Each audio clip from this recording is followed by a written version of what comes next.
nerve-wracking place. You're also keeping an eye on when your competitors are starting their warm-up, what new technology they've got, and now we've not seen a major event for 5 years. We will see a lot of new technology. So these bikes and also the prosthetics that the athletes use, they have to go through a rigorous testing before they start to make sure they all comply with the regulations. And just running through the heats for you this morning. So the times will also be adjusted according to the level of disability. So that will be factored into. So they'll have the time that you might be taking at home, but it will be adjusted based on the severity of their disability, therefore making it a level playing field. The mathematics involved is well and truly tested.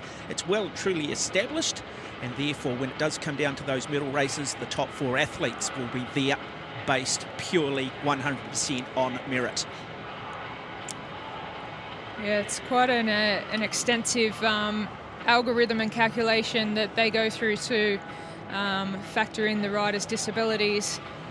Within, we've got C1, 2 and 3 racing all in together, but as we were just saying, the times will be factored according to their severity and limitations on riding a bicycle. So it is a very fair games. Here we see the records, world records, Paralympic records.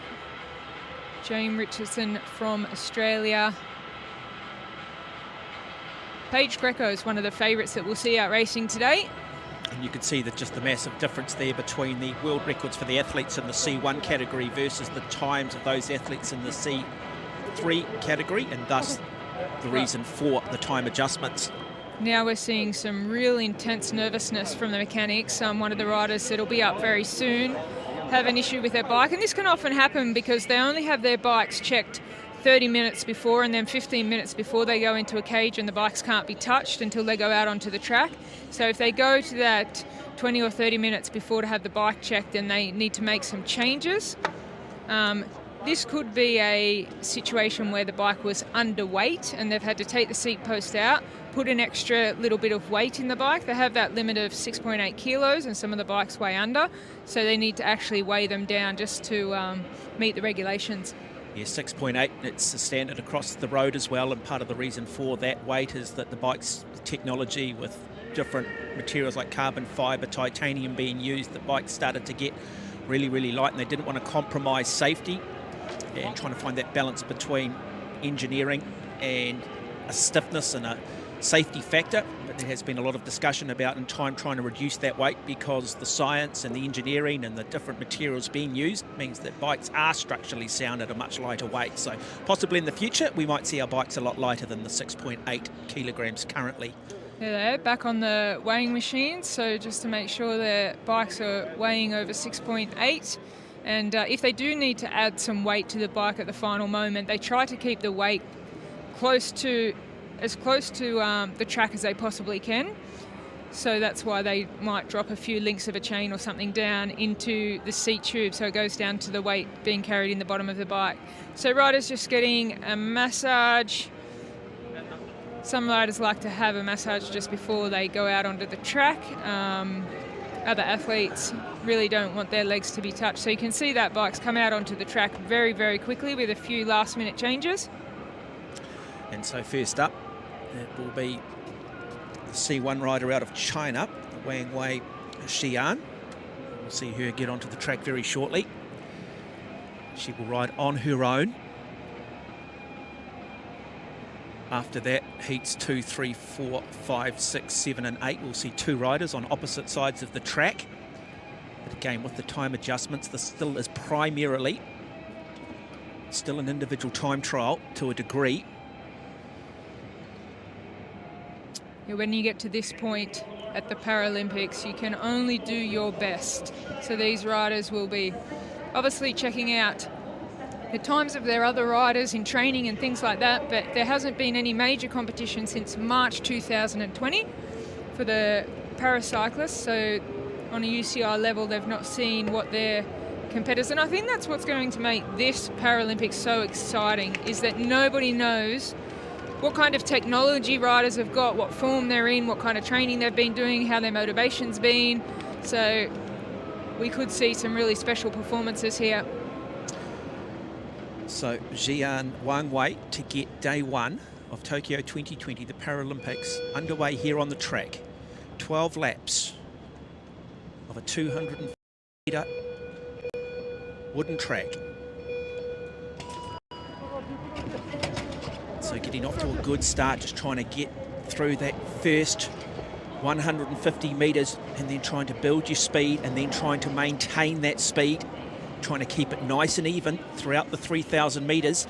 Now the C1 category, so that is athletes whose disability is at the more severe end, if I can use that terminology, compared to, say, those athletes in the C3 division.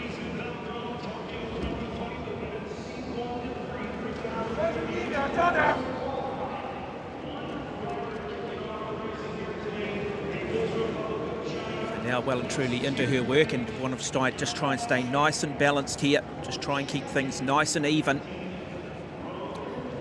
Yeah, it's on the track, it's very difficult once you put a disc wheel in. You'll see some riders ride a front disc as well. It's absolutely challenging to keep the bike still and stay on that black line, the shortest line you can take around the track. Different riders have different techniques in how they build their speed. Some riders will move up to the red in the bends and come down to the black line in the straights and try and get a little bit of movement off the banks. Seeing a pretty consistent ride here. That's it, so it's about being even. Notice too, not there on any aero bar position, and that will be because of adjusting the bike according to Jian Wangwei's disability.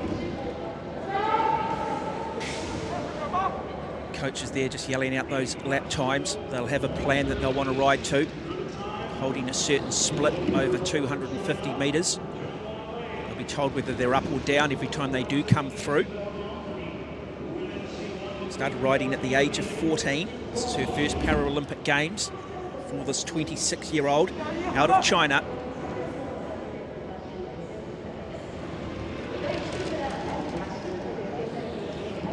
You can hear the sounds of the chain running over the cogs. Such a beautiful sound to hear a disc wheel on the velodrome. And they know when they put that disc wheel in that it's time, it's the business time, because they don't often train with the disc wheels in. It's when you get to major competitions, you've got the fast tyres on. Such a beautiful sound on the velodrome. We should also just let people know too that you might be new to the sport of cycling. On the track there are no gears on their bike, so they choose a fixed gear, a gear that they believe they can pedal smooth throughout the entire 3,000 metres. That's that combination of getting the leg turnover right, the high, what we call a high cadence, but also a gear that provides the power at the same time.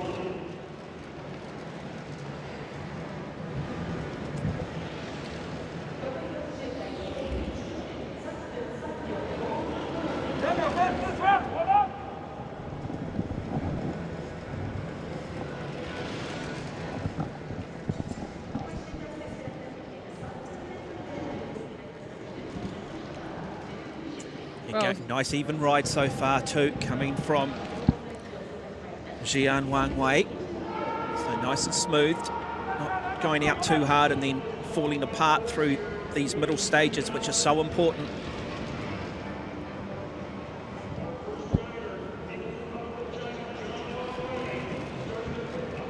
Individual pursuit riding is something that takes a very, very special type of rider to be able to pace themselves over 3,000 metres. Something that a sprinter like myself was never able to master, because you think that you're saving a little bit, but in the end you end up blowing up before you get to the finish line. So pacing is very, very important. As we talk about that gear ratio, she'll come down and get her final lap of 250 metres. She'll put a number on the board. The time will be adjusted based on the category that she rides in, which is the C1. So got a more severe limitation than those riders in the C2, C3 division. It's a good first up ride from the 26-year-old. Comes in with a time of minutes 31.476. An average speed, just to give you an idea too, an average speed of just under 40 kilometres an hour. So I do encourage people at home, if you're trying to get an idea of just how quick that is, try and go out on a road bike and see if you can hold that and how long you can hold it for. And it'll just give you, put in context of just how remarkable these athletes are.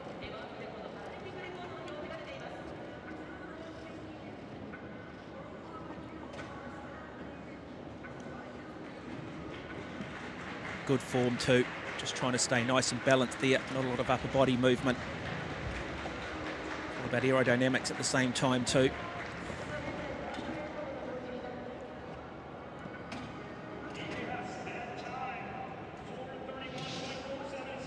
Now that is a world record, we've just been told, for the C1. So a world record already on day one here at the Izhou Velodrome for the Chinese athlete Qian Wang Wei.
So plenty of activity, wonderful support too for all of the athletes here.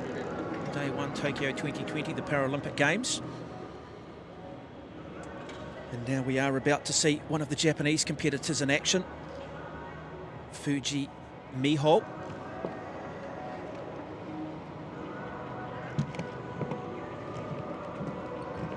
She will come up against the athlete out of Colombia, Daniela Carolina Munava Flores, a 26-year-old. Both these riders in the C2 category.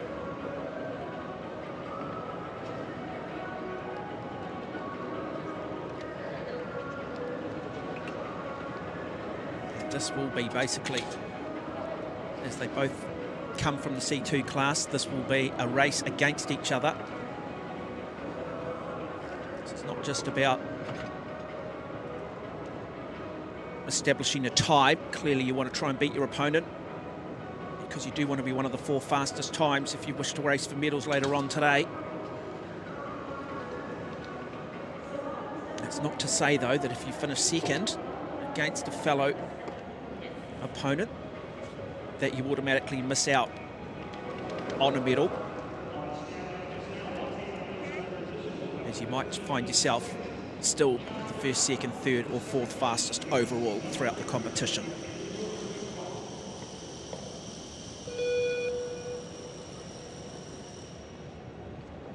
So, Fuji of Japan up against Munava Flores of Colombia. Both 26 years of age. Look at this remarkable strength over that first 150 metres to try and get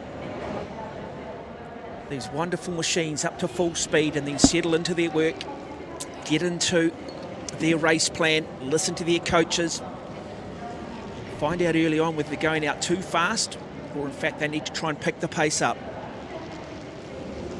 Well, it'll certainly be something that the athletes know what they're capable of and what their time splits are, so they'll be looking at the coaches on the inside of the track to let them know how their time splits are going.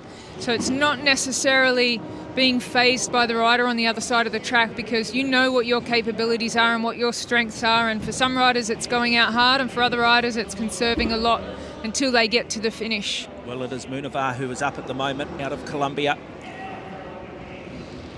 but it can change oh so quickly.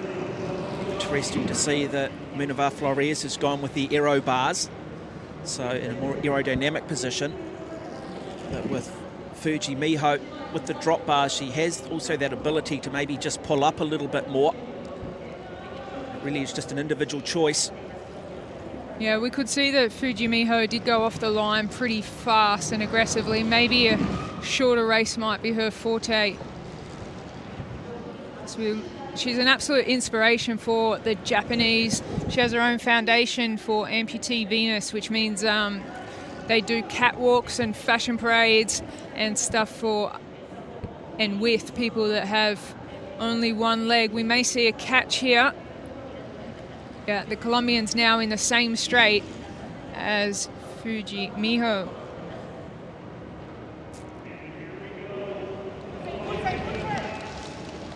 And so we are starting to see a really dominant performance from Minerva Flores of Colombia. This is a good performance from her. 6 years in the waiting, 26 years of age. And we go back and have a look at her record on the track. She finished 5th at the Paralympics back in Rio de Janeiro in the C1 to C3 3,000 individual pursuit. So 5 years later, 5 years more work, and is Tokyo 2020 going to be her year? Yeah, she actually started cycling quite a young age, but after she had her left leg amputated, she was hit by a truck while she was actually cycling. She'd been a national junior champion in cycling before that accident, and switched over to paracycling and has really excelled. We know this track's fast. We've already seen a world record broken in C1. Let's see what the rider of Colombia can do. She still looks like she's powering along. Well, she went through 2,000 metres. Minerva Flores of Colombia in 2 minutes 48.625.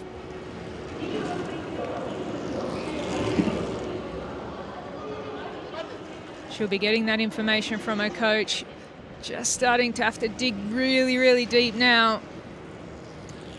That's the thing too, if they end up being in the top 4, well, they'll race for medals later on this afternoon. So it's also making sure that you've got that ability to recover,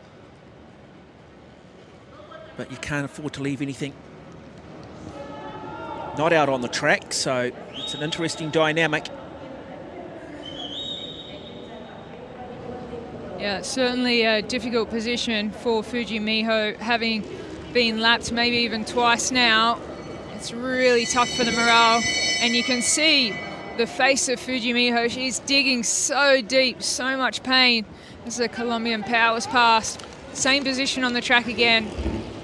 Half a lap to go. And for Minerva Flores, if this does come down to 1/100th of a second or 1/10th of a second separating riding for medals and not, well, that is also sometimes your strength can be your weakness, in the fact that you do have to go around another rider, and that is just going to take you slightly higher on the embankment. But that is a very, very good performance. You have 4:31.476. That 4:12.080, an average speed of 42.844 kilometres for Daniela Carolina Minerva Flores of Colombia. I think she'll be happy with that time, as we see Fuji Miho just finishing off her final lap. But 4 minutes and 12 seconds is the time for Daniela Carolina from Colombia, and it's a fast time. She waves to the crowd. I wouldn't be surprised if it's a personal best. That's all you can ask for on the day.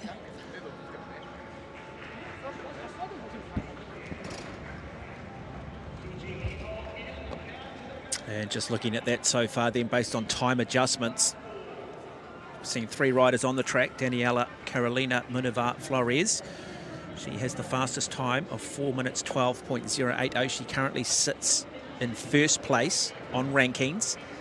And then it will be Jianhuan Wei of China, who we saw first up on the track, who set a world record for the C1 class. With her time adjustment, she still sits second over Fuji Miho of Japan, who sits in third.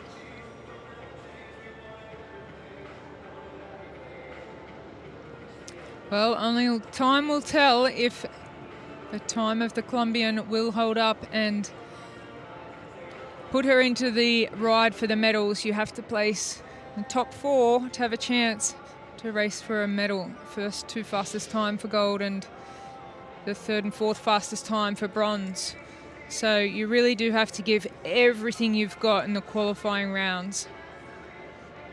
And they'll know that too, that look, they are going to have to double up, that they're going to, they're going to hurt an incredible amount, a lot of lactic acid built up in the body. They're going to need to ride as hard as they can, then they're going to have to go away, warm down, flush that lactic acid and have that ability to back it up. They'll set their training up accordingly, so this is not foreign to them. As we now see Rochelle Timothy of Ireland, 26 years of age, in the C3 category.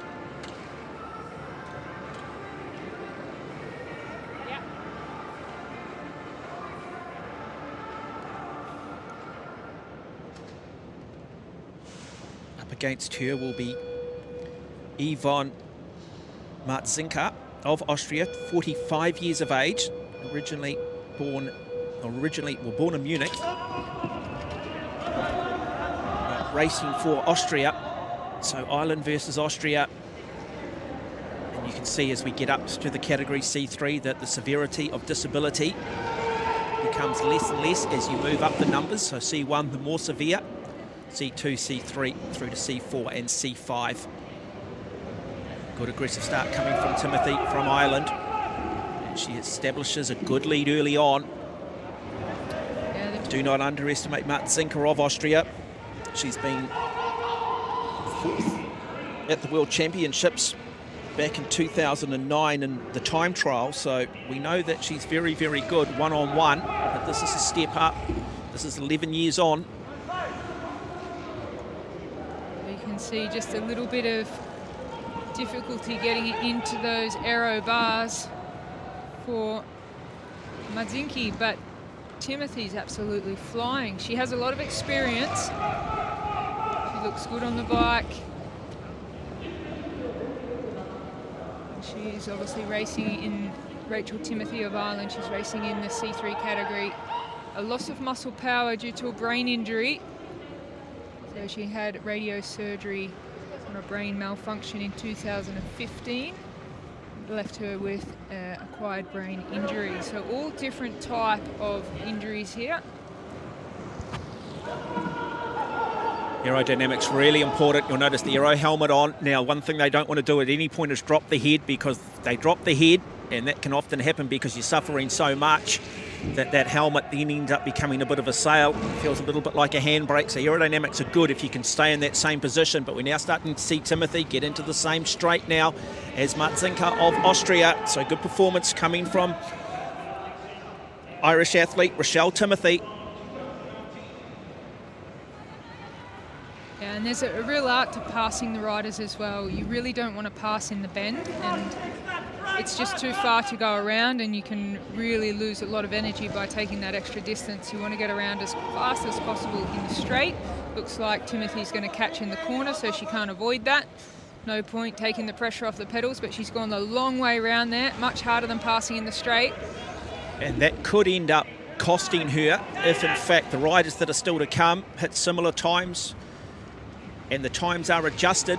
And we so often see in cycling, don't we, 1/10 of a second, 1/100th of a second can separate those top 4 riders from those that finish 5th, 6th and 7th. So, as we alluded to earlier, your strength can also be your weakness when you do, in fact, lap a rider. Yeah, absolutely. We've seen, it can be an advantage or a disadvantage. An advantage is that obviously you've got a rider to chase down, and that can, for certain athletes, that can be a massive advantage. Racing against the clock isn't a forte for everyone. Some people need to have other components that they're trying to get past or around, so it can be an advantage in that way, but you really do need to try and judge in time. We've seen races over 100 kilometres come down to a photo finish, and it's just absolutely amazing how much effort they go into with the aerodynamics and the positioning, and obviously their training as well, but it can come down to the wire, so you really don't want to lose any time out there on the track. Well, Rochelle Timothy, she was 8th at the World Championships back in 2020 in this event. Her Comes with pedigree, comes with a big reputation. She'll get the bell lap, 250 metres left of her journey. She went through 2,000 metres in 2 minutes 47.892. She's around about 13 seconds quicker than Yvonne Matzinka of Austria.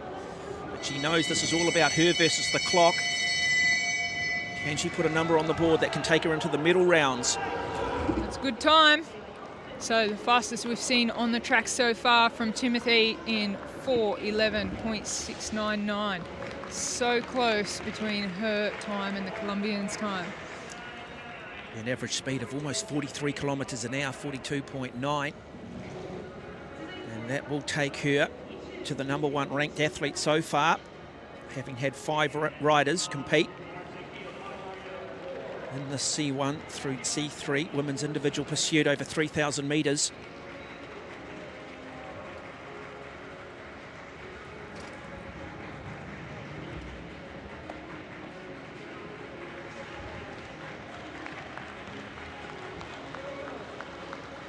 It's a tough sport. You don't get a lot of time to get it right. You basically get one shot at it. And if you just wake up feeling a little bit flat, or you get on your bike in those first couple of laps and you're feeling just a little bit sore, or you feel like your nervous system's not quite up, it can be incredibly tough knowing that you don't get a chance in a quarterfinal or a semi-final. The only race that will follow will be the medal races, if you are in fact one of those 4 riders to go through. That's what makes the Olympics and Paralympics so special and unique.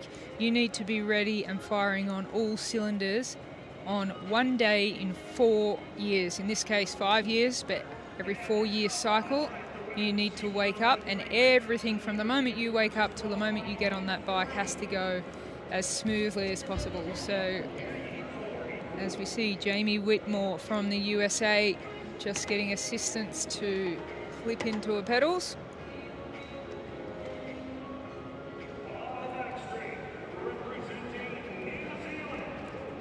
So now it is the United States coming up against New Zealand. So it'll be Jamie Whitmore, 45-year-old. Sarah Ellington, 31 years of age, out of New Zealand.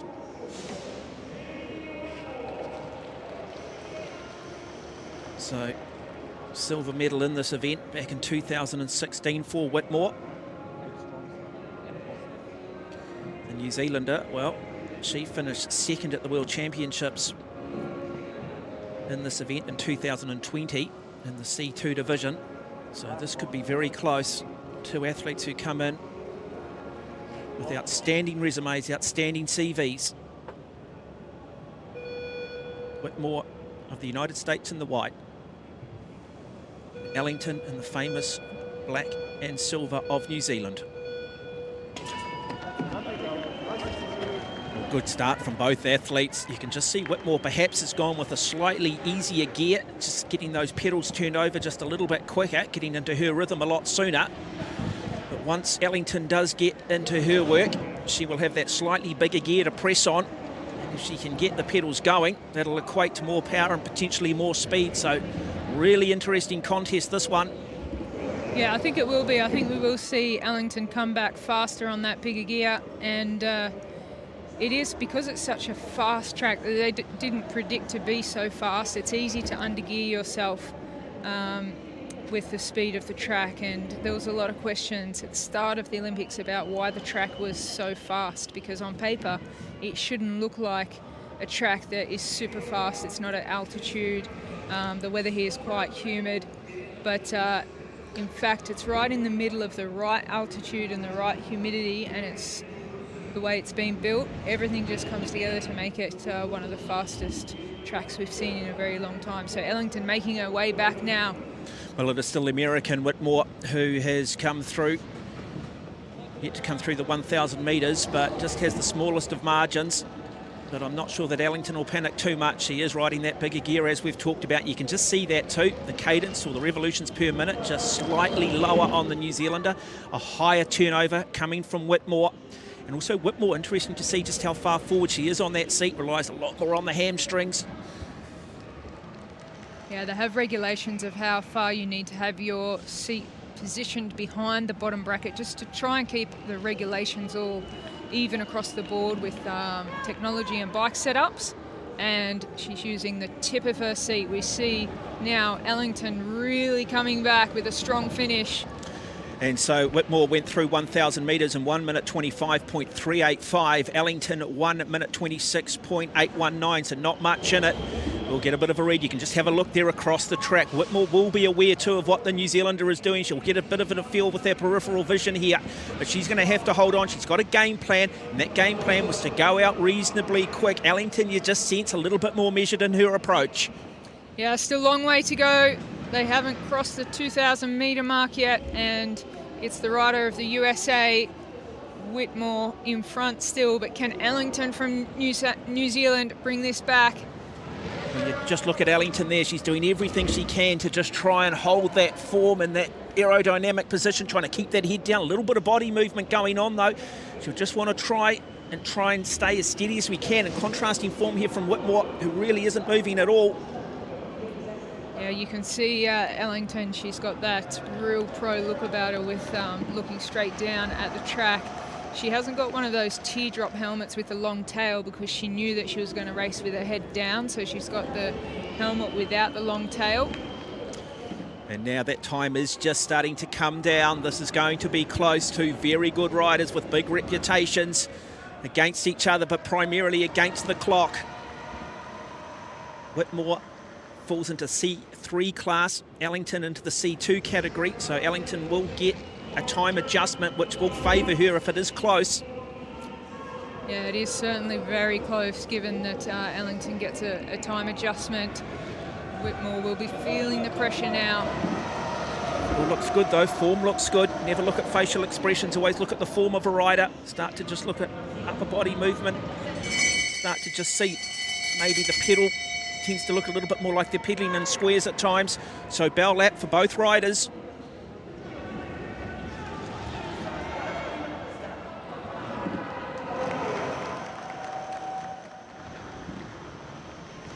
So we'll come down, we'll have a look here. Who will cross the line first? And it will be Whitmore, narrowly over Ellington.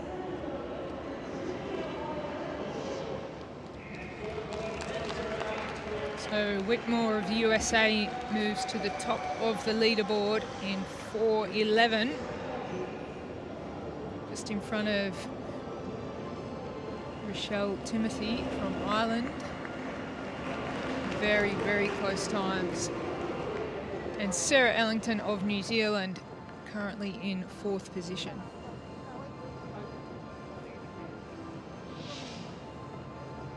Just going back and having a look at the start here. Just the power required. You could see off the start, Whitmore just lost a little bit of balance going down the track. That would have only cost her a few hundredths of a second. Coach, they're really inspiring her to pick it up. A very composed ride by Ellington.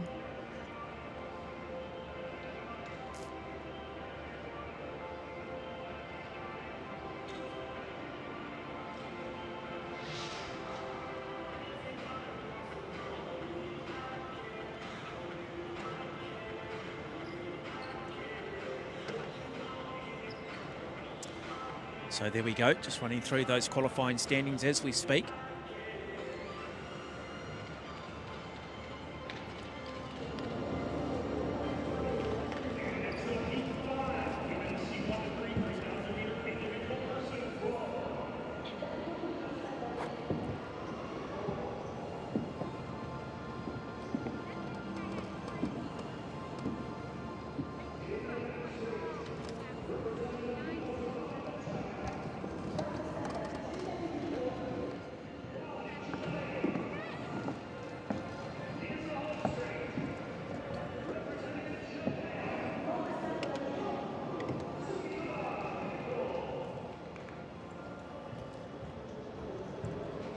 So we will now have Keiko Sugiura Keiko of Japan, 50 years of age, coming up against Wang Xiaomei of China, 21 years of age, so both at opposite ends of the spectrum when it comes to their career. 50 years of age for the very experienced Japanese rider. Pharmacist by profession.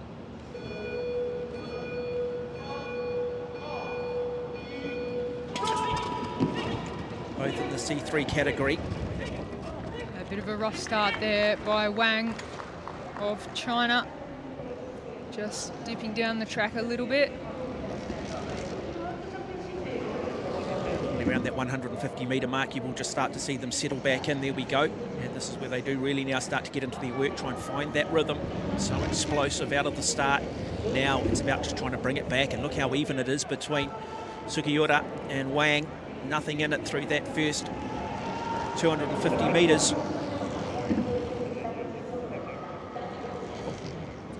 Just settling in, as we see with a lot of the para-athletes, they are much more comfortable in the saddle than out of the saddle, so we don't see too much riding, both on the road and track, out of the saddle. Looking like a fast ride from Wang at the moment. She's riding those double discs we spoke about a little bit earlier. They are very hard to control on the velodrome. Riding a front disc, it's a very strange feeling and experience. And the two, when the fatigue does start to kick in, that concentration required in terms of just maintaining that aerodynamic position and not moving around too much. It's so important. There are so many aspects, so many dynamics to the sport which make it simply remarkable. A good performance from both riders. Give you that 1,000-metre split. So it was Sugiura of Japan, 123.937. Wang, 122.591. It is the Chinese athlete at the moment who is just leading, but it can change all so quickly.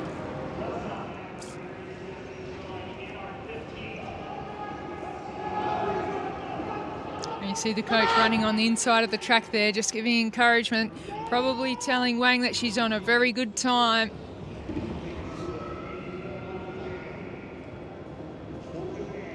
Sugiura just looking very composed there from Japan.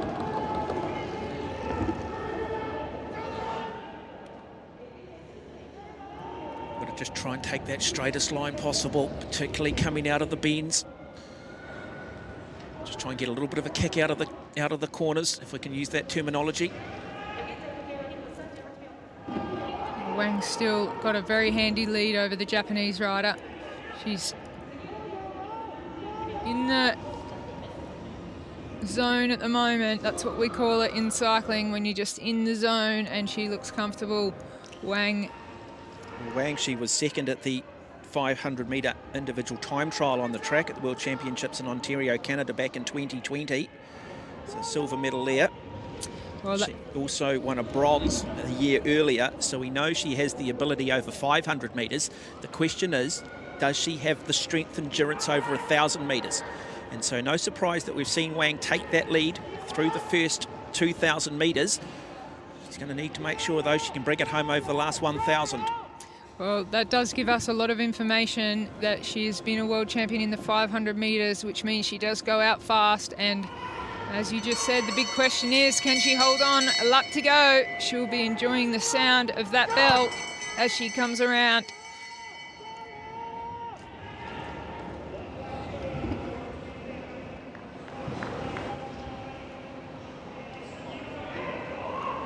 It's going to be the fastest time as she crosses the line that we've seen here today. She takes it to the top of the leaderboard. And that will be a new world record too for the C3 category, a time of 3:55.781. So the second world record set here on day one of the Izu Velodrome, the women's C1 to C3 3,000 individual pursuit. Earlier we saw Jian Wangwei of China set a world record for the C1 category in a time of 4 minutes 31.476, and now it is another Chinese athlete setting a new world record. Remarkable. Yeah, absolutely does say a lot about the velodrome, the fact that they've had an extra year to prepare this time and focus. Absolutely Fantastic time from Wang in 3:55 over 3,000 metres, as we just see how focused she stayed all the way through. Yeah. And amazingly, Japanese rider of Sugiwara goes to second on the leaderboard. So even though there was quite a gap between them, two very, very fast rides. You can just see the hurt on the face. It is a tough, tough sport. You've got to have a head like granite. You've got to be mentally so strong and so tough. You have to endure an awful amount of pain if you're to survive in the sport of track cycling. Not for the faint-hearted.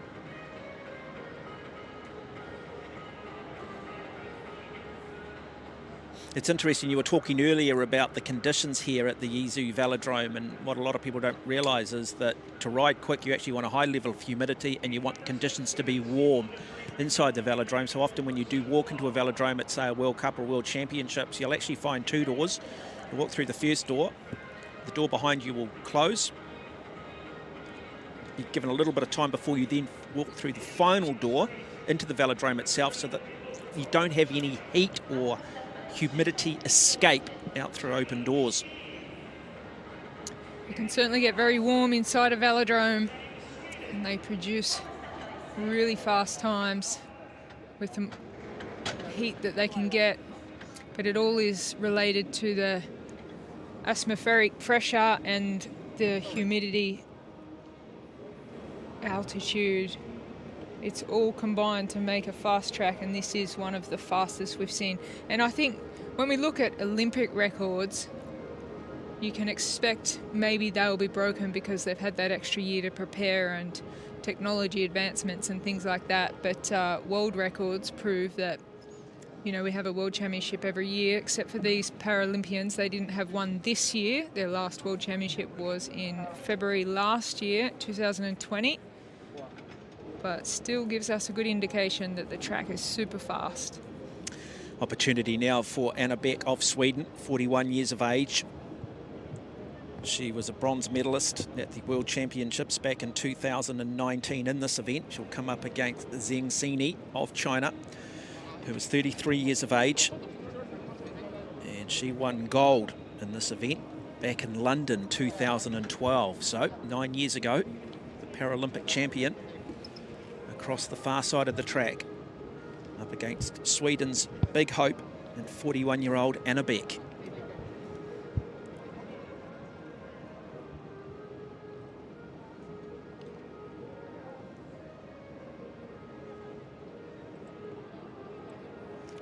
Anna Beck of Sweden just getting the last encouragement from her coach. The rider from China, Zhang, is staying super relaxed, just sitting on the boards while they try to fit the bike into the starting gate. And that time to beat at the moment is 3 minutes 55.781. That is the fastest time. Fourth fastest time on ranking at the moment is Rochelle Timothy of Ireland, 4 minutes 11.699. Yeah, she'll really want to stay in that position, so she'll be on the inside of the track watching very closely the times that come across the line with our last 6 riders, hoping to stay in medal contention. Something tells me that it's going to be difficult for Timothy to be in the medal write-offs. Still 6 riders left to go. Well, the nice thing is, though, you've got your number on the board, haven't you? You have posted that number. Now, suddenly, the athletes that are still to come will be aware of those times. They're already going to feel the pressure themselves a little bit. Suddenly, just a little bit more pressure goes on you, and you've got to deal with that. And that is, again, we keep saying this, when you're at the Paralympic Games, you've got those Olympic rings hanging above you, and it's amazing how that can just change the dynamic of athletes' psyche, the effect it can have on them mentally in a positive way and sometimes in a negative way as well. You've got it's so much greater than the sum of its parts when you get to this level. You've got opening ceremonies, you've got games villages, a lot of things that you won't get at regular World Cup circuits or other competitions.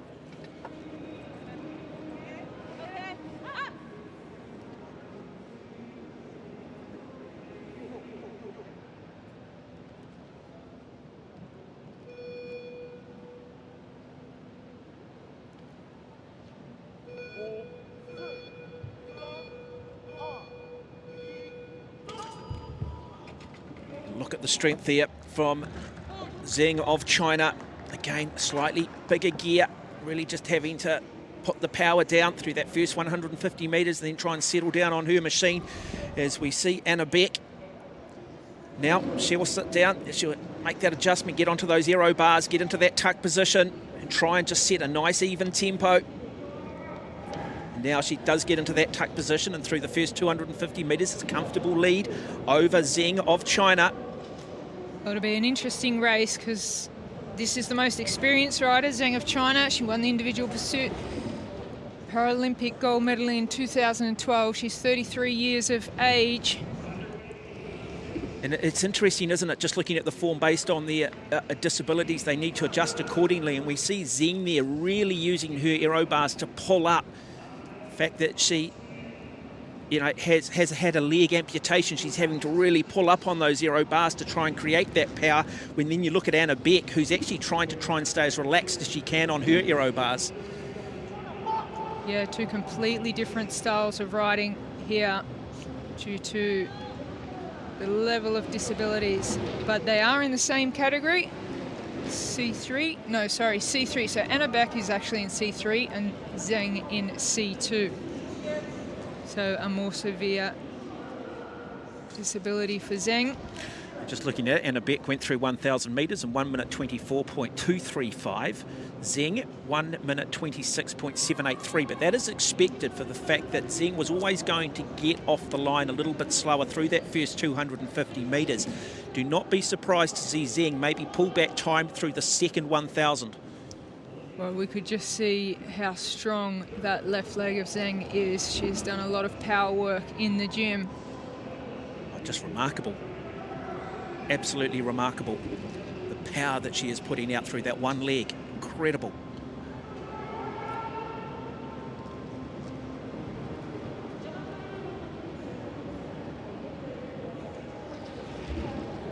So we will just have a look now as they do come through, get an idea on how they are tracking against each other.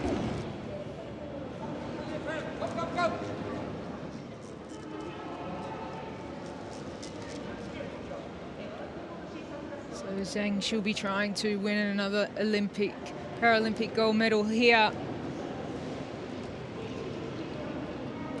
And so through the 2,000 metres, Anna Beck went through in a time of 2:42.986. Zheng Sini of China, 2:46.420. So around about 3.5 seconds the difference. Yeah, it's a big gap to have at this point of the race. So it's looking good for the Swedish rider Anna Beck. She only started paracycling in 2015, so that was after Zheng had won her gold medal in 2012.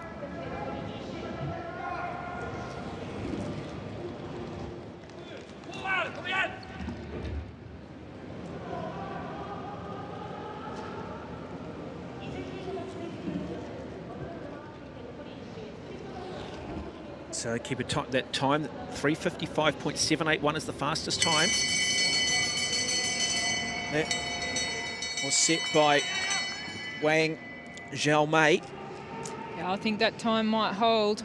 Let's see if Anna Beck can bring it home. She's going to be just outside. Can she make it into the medals? Anna Beck from Sweden, she crosses the line with 4.03. That will put her in contention for a medal. At this stage, she's sitting in third position behind China's Wang and Japan's Sugiura. And so Zheng will finish in a time of 4:06, which currently now moves her into fourth position. So if things were to stay this way, she would ride for the bronze medal this afternoon. She'd go up against Anna Beck. But some very good riders still to come, including Paige Greco of Australia, Clara Brown of the United States, Denise Schinder of Germany.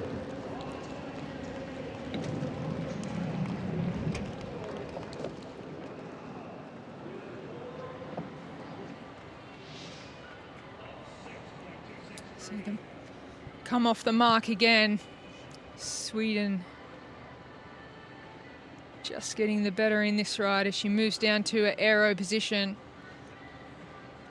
And then she puts the head down. That's when she gets settled into her rhythm. And she did have quite a good ride to finish off in 3rd position at the moment. And we see Zhang come home to put herself in 4th position on the leaderboard.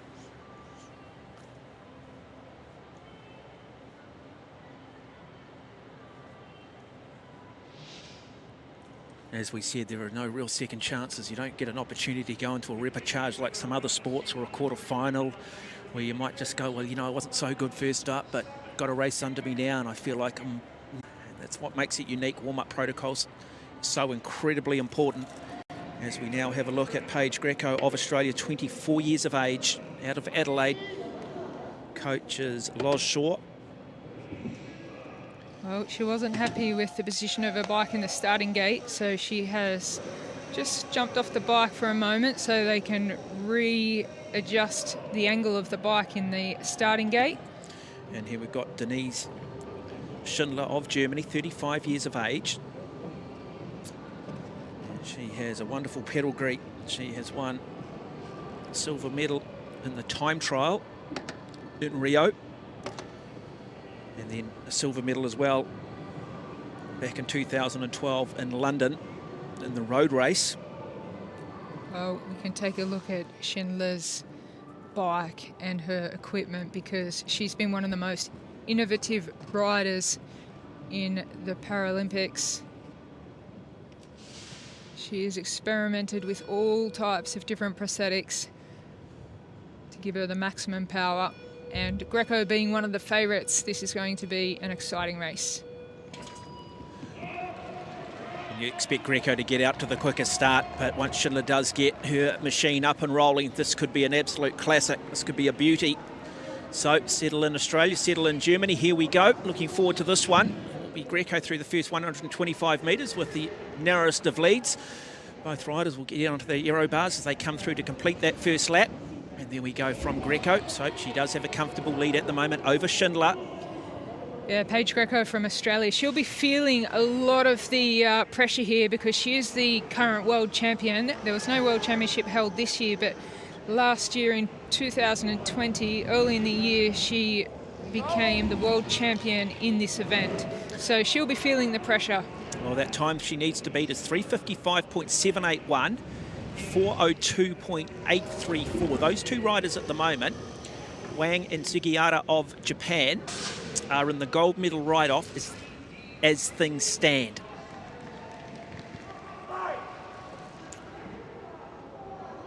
Paige Greco was very quick to the top of paracycling in 2019 in Apeldoorn in the Netherlands. She broke 3 world records in 2 days. So great splits coming. There we go, just saying, hey, up, down, 1 second up, 1 second down. It'll be pretty precise. It's amazing, actually, just how good the coaches on the sides are in terms of giving them those splits and getting a read on just how fast they are going. That in itself is an incredible skill set. So as we do come through that 1,000, it was Paige Greco in a time of 1:19.920. Denise Schindler, 1:20.270, so still not a lot in it. Schindler is very, very close. So a great race between Paige Greco and Denise Schindler. So very, very professional riders looking at every aspect of their sport to try and become the best in the world and the ultimate dream to win the Paralympics. It's such a close race between the two of them. Paige Greco looks like she's just starting to tire a little bit. Yeah, just look at the body movement coming from Greco, just sort of moving around a little bit, maybe not quite one with her machine at the moment, but we talk about the innovation of Schindler there and that prosthetic attached to the pedal and the power down on that, and that's part of what this sport is about. It's a part of what the Olympic Games are about as well. It's about innovation. It's about pushing the boundaries of technology and human movement, and a great example from Schindler. So very good race beginning to develop through 2,000 metres. It was 2:36.837 to Paige Greco and then 2:37.368. So about a half a second separating the two with 1,000 metres remaining. Less than that now. Well, Paige Greco was leading at the last split. and she still has a handy lead. Can she bring this home? And back to Schindler about her technology. She was the first athlete to use the 3D printing to design her prosthetic leg. You can see the one that she's racing on here. It's the first time we've seen it. Very aerodynamic. A lot of technology and innovation going into that wind tunnel testing and all sorts of very high-tech innovations from the German rider. But it is Greco at the moment still holding the lead, but it's very close. It is indeed. It's going to happen now. You've got to hang tough. This is where you're just 250 metres. The lactic acid will be running through the body. You'll be an incredible amount of hurt. Just trying to break each metre down at the moment, trying to make sure you hold that good line coming through, but good performance from Greco. Will it be enough? Remember that time, 3:55.781 is the number one time in the moment to go through that gold medal ride. And she'll come through. She'll come through with the fastest time, the Australian, 3:52.283 for Schindler.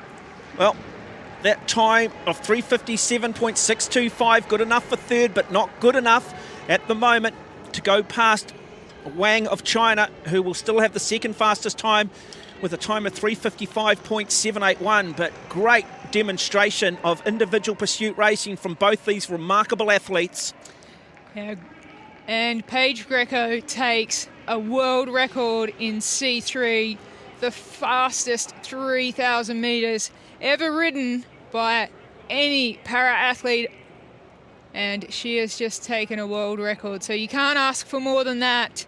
It was a great ride from Schindler as well, but Paige Greco finds the fastest time on the day that she really needed it. Absolutely phenomenal. So that is the third world record on day one of Tokyo 2020, the Paralympic Games here at the Izu Velodrome. We've seen world records in the C1 category, world record in the C2 category, and now Paige Greco in the C3. Remarkable. Yeah, with two riders left to go, we have Paige Greco, Wang of China, Schindler of Germany, and Sugiura from Japan in the top four, hoping to stay there to battle it out for the medals later today. But what an amazing ride by Paige Greco. I can imagine her fans and friends back home going absolutely crazy about a new world record. As we now turn to the last two riders of this qualification. Well, Alida Norbroes of the Netherlands, 32 years of age. Now, she won gold in the 500 metre time trial in the C1 to C3 division in Rio de Janeiro in Brazil. So she has won Paralympic Games gold previously. Silver in London. And at the Track World Championships, she in the C2 division, she won the World Championships in the 3,000 metre individual pursuit back in 2018. Of course, on the other side, we've got Clara Brown of the United States, 25 years of age from Portland. And she, too, is a world champion. She won the 500 metre time trial in Ontario, Canada in 2020, so still the reigning world champion. Well, Norbroes from the Netherlands is in category C2. Clara Brown of USA, she is in C3 category. So it is Norbroes with the early lead through the first 250 metres. Both riders now in their aero position based on their disability and have got their rhythm and their tempo going. It's about trying to now maintain nice even laps and not falling apart in that last 1,000 metres. It's Norbroes at the moment that holds the lead, but Clara Brown will most likely bring this home. It's going to be a very close race.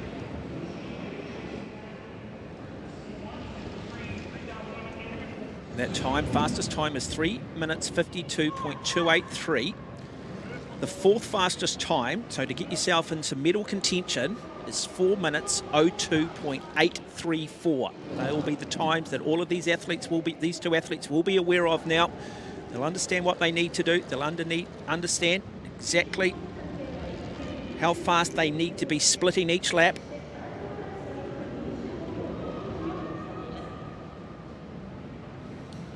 nice rhythm now. This is where they just get into the rhythm. They look at their time checks from their coaches, whether they are on schedule or they're below schedule, as Clara Brown from the USA comes through. She has one of the most phenomenal coaches you could ever wish to have in Sarah Hammer. Sarah Hammer's won 8 World Championship golds in the individual pursuit, so she knows what she's talking about, and Olympic medals as well for Sarah Hammer. So she'll be watching Clara very closely today. So just confirming those times as they're about to come through that 1,000 metres, 125.464 for Norbruis of the Netherlands. Brown, 121.010. So around a 4-second lead at the moment for Clara Brown. Yet to get that second split. And now we do see the American go around the outside of Norbruis. Yeah, she went around quite fast, not losing too much time. She did have to accelerate to get past in the straight, but we might see a very good time from Clara Brown of the USA. Now it's about just focus here. Nice and balanced. Just putting that power down through the pedals. Maintaining that form, that rhythm. Keeping that head position, staying in that tuck. You might see riders that you think, well, they could get down perhaps a little bit low and get more aerodynamic, but you've also got to make sure you've got economy. You've also got to make sure, though, that you might look more aerodynamic, but does that equate to power? It's just trying to find that balance. Clara Brown, she's on a good ride. And she's been very involved in a lot of sports as a youngster, artistic gymnastics, running and skiing before she had this freak accident in gymnastics training, which has now left her with some vertebrae injuries, and she can't actually feel the left side of her body, which would be a very strange sensation on the bike. Well, that time that she has to beat is 3:52 to go into top spot. Second position, 3:55.781. But to ride for a medal is 4:02.834 for the American. What time does she put on? What number does she put up? She'll come across the line in a time of 4 minutes, .183, which will move her into 4th place. For Clara Brown of the United States, as we now see Bruce of the Netherlands come down in the time of 4:13.727. Clara Brown, she moves in to the medal rides later today. So the top 4, Paige Greco of Australia, she came in as the favourite, but just a few seconds in front of Wang from China, and Denise Schindler from Germany in 3rd position, and Clara Brown in 4th. So they will be our medal contenders for this afternoon. So it will be Greco up against Wang for the gold. It will be Schindler up against Brown for the bronze medal on day 1 here of Tokyo 2020, the Paralympic Games. The venue, the Izu Velodrome. You are watching the women's individual 3,000 metre pursuit.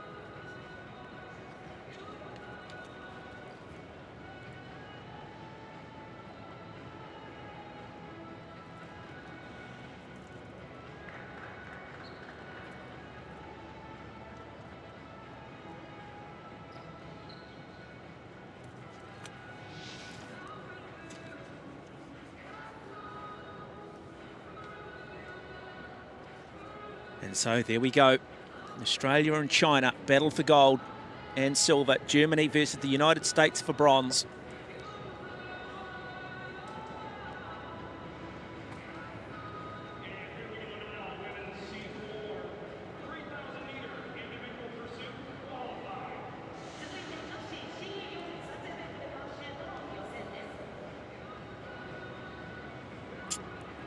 Up next, it will be the women in the C4. If you have just joined us, just to run through the different categories. So cycling C1 through to C5. Athletes use a standard bike. They'll compete in one of 5 sport classes. C1 right through to C5 as mentioned. And para-athletes in these sports classes might have amputations, impaired muscle power or a limited range of motion, and also impairments affecting coordination such as ataxia and athetosis.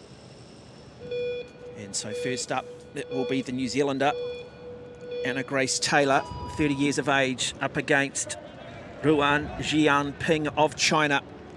And Grace, originally born in Te Awamutu in New Zealand, education and exercise science, sports science. And Ruan of China, well, she comes from the Maoming region of China.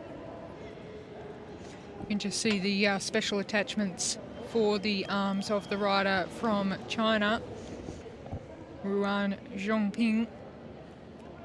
So we see the New Zealander come around now, very fast.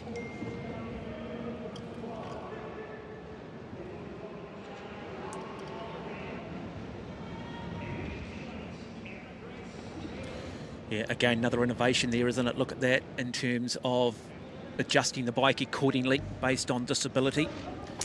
Being able to lock yourself in so that you're not losing power. She was actually in an accident where she got an electric shock from high tension wires, therefore had to have her arms amputated from under the elbow. But you see the contraption just on the front of the bike there allows her a very comfortable position. Well, it's again allows her to get into that aero position, equivalent of having the time trial bars on the front. You just look at the contrast there between Taylor of New Zealand and Ruan of China, but it is Taylor who is going to have to now really just stay focused. She'll probably end up coming around Ruan at some point throughout this pursuit. She's got to be careful that she doesn't lose time in doing that, if that in fact ends up being the case, but she does have a comfortable lead at the moment, the New Zealander. Yeah, these qualifying rounds, they're all about time, not necessarily the race against your opposition on the track, but they're racing for a time to ultimately try and be first and second fastest so they can race for gold medal.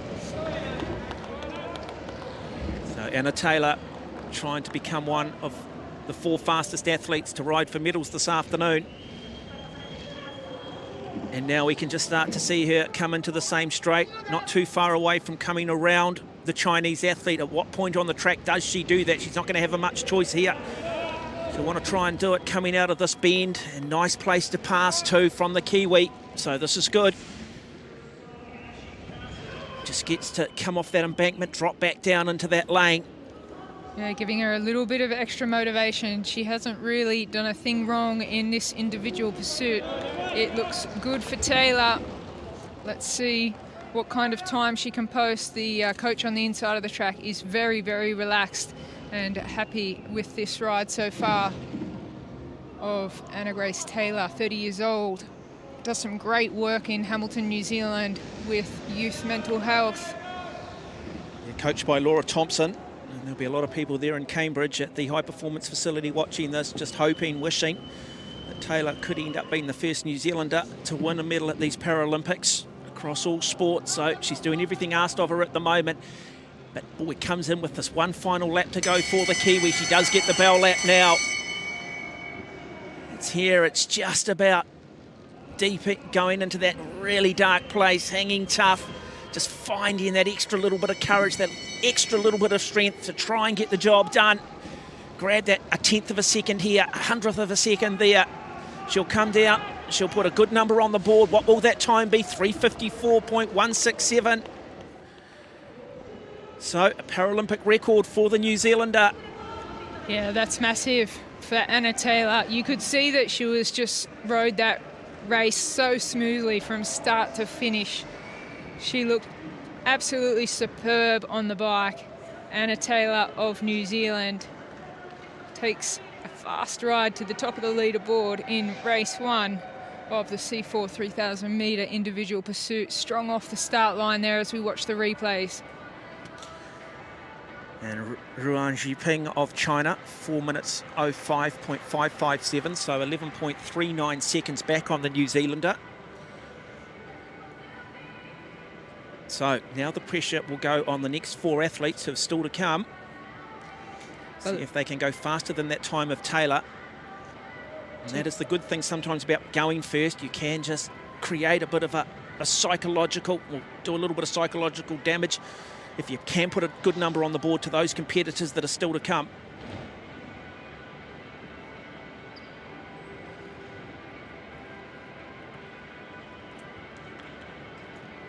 Yeah, great to see another world record, Paralympic record actually, just broken by Anna Taylor.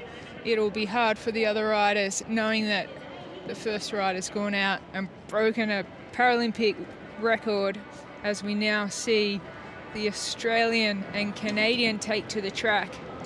Oh, she's a class act, Emily Petricola, 41 years of age.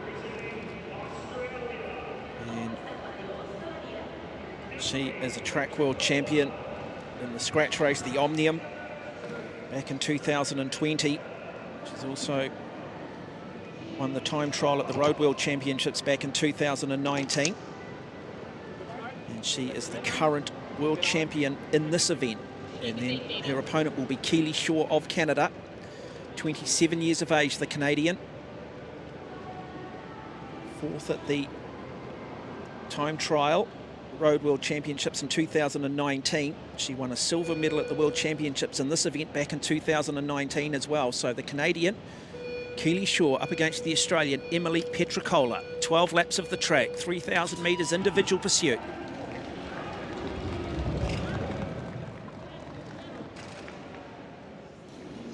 Both riders getting off to a strong, smooth start.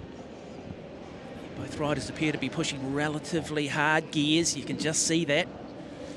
So They get the choice. They choose one gear ratio that they feel best suits their style of riding, and it's trying to get that combination between a high leg turnover but also a big gear. If you go too big a gear, well, you're not going to turn the pedals over that quickly, and that is the mathematical equation that all these cyclists face.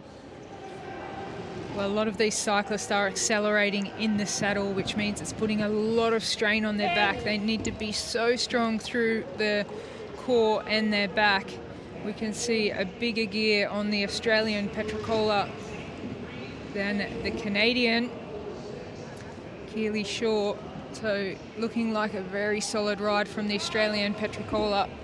And just having a look at that time coming from Petricola, as we come up and have a look at that 1,000 metre time.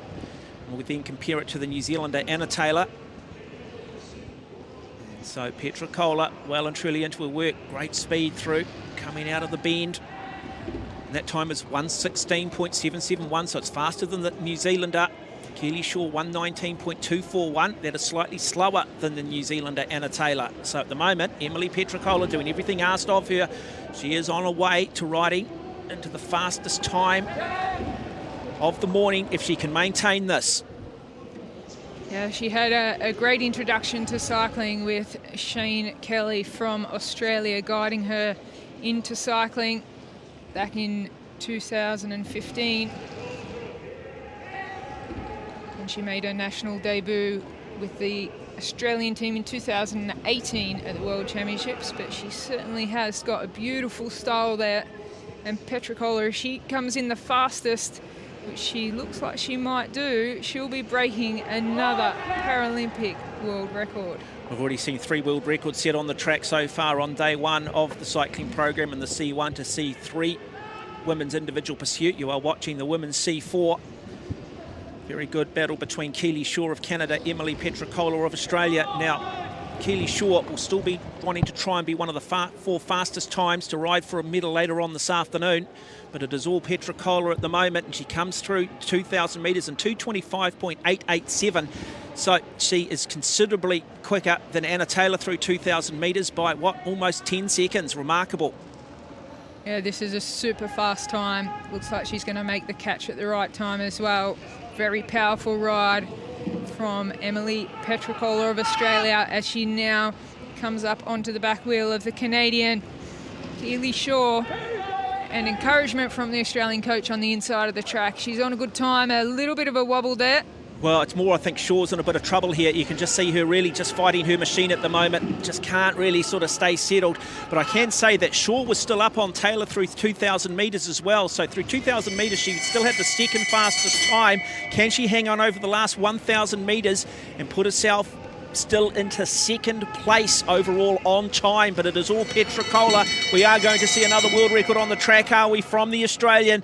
Boy, this is going to be a wonderful ride from start to finish for this class act, this 41-year-old. And it is a new world record of 338.061 and an absolute demolition. Now, the question comes on shore of Canada. What can she do? Because she'll want to try and get past. She'll come through in a time of 349.032. So these two athletes will finish first and second so far. Anna Taylor of New Zealand will drop into third place. Ruan Jiping into fourth with two riders still to come. But Petricola, what a performance. Yeah, and I think she realises that. You could see after the race, she just a nod of the head in disbelief of how fast she has ridden at the Paralympics here in Tokyo. What a sensational ride. So 3:38. And this is Keely Shaw. Here's where we see the catch from Petricola. She comes down a little bit too close. And that is the thing, isn't it? You got your head down as we just got those qualifying at the moment. So we have seen Emily Petricola setting a world record in a time of 3:38.061. Keely Shaw of Canada currently sits in second, and a Taylor of New Zealand in third. Ruan Jianping of China sitting in fourth. We've got two riders to come, Sean Morelli and Meg Lemon of Australia.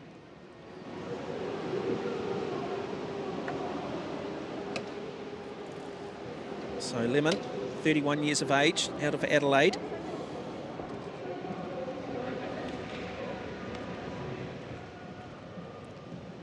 She was a silver medalist in the individual pursuit at the World Championships in 2020. And we're going to see Australia at 1-2, riding for the gold medal this afternoon. But the challenge will come from Morelli Shawn of the United States, who won gold in this event at the Olympic Games in Brazil in Rio back in 2016. So the defending Olympic champion up against the current, in fact, the silver medalist from the World Championships almost 2 years ago. We've just got a little bit of a delay on the bike of Sean Morelli coming out onto the track. So Meg Lemon is ready. She's in the gate. Needs to keep her nerves under control. She looks fit. She looks ready for this.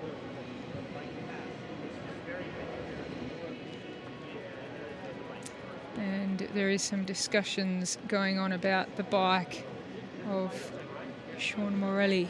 So they will test it again. UCI make sure that... Yes, just making sure everything is legal.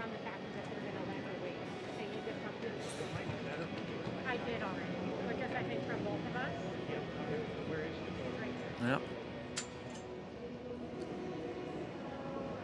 Meg Lemon looks, well, she's feeling stressed. She's certainly not showing it. No, she looks very cool and calm in the start gate there. Beautiful nails, of course, we just saw. Now the bike will be weighed. So if it passes the first check of all the dimensions, it should pass the weight. Certainly does. So 6.8. It has to be heavier than that, which it is.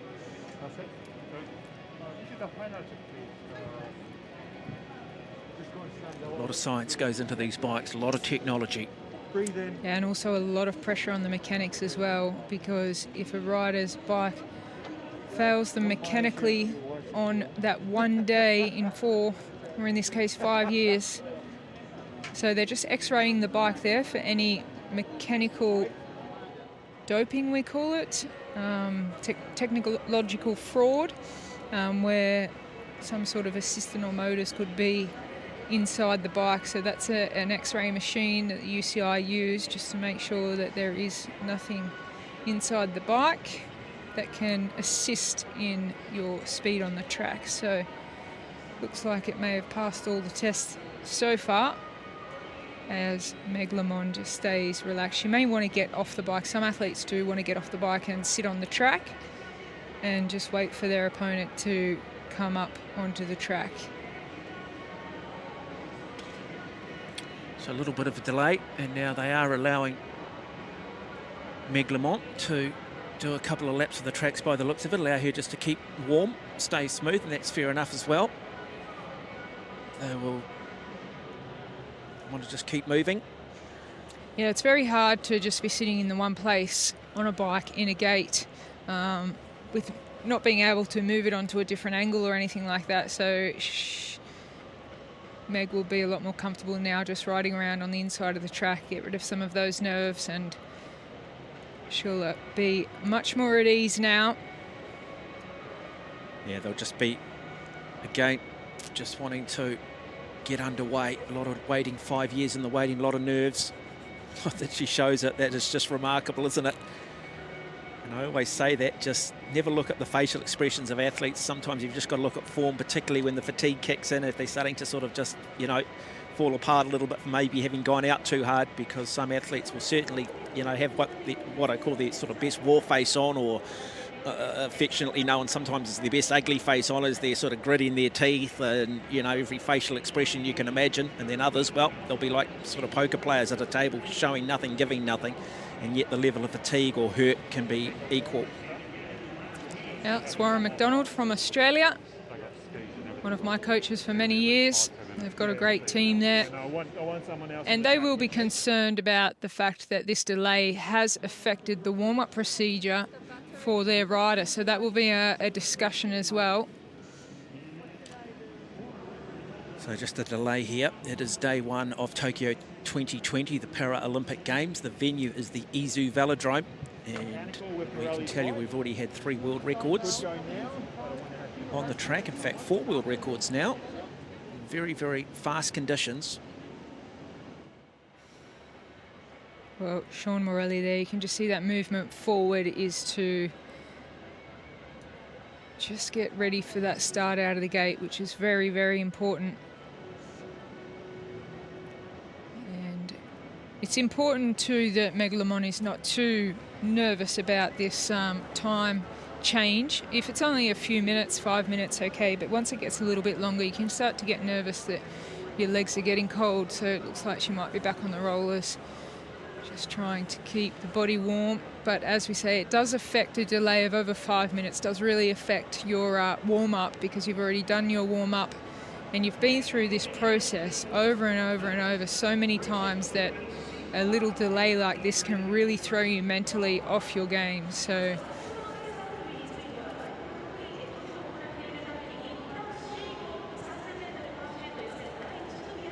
that is the start list for the women's C5 3,000 metres individual pursuit. So we might be just having a bit of a change to the schedule here.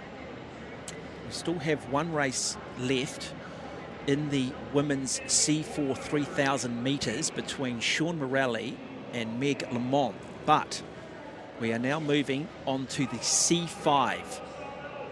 And so C5, in relation to C1, the severity of disability is not as great, the higher the number. And first up, riding against herself, will be Paula Andrea Oza Velosa of Colombia, 29-year-old, who was second in the road race at the World Championships back in 2018 and has medalled at World Championships on the track in the scratch race back in 2018 in Rio de Janeiro, looking to try and see if she can medal in the women's individual pursuit.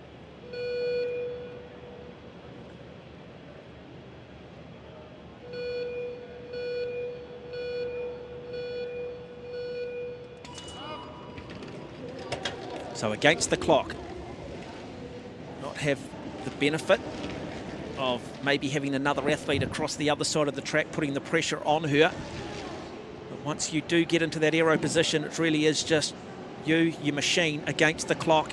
This is a good start too, coming from Oza Velosa. Well, we're in the C5 category now, so these are the riders that are least impacted by their disabilities, and they certainly have a great ability to even sometimes contest in the able-bodied competitions. But it is the Paralympics C5 women's individual 3,000 metre pursuit that we are now watching. The first rider from Colombia. And the other riders will be taking a wee note of this time too. And interesting to see as she try and get you those splits through 1,000 metres. That will be a bit of a benchmark then for all the coaches. As they try and break this down, how do I ride the first 1,000, the second 1,000, and then looking to try and bring it home. Trying to stay as smooth as she can. She'll come through that 1,000 metres in a time of 1 minute 18.334. Well, she had a passion for cycling before her accident in 2014, where she was actually run over by a dump truck, which is just absolutely horrifying, but hasn't lost her passion for cycling, so still training on the road and pushing her limits here on the velodrome. Silverlota is out on the track.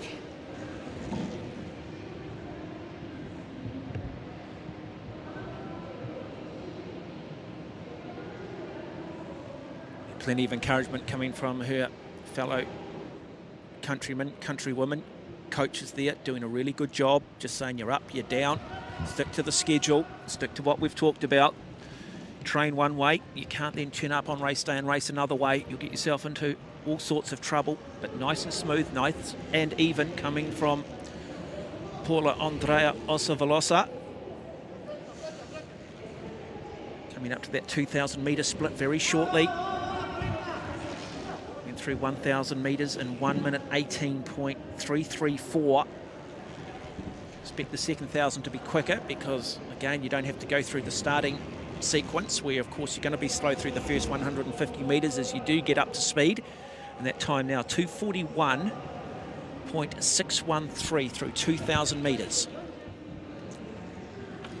She looks good on the bike. She comes from a skating background. In fact, she had a lot of difficulty trying to choose whether to specialise in track cycling or speed skating on the ice, but cycling it is for this Paralympics.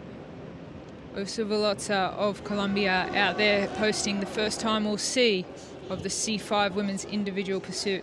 Now this is where it comes down to mental fortitude, that ability to dig deep. You are absolutely suffering here, both aerobically and physically. Feel like your sort of legs are on fire, the razor blades are possibly attacking the lungs, and you've just got to try and hold it together. Believe in yourself, say to yourself at some point this is going to be over and I will get to recover. It requires a lot of mental fortitude.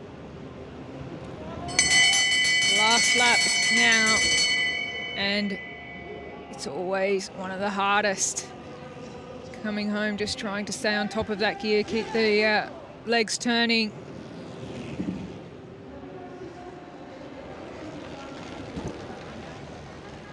She will be the first athlete to register in the C5 3000 women's individual pursuit, a time of 4:07.826 as she averaged 43.579 kilometres an hour. And so she's got the time on the board now that every other athlete needs to chase. The 4 fastest times will go through the medals this afternoon. The fastest 2 will race for gold. Those with the 3rd and 4th fastest times will race for the bronze medal. See her come off the starting gate here. Very smooth and a lot of power going through those pedals. Coming out of the gates, it's a fine art. You need to do it in training. You need to have experience with the gate. If you go a second too early, it can grab your back tyre. And there is the bell. Beautiful nails in everything's coordinated at this level. Well, it is. You talk about really small percentages, though, but even right down to the way you look, and if it makes you feel a bit better about yourself, if it just gives you that little bit more, it's almost a placebo effect, isn't it? Then absolutely, do what you've got to do to get the very best out of yourself, and right down to the type of gear you wear. And you see it in all sport these days, look good, feel good. And there is a lot in that, particularly with the small percentages we are talking about. So up next in the second heat of the women's C5 3000 individual pursuit. That'll be Carolina Groot of the Netherlands up against Ana Raquel Montenegro Batista of Brazil.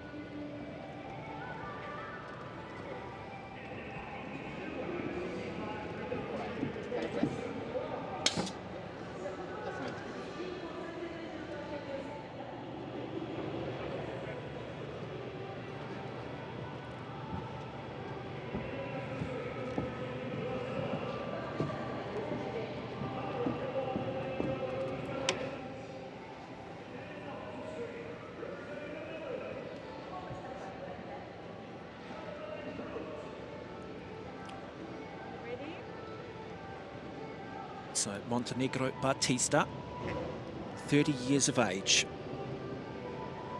has represented her country previously in the sport of triathlon back in 2016, up against Carolina Groot of the Netherlands, 23 years of age.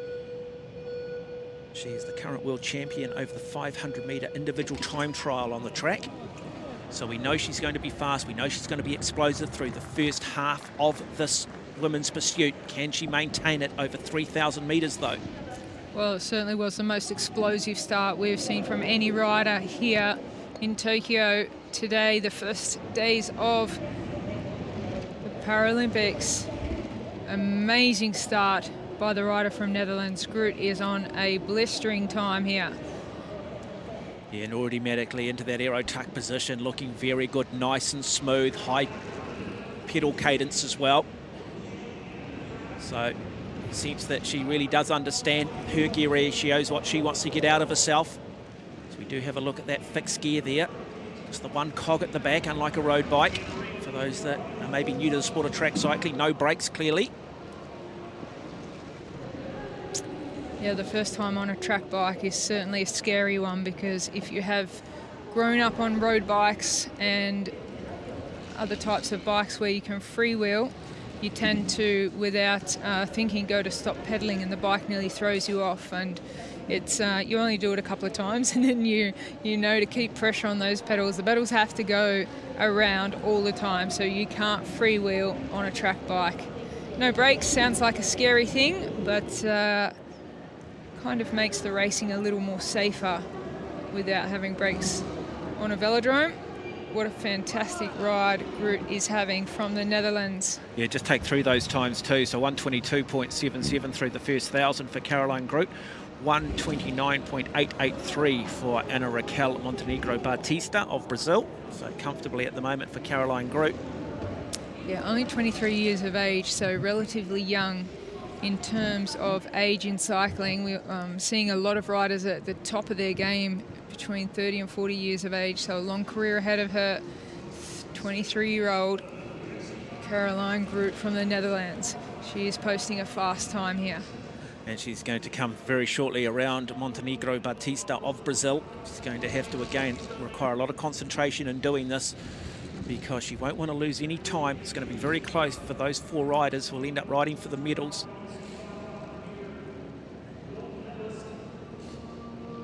But noticing that she does tend to have her eyes upward rather than directly down, which some of the cyclists do choose to do, is having that head so far down. Oh, and just a little bit of an indecision there from both riders. Not the fault of Montenegro Batista, because she's the rider out in front. I'll be interested to see the 2,000 metre split for Groot, and it's slower than the time of Oso Veloza of Colombia, who we've seen out there already. So a little bit off the pace from the Colombian. Yeah, so Carolina Groot, more of a specialist over 500 metres, and so maybe just an opportunity for her at these games to get out on the track, get some competition, get a feel for things, knowing that perhaps this is not her specialist event. But at the moment it is Paula Andrea Oso Veloza, the first rider, who still is in rank number 1. Just start to now see Carolina Groot certainly has just lost a little bit of that momentum that we saw over the first 1,000 metres. Yeah, it was such an aggressive, fast start, and she's certainly feeling the lactic acid build up from that now. It's very hard for an explosive rider to pace themselves when they've got that power, they want to use it, but it really does make it hurt afterwards. So she's 1 lap to go for Caroline Groot of the Netherlands.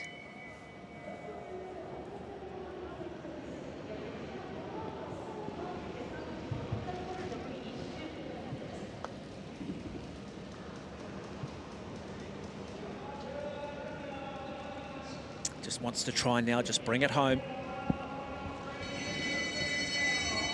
She'll be relieved.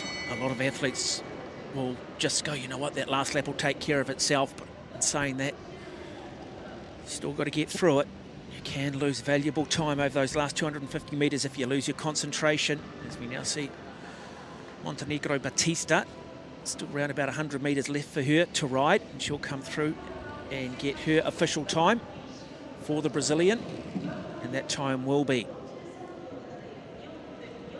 4:43.704, 35.878 seconds behind Carolina Groot of the Netherlands. But Groot 10 seconds down on Paula Andrea Osavalosa of Colombia. Yeah, that'll give the Colombians some confidence. We still have 7 riders to go. 6 riders in fact, left to race.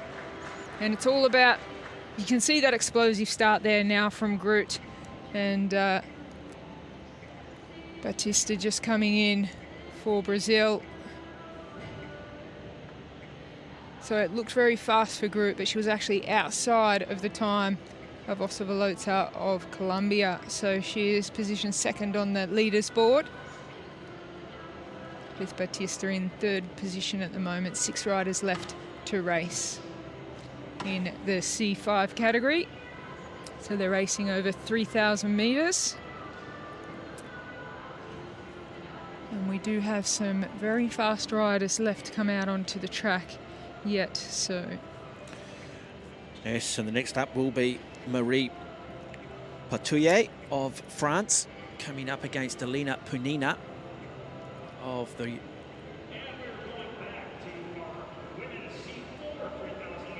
Russian Federation.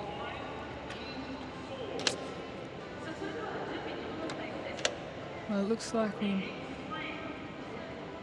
may be going back to C4 category. Okay, so we are in fact. So if you have just joined us, we had a delay in the previous division of racing, which was the women's C4 3,000 individual pursuit. We still had 1 race remaining, or 1 heat remaining, and that was between Sean Morelli and Meg Lamont of Australia. There was a delay, so they then moved the program forward and went into the women's C5 category, which you've just been watching. Now we're coming back to the women's C4. So the time to beat to get into the gold medal race-off is 3:38.061 and 3:49.032. So Lamont of Australia up against Morelli of the United States. So Morelli of the United States has had to have some adjustments made to her bike. That's what caused the delay. And now we see if Meg Lamont, the Australian, can post a fast enough time to be in the gold medal ride-off with her fellow Australian, Emily Petricola. She holds the fastest time. Well, this is going to be close, isn't it? Because Morelli, well, she's the defending Paralympic gold medalist from Rio back in 2016. Lamont, on the other hand, well, she's the silver medalist from the World Championships, the recent World Championships in Milton, Ontario, Canada back in 2020. So the current star up against a real rising star in the Australian. At the moment, though, it is Morelli who has the narrowest of leads through 750 metres. And Morelli's certainly gone out fast and attacked this race. She knows there's a super fast time of Emily Petricola to get up into that gold medal race. She's racing against the clock, not necessarily the rider on the other side of the track. She wants to be in the gold medal ride-off. Well, Morelli went through a time of 1 minute 17.336. Now, it is a second slower than Emily Petricola, the other Australian who has already competed and currently sits in the #1 position. Yeah. Meg Lamont, 1 minute 18.714. That currently is faster than Keely Shaw, the Canadian who was ranked second coming into this final heat. So both riders got a real chance of getting themselves into that gold medal ride this afternoon. Such a composed rider, Meg Lamont. She looks very, very relaxed, but it's Morelli with the faster time. Can she keep the pace going? You can see now the gear's looking a little bit heavier than the Australian that's spinning a lot more, but can Morelli push this gear all the way to the finish? Well, she knows how to win gold, doesn't she? We know that she's got the top 2 inches, which is so important in elite level sport, having a head like granite, being able to deal with the occasion. But the young rising star out of Australia, Meg Lamont, 31 years of age versus 45 years of age for Morelli.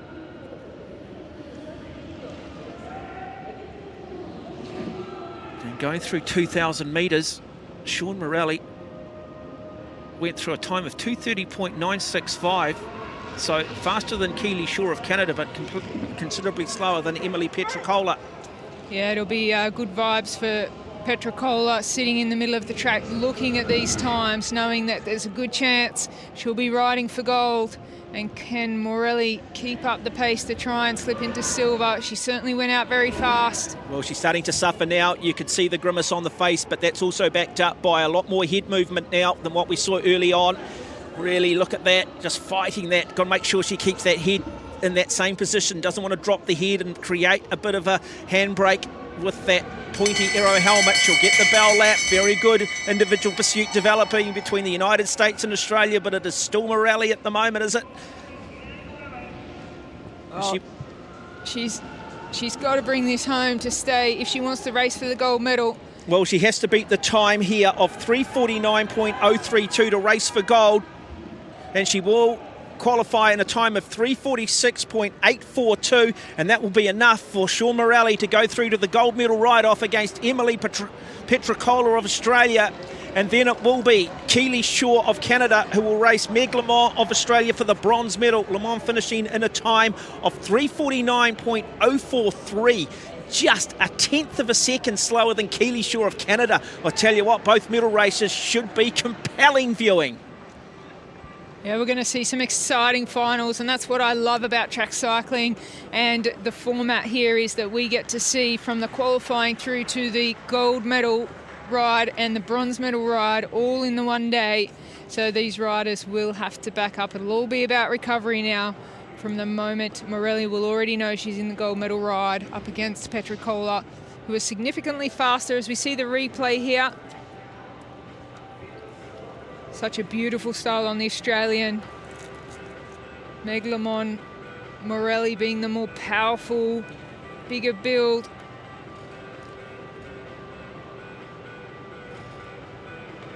And just giving everything Lamont here to the finish. Morelli, a lot of experience, was able to stay in top of that gear. She's got a big job to do in the gold medal ride-off, but the bronze will be between Keely Shaw and Meg Lamont as we now move back. This is the C4 results for the finals this afternoon. Yeah, Petricola up against Morelli for gold, Shaw up against Lamont for the bronze, and I guess that delay too for Morelli, well, that's not going to help her recovery because she was delayed by about 15 to 20 minutes, so that's 20 minutes less recovery. Also the fact that Petricola was up first today in that C4 event. So a lot of work to do for the defending champion, but hey, it is finals as we now move back to Heat 3 of the women's C5 3000 individual pursuit.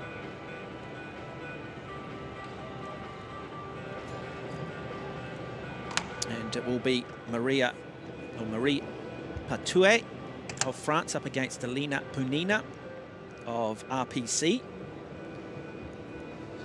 So 20 years of age, Punina.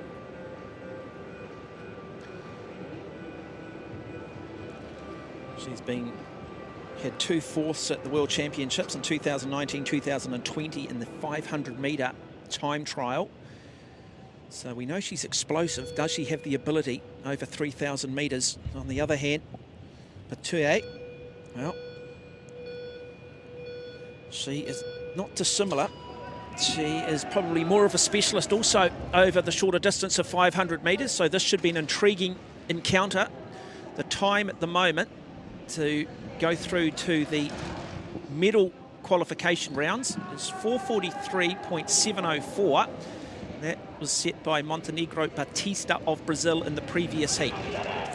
Now these two riders racing against the clock to make their way into a medal ride-off. There's still 4 more riders after these two. It's the rider of France, Patoulet. She is really putting the hammer down here. Yeah, looks incredibly smooth, doesn't she? Lovely aero position and really got those gears. Both riders actually riding a really high cadence. If you're new to cycling, what we mean by that, the number of times they're turning the pedals in a minute. And that will vary depending on the size of the gear they wish to push. And riders tend to keep it quite a secret what gear they're going to ride on a certain track. Every track's different, so you need to determine what gear you're going to ride during the warm-up on the day, because it can be completely different conditions and feeling to the day before. So they really don't make those decisions until just before the competition, what gear they feel they can push today with the different conditions and the different feeling they wake up with. So riders do tend to keep it quite secretive what gears they're racing, but we can tell if a rider's pushing a much bigger gear than another rider just by watching how fast their legs are going around. And so at the moment, Patoulet in control, and she's going to come into the same straight now as Elina Pennina. Pennina, big future ahead of her, just 20 years of age. Yeah, Dr. Marie Patoulet from France. She's a local GP. She has just passed her component out on the track and she looks fast.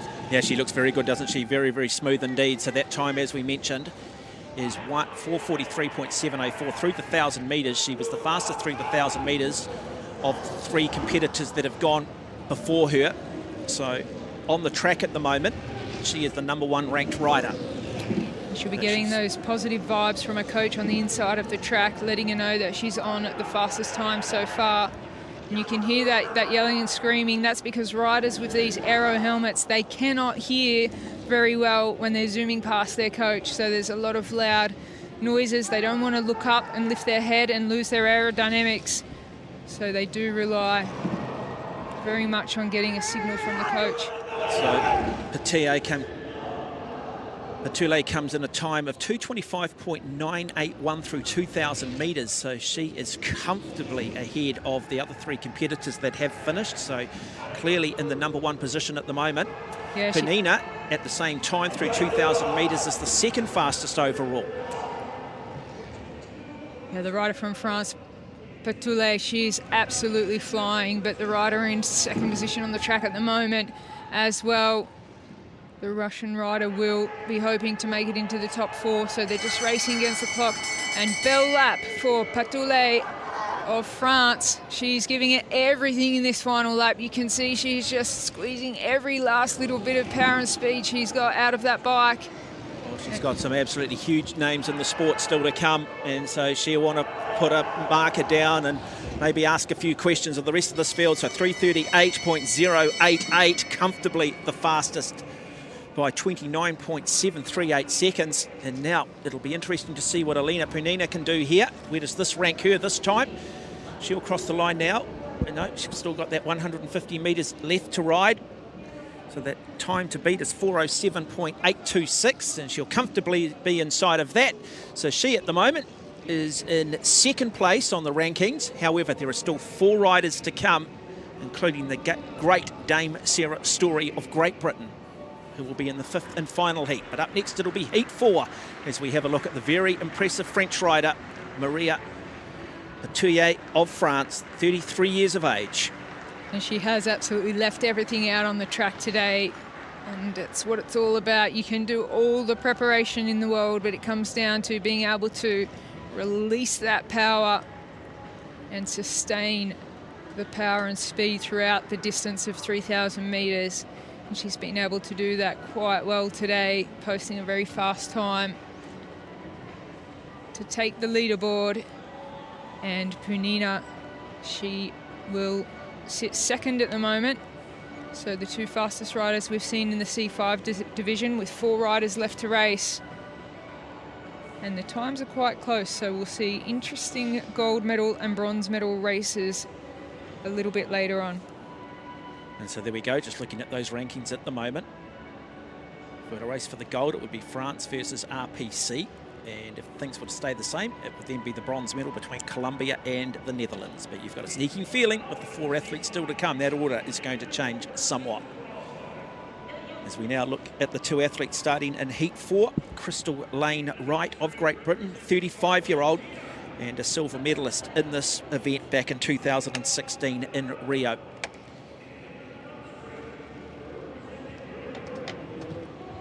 She'll come up against Mariela Delgado of Argentina, who was 7th in the individual pursuit back in 2016.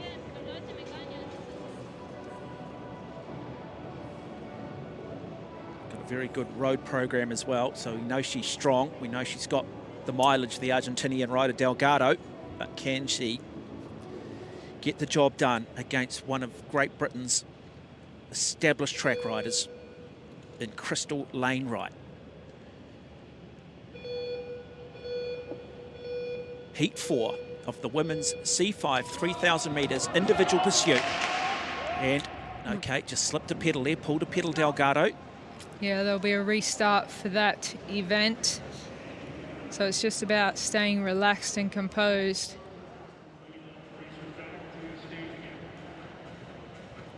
So if there's a technical issue out of the gate, there'll always be a restart. If it was a mechanical fault, regardless of what the fault is, if there is a grab of the gate, we'll see now. So it was a pulled foot straight out of the pedal, you can see. They'll want to either put a strap around that or tension the pedal so the shoe can't pop out of the pedal so easily. It's amazing just how much pulling power they do have too. You'll often see a lot of cyclists that previously used to almost tape themselves in addition to the cleat that clips into the pedal, because of the sheer amount of power that they can pull up through the pedals. A lot of work done in the gym. So important that first 150 metres in a pursuit to try and get up to top speed, maximum power. Yeah, it is a big fear for the riders. On race day, they can produce just a little bit more power, but it is up to the mechanics to make sure all this type of stuff before the start. So they just tighten the pedal there, the lever that allows the cleat to come out, which means when she finishes the race, she'll need some assistance to get the foot out of the pedal if they've tightened it to its maximum tension. So you'll notice that the bikes not dissimilar to what you see throughout the Summer Olympic Games. They will make slight adjustments based on their disability, but there are some pretty strict criteria around seat positions, weights of bikes, lengths of bikes, so that really it doesn't come down to which countries have the most money and which countries can push the development side of it. So there is still a lot of development work that can be done. Yeah, it's a big aspect of the sport, the technical side of it. It's great if you have a good team around you and you can leave that to your team, but some athletes are always trying to push technology to its limits. They push their bodies to the limits, but it's got to be evenly distributed through what they can do with their bodies and with their machinery as one. Well, man and woman should be the machine primarily. It should come down to the athlete, not necessarily a group of designers. Mind you, these days there is an element of both, but it is always predominantly the athlete. Well, 99% the athlete. So 2 remarkable athletes set to go again. Crystal Lane Wright of the UK, 35 years of age, up against Mariela Delgado of Argentina, also 35 years of age. Lane Wright, the silver medalist in this event from Rio 5 years ago.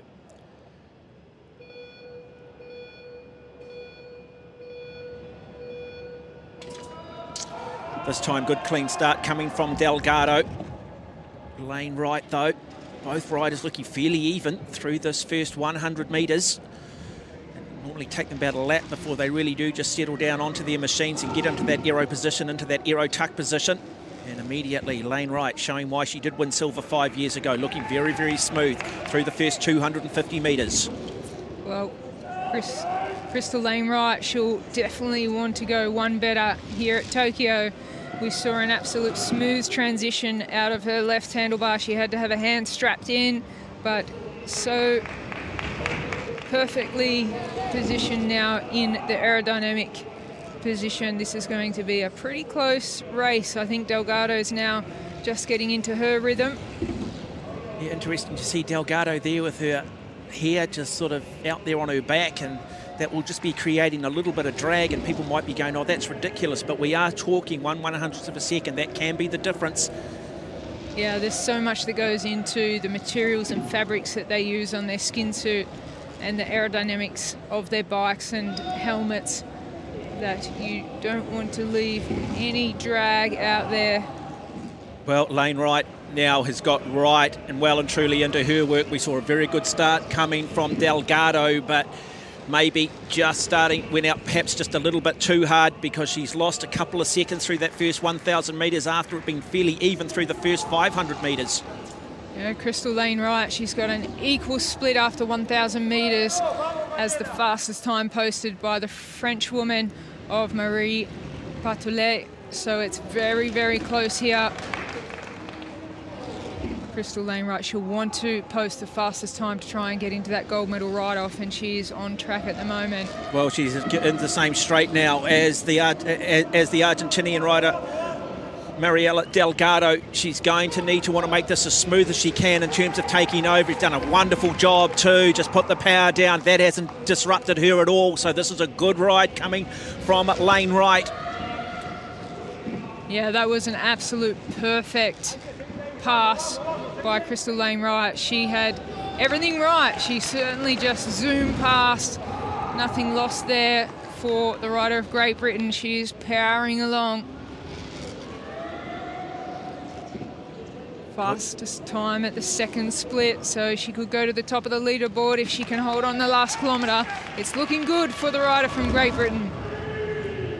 Very good performance indeed, but this is that point we talk about, 3,000 metres, 2,000 metres of hope and 1,000 metres of truth, and they're very much at that critical threshold now as we just start to see Delgado really struggling after probably maybe just going out just a little bit too hard, the Argentinian rider, but it is all Lane Wright. Now she is riding simply against the clock. She so desperately wants to try and ride for gold. She was silver 5 years ago. She'll look to try and want to go one better here in Tokyo. She will get the bell lap now. Yeah, we're going to see a fast time here, posted by Crystal Lane Wright of Great Britain. She's certainly got big shoes to fill and chase in Dame Sarah Story, who is yet to ride. She crosses the line. And we go 3:35.061, so it is the fastest time by 3 seconds over Maria Patolet of France. As the bell lap now goes for Mariela Delgado of Argentina, who started out so promising, but we talk about it, you've got to be smart, you've got to be even in the way you approach the pursuit. At this point, you just sort of almost feel like she's just, I don't know, pedaling a little bit through quicksand, such as the fatigue and the burn in the legs. Yeah, and sometimes you don't know when that's going to happen. Shake of the head, you can feel great before you get on the bike, and some days it just doesn't happen. But Crystal Lane Wright, she has to be happy with her time of 3:35, sitting at the top of the leaderboard with just 2 riders to go. So it will be, she will make it into the ride-off for the medals. We're just yet to determine whether it'll be gold or bronze. Well, there's 2 riders to come. It'll be Great Britain versus New Zealand. The Great Dame Sarah Story up against Nicole Murray.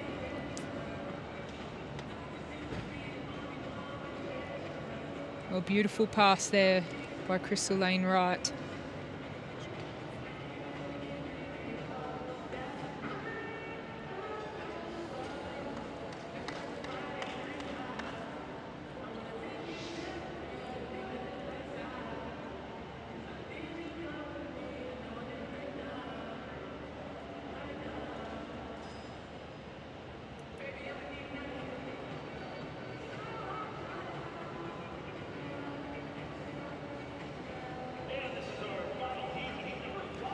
And this will be the final heat of the women's C5 3,000 metres individual pursuit. And there she is, Dame Sarah Storey, arguably the greatest Paralympian in, well, arguably, possibly in the history of the sport, because she has won 9 Paralympic gold medals in cycling, 13 track world championships and 10 road cycling world championships. And she'll come up against Nicole Murray, 28 years of age, resides out of Cambridge in New Zealand.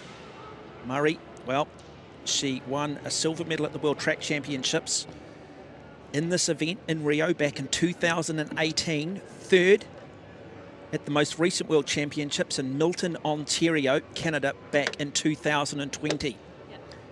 How does she approach this, coming up against one of the very, very best, arguably the greatest of all time in Storey? Well, it would be quite intimidating being on the other side of the track of Dame Sarah Storey. They have similar disabilities in the left hand. You can see a different contraption for the New Zealand rider. Oh, very fast start from New Zealand, very powerful. She exploded nicely out of the blocks, didn't she? Nicole Murray, very good start, but we know Storey, the experience that she does have. We talk about the number of medals she's won in cycling. She also won many, many medals as a swimmer prior to turning to cycling, having won 5 Paralympic gold medals in the sport of swimming. So Murray versus Storey. Nicole Murray of New Zealand, 28 up against Sarah Storey, 43 years of age. And Sarah Storey takes to the lead. She's out chasing that time of her teammate from Great Britain, Crystal Lane Wright. It could be a all Great Britain final. Let's see what Nicole Murray can do. Well, that leading time is 3:35.061 to get themselves into a ride-off for the medals. They need to go past Elena Punina, which is 4 minutes 01.898. So, which of these riders will both of them go through to the medal rounds? Will it just be one of them? Well, we're about to find out, because we are starting to now get to that critical threshold. The second 1,000 metres, so important. Sarah Storey goes through with the fastest time at the 1 kilometre mark. Can she make it the fastest time at the 2K mark? So she's just slightly faster. The good news for the New Zealander is Nicole Murray. Her split through 1,000 metres of 1:14.198 is the second fastest through this part of this 3,000 metre pursuit. It is quicker than Crystal Lane Wright of Great Britain, who currently sits in first place. Yeah, it's a super fast ride by Dame Sarah Storey. She is absolutely on fire, and even if she does catch Nicole Murray still has a chance at riding for a medal at this Paralympics. So it's Dame Sarah Storey at 43 years of age, still dominating the track at this point. Well, remarkable athlete. Just look how smooth and balanced she is. Incredible bike rider, wonderful athlete. And she will come through.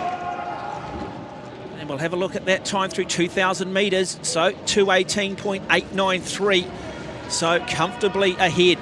She's now about to roll over Nicole Murray. Murray went through in a time of 2:26.93, so she has dropped some time now to Marie Patoulet of France and Crystal Lane Wright of Great Britain, who were faster through 2,000 metres. So the New Zealander now trying to see if she can qualify in 3rd or 4th place. She's got some work to do.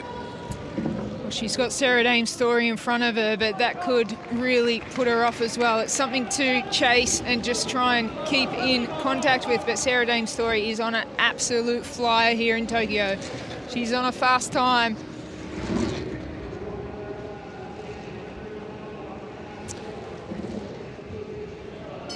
And she'll get the bell lap. So 250 metres of her journey to travel, and she will move into a gold medal ride-off to add to her already 9 Paralympic gold medals that she has won in the sport of cycling. So she crosses the line. 3:27.057, and world record too. A world record for Dame Sarah Storey, and the New Zealander. She'll still have 125 metres of her journey. And what time for the Kiwi? The time she needs to beat is 4:01.891, so she will go into a ride-off for the bronze medal, Murray of New Zealand. Well, fantastic ride by both riders. Sarah Dame Story, a world record. That doesn't happen every day. Sarah Dame Story has just posted her personal best fastest time at the age of 43. It just goes to prove you can continue getting stronger and stronger. World record 3:27.057. Oh, that would be good enough to medal at the Summer Games at previous Olympics. Just showing just how remarkable she is. Dame Sarah Story, Crystal Lane Wright, 3:35.061. But good news for France, Maria Patoulet, and also good news for New Zealand, Nicole Murray. They will ride for the bronze medal. So both those countries could get themselves a medal later on this afternoon here at the Izu Velodrome, day 1 of Tokyo 2020, the Paralympics.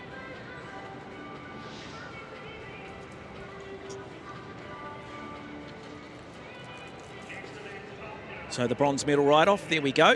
So Britain versus Britain, France versus New Zealand. They are the top 4 athletes who will be back in the Velodrome for those medal ride-offs later on today. Up next, it will be the men's B 4,000 metre individual pursuit. Those athletes with men's with a visual impairment, and they'll be riding tandems. Tandem racing is one of my favourite type of races to watch. There is so much involved in being partnered with somebody that you really do click with. We can see the mechanic there, Ernie from Great Britain. He has probably done more Olympics than Dame Sarah Story or any athlete or coach. So guide will be Craig McLean for James Ball. And for Kai Christian Kruis, their guide will be Robert Forsterman. Great Britain's had a last-minute change, so Craig McLean won't be piloting for Great Britain. It'll be Lewis Stewart, age 22. Forsterman piloting Kruis here for Germany. That is a very strong pilot to have. Known for his quads, as you can see there in the picture, they call him Quadzilla. The pilot for the Germans, very big thighs. So yeah, a last minute change we can see now for Great Britain. Craig McLean is not piloting. He was in Tokyo a couple of weeks ago for the Summer Olympics coaching. So he looks more nervous than James Ball. So James Ball, well, he didn't finish back in 2016 in Rio, but he was second at the Commonwealth Games over 1,000 metres in the time trial, and that was on the Gold Coast. And he's also won a World Track Championships in the sprint. How does he approach this 4,000 metres individual pursuit? So 1,000 metres longer than what we've just seen for our women. So 16 laps of the track. These tandem bikes are just absolutely fascinating. But like we said, we've got Quadzilla on the front. That is Forsterman for the Germans. But he is known to be a former sprinter. How is he going to manage 4 kilometres? So they always want to choose a pilot that's bigger than they are, because that will give them aerodynamics. Oh, great start from both, and just look at the power coming from Kai Christian Kruis of Germany. And it is the Germans and now Great Britain, both of these remarkable teams into their work, and the speed, the power being put on. Nothing separates Great Britain from Germany through the first 250 metres. So powerful, looked like we were watching a 500-metre race, but this is 4,000 metres, so these riders just need to settle into a rhythm now. Oh, the Germans have swung up the track, so have to just wait and see what has gone wrong there for the Germans. And Great Britain continuing to race. So it must be some sort of gear failure or mechanical, we would have thought. Yeah, it could be a cramping of the legs or anything. We need to wait just to find out what went wrong. But Great Britain are continuing to post their time. So Ball up against Cruz. But it's Ball at the moment who is just racing against the clock. Yeah, well, they have the experience to not let anything faze them with the opponent on the track, leaving the track. Great Britain just stay in their zone, watching their coach on the side of the track.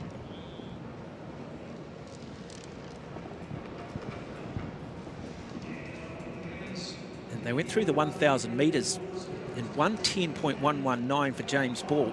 Kai Christian Cruz in a time of 1:10.215, so nothing really separated them through the first 1,000 metres. And we definitely just had it confirmed that a DNF now has come up, certainly for Kai Christian Cruz. We're also getting a DNF call here on our in-studio system for the Great British riders.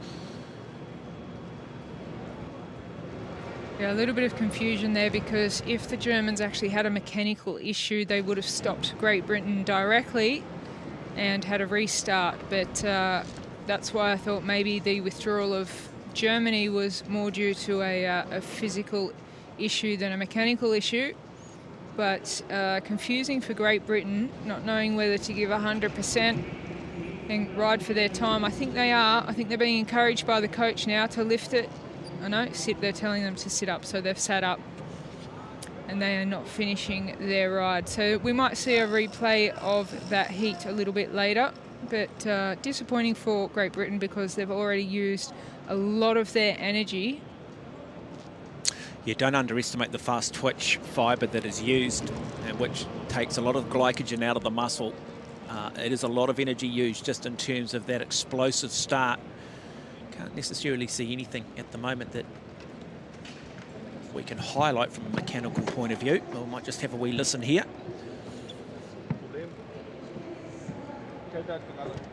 So maybe the seat post, is it?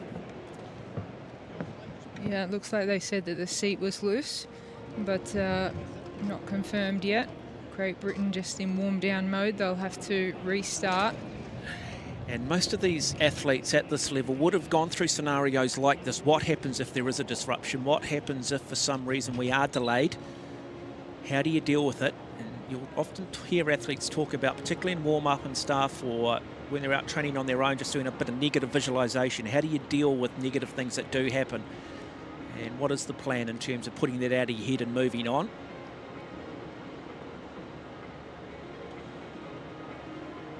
Yeah, riders not looking too phased. They'll be taken off the track and jump straight on the rollers, trying to keep those legs warm for when they'll be back out on the track. So we'll move now to Heat 2 with another team from Great Britain. So a lot of work for the mechanics in between those two heats.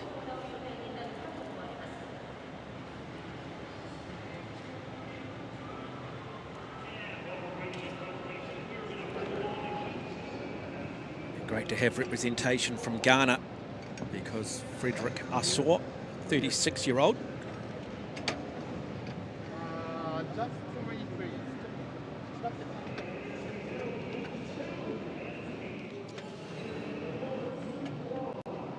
We do have Rudolf Mensah will be his pilot.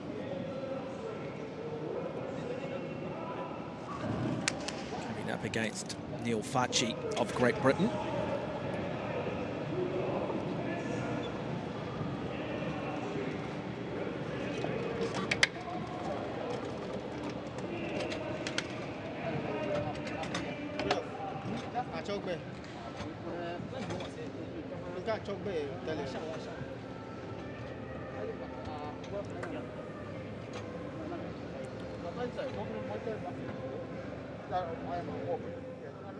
So Frederick Assor was 5th at the Commonwealth Games in the Gold Coast in the 1,000 metre time trial. So we have a look at the British team.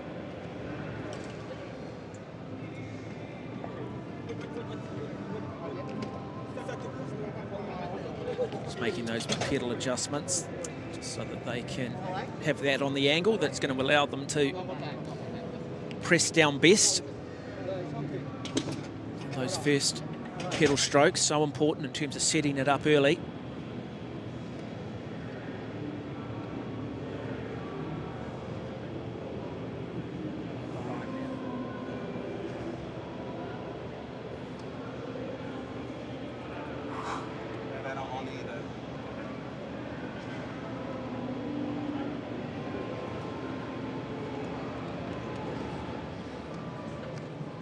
So Matthew Rotherham alongside of Neil Farchi.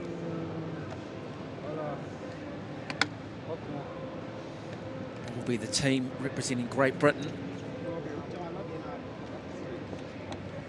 Farchi won the 1,000 metre time trial at the Commonwealth Games on the Gold Coast.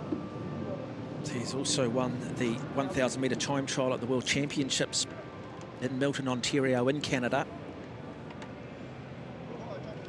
And has won a Paralympic Games gold medal over 1,000 metres back in London. 2nd in the 1,000 metre time trial in Rio. But this is a different event, 3,000 metres. It is an endurance event on the track.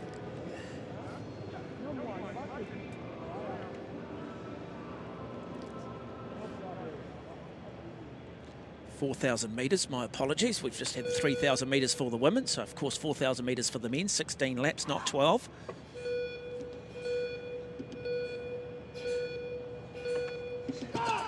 Oh, good start, but did they pull a pedal gun? And I thought they might have, but just such an explosive part from Farchi, and that just sort of a contrasting start from Frederick Assor, and immediately look at the power coming from Britain at the moment.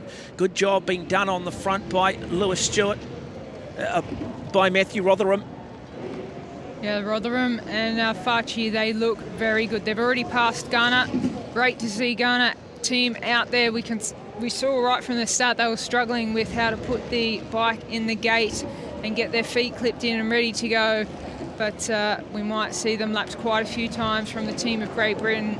They have superior equipment and experience beyond words in comparison to the Gunner team, but they now seem to be into a settled motion.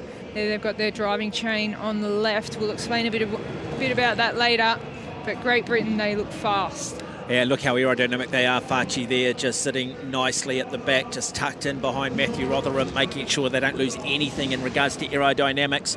And we just have a look at there. Rotherham just has a wee look over at the team from Ghana. At the moment, it's Great Britain really just racing the clock now. Yeah, and the pilot, Rotherham, he can't just go as fast as he wants to go because Farchi needs to be able to keep up with the pedals, and they want to be careful not to produce too much lactic acid too early, so they're just settling into their rhythm now. You can also see the different setup on the bikes with the larger chain ring in the middle for the rider on the back and the smaller chain ring on the front for the pilot. It is about de-gearing the pilot as well, so that it is primarily the athlete at the back. In this case, Neil Farchi, who is determining the speed, determining his place on the podium if in fact they do get through to the medal ride. They look good. They look very comfortable indeed out there. The riders from Great Britain trying to post a fast time. It'll be the fastest 2 times of this qualifying that go into the gold medal ride-off, and they went through 2,000 metres in 2:20.2. And just seeing the contrasting form here from the inexperienced Ghanaians, not really opting for the aerodynamic position there on the front. It's more around control and understanding, communication. So Farchi is your stoker on the back of the Great Britain team, and he has some fantastic results, but he's also studied a physics degree at university. Now for the last year just turned his attention to fine-tuning everything for this Paralympic Games in Tokyo.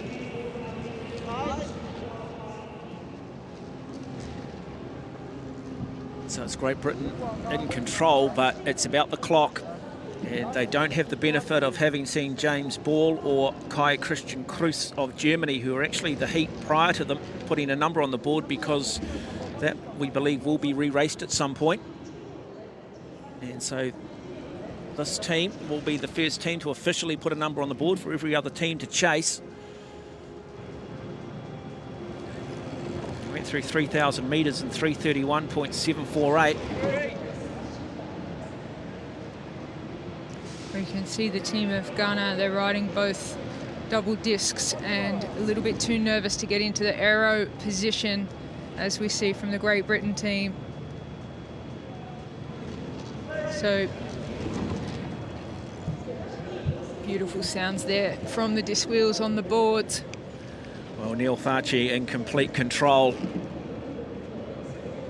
They'll have a means of communicating between themselves. And his pilot, Matthew Rotherham, got the bell lap though. What sort of time will they put up? Will it be good enough to get them through to a gold medal ride-off? Certainly be wanting to make the top four, go away with a medal of some colour. And that time of 4 minutes 42.630, averaging almost 51 kilometres an hour. So that is remarkable from Great Britain's Neil Farchi, his pilot Matthew Rotherham. As we see the team from Ghana still got some work to do, complete their 4,000 metres, but hopefully they are inspiring other athletes back home, saying, look, I wouldn't mind going to the Paralympics. I've got a disability and it shouldn't hold me back. And often the legacy of these athletes is what comes 10, 15 years from now.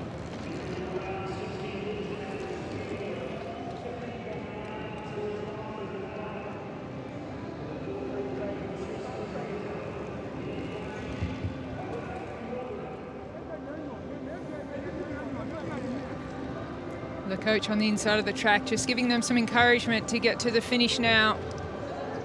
And what a wonderful experience for these riders here in Tokyo.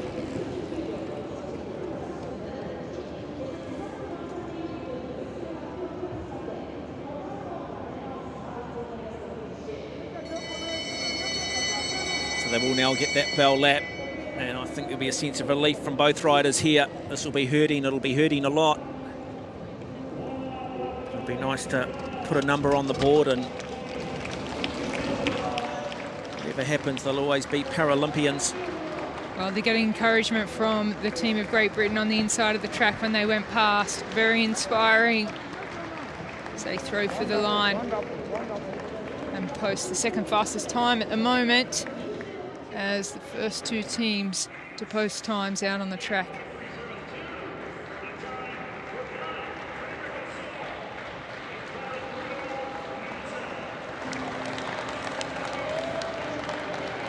And great to see Ghana also responding, acknowledging the applause that they are getting. He's a class act, Frederick Azor, alongside of his pilot Rudolf Mensah. But it is all Great Britain. Neil Farchi, his time of 4:42.63, the time now to beat.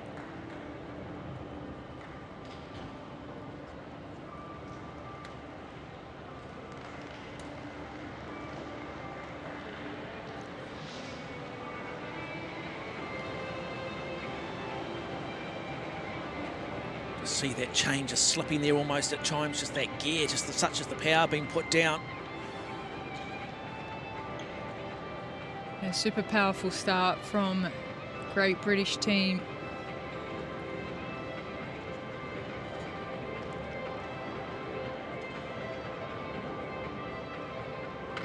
Push for the line there, and that is the time to beat now, 4:42.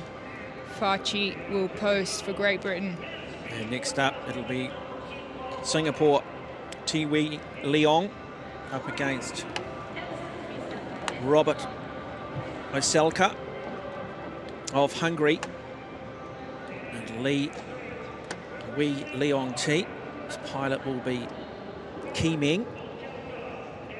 And the Hungarian pairing of Robert Oselka, his pilot, well, Guguli Nagi.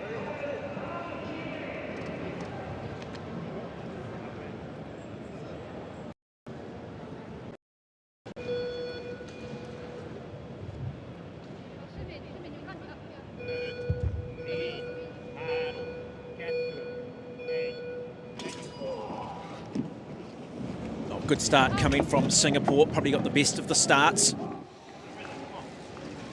But as we've talked about previously, sometimes a slower start just means you're going with a slightly harder gear ratio, which can come back and benefit you once you do get your bike up to full speed. You are pushing more power, particularly if you can push that gear at a high cadence. So we'll have a look as they go through the first 250 metres. At the moment, though, it is the team out of Hungary of Oseleka who has the narrowest of leads over Singapore. Well, Singapore really do look like they've got some good form here with their position. They cross in the lead at the moment. Hungary just not looking quite as aerodynamic and in tune with each other. A little bit of a wrestle with the bike in comparison to the more aerodynamic team from Singapore. Well, Oselka, they just need to believe, they need to stick to their plan, not be intimidated by what might be happening across the other side of the track. They'll just be communicating with each other, listening to their coaches and sticking to their schedule. But so far, it is Tiwi Leong of Singapore.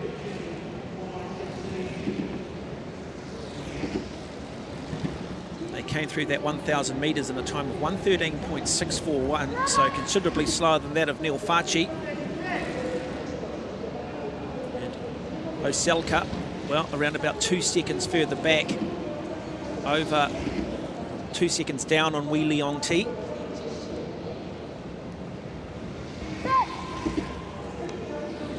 Well, Wee Leong T had a back injury in 2020, so he'll be quite pleased that the Tokyo Olympics and Paralympics were pushed back 1 year just to give him that extra time to recover from the back injury.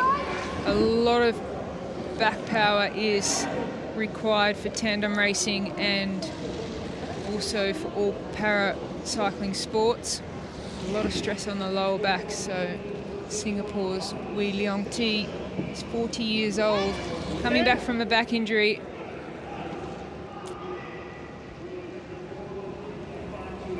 Really just a race against the clock again, just looking at that aerodynamics there, just wanting to be tucked in, keeping that head position well below the highest point on the body of your pilot in front of you, and then making sure your pilot is as aerodynamic as they can be. Well, it's a great example of it coming from the team from Singapore. Yeah, we see at the moment Singapore are very close to the fastest time posted of the Great British team. They're very, very equal through the 2,000 kilometre mark, 2,000 metre mark, should I say. 2,000 kilometres, 2,000 metre mark, so it's a 4,000 metre race for these riders. Well, interesting too that Wee Leong T, 2 minutes 20.645 versus Neil Fachi, 2 minutes 20.2, so not a lot in it at the moment. So a very good performance coming from Singapore here. A real chance of possibly grabbing that top spot over Fachi of Great Britain if they can continue at this pace and in fact look to try and bring it home a little bit quicker. Yeah, it'll be interesting to see if the team from Singapore can bring it home. This is really where it starts to hurt in the middle part of the race. Through 3,000 metres now, 3:29.703, so they're the fastest through 3,000 metres. Tiwi Leong of Singapore at the moment is the fastest of those riders that have finished, that have gone before him. But we are into that crucial final 1,000 metres, in fact 500 metres remaining. Well, Wee Leong T, 40 years old, as we said, he's been training in Wales for this Games.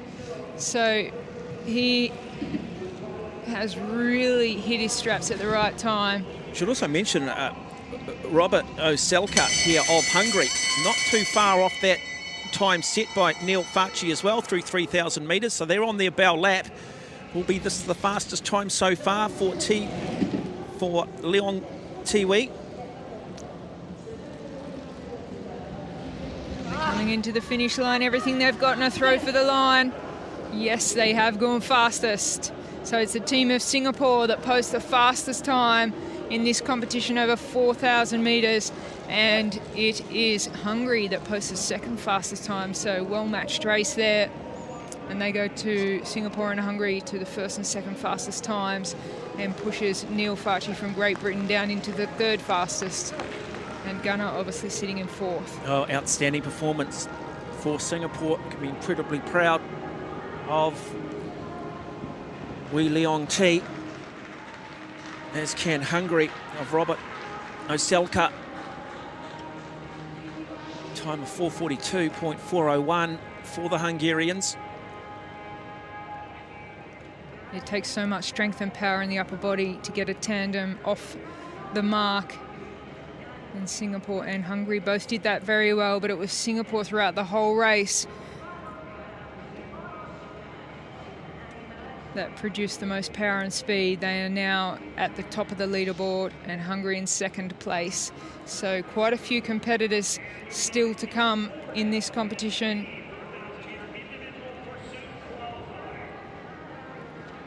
And up next it will be Heat 4. Maximiliano Ramon Gomez up against Christian Bengay Balboa.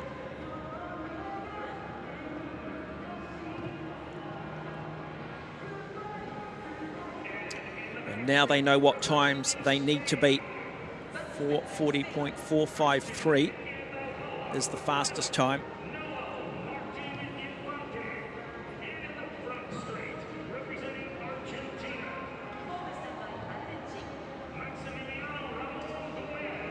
As I mentioned, it is a velodrome that has had some remarkably quick times. 4 world records already gone this morning across the different women's divisions we've had in the individual pursuit. And possibly more world records could go this afternoon when they race for the medals, as we have a first look at our Spanish athlete, Christian Bengay Balboa. Noel Martin Infante will be the pilot. And then it will be Ramon Gomez Maximiliano of Argentina. Sebastian Jose Tolosa will pilot for Argentina.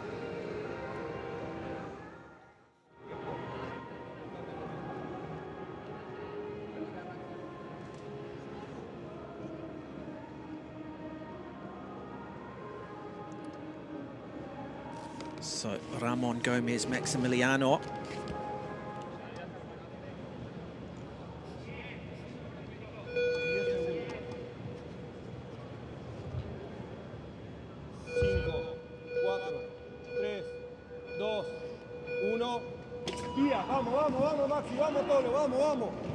Good start coming from Spain. Now these riders, they'll get through that 150 metre mark, and then they will settle down onto their machines, hopefully find that rhythm early, get up to top speed. Peak power's already gone. Now it's about maintaining consistency and being even. And at the moment, very close, but it is Argentina who have the narrowest leads at the moment over Spain. Christian Bengay Balboa is the Spanish athlete. Maximiliano Ramon Gomez is the athlete representing Argentina. Well, Argentina got a handy lead on the Spanish team at the moment. I think it might be closely contested, this race. We're seeing some of the best riders out there, and it's Balboa for Spain, 48 years old, so he has a lot of experience. Well, that fastest time through 1,000 metres was Wee Leong T in a time of 1 minute 13.641. So we'll now get an idea of just how fast Gomez is through 1,000.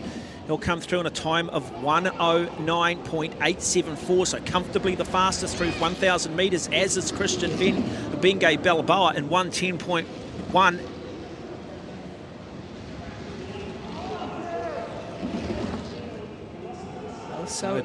So even, such a close race between these two.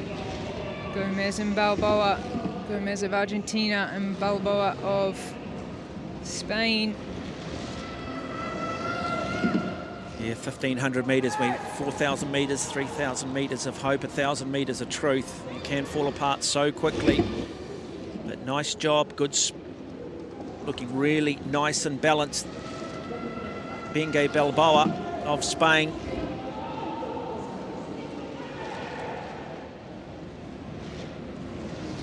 Splits will be coming from their coaches on the side. It's the Argentinian coach.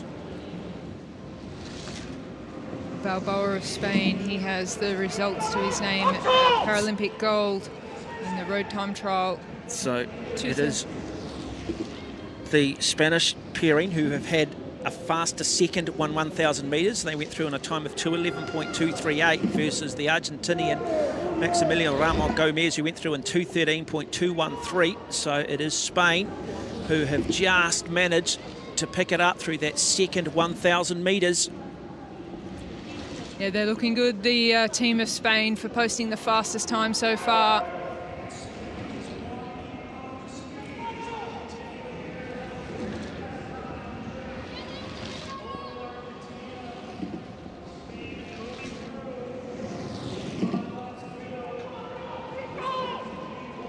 Now, been asked to give everything from their coaches. Coaches really just urging them to bring it home. They certainly are. Into the same straight now. Spain. Bengay Balboa coming up shortly onto the wheel of Gomez. Going to need to make sure they try and pass as smoothly as they can. Don't want to lose any time here because there are still some very good riders to come. Going high on the embankment, need to try and just roll over the top quickly, drop back down into that sprinter's lane. We see that, done nicely. Yeah, Spain's certainly on a good time here. Balboa, the Spanish rider, 48 years old. He's won Paralympic gold before on the road time trial and road race, and silver on the track. So a lot of experience at this level. One lap to go for the team from Spain. And get that time for you. So that time they're going to need to beat is 4:40.453. They'll have no problem doing that. They'll come through in a time of 4:15.494. An average speed of 56.3 kilometres. Simply remarkable for Christian Bengay Balboa and his pilot Noel Martin Infante. And now we see Maximilian Ramon Gomez finish in a time of 4:27.874, moving him into second overall. And if things were to stay this way, we'd see these two riders go at it later again this afternoon for the gold medal ride. But there are still some very good riders to come.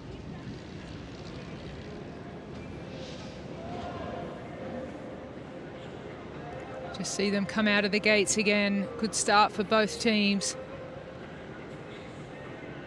And although Argentina were passed by the team of Spain, they still posted the second fastest time.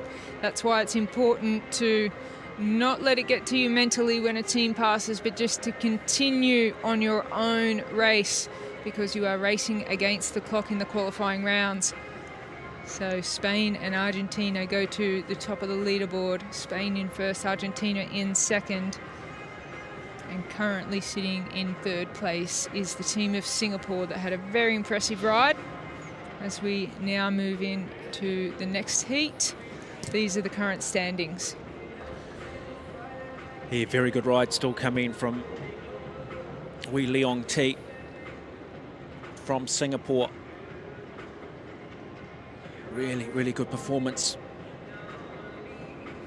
As we now look at our athletes competing in Heat 5 of this men's B 4,000 individual pursuit, those athletes with a visual impairment on the tandems. And we're going to have Alexandre Louveris coming up against Rodolfo Belledo Guerrero of Spain.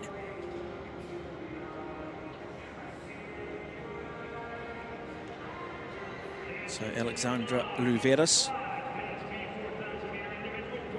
second in the time trial at the recent Road World Championships. So we know that he brings plenty of strength. Can he transfer his form on the road to the track?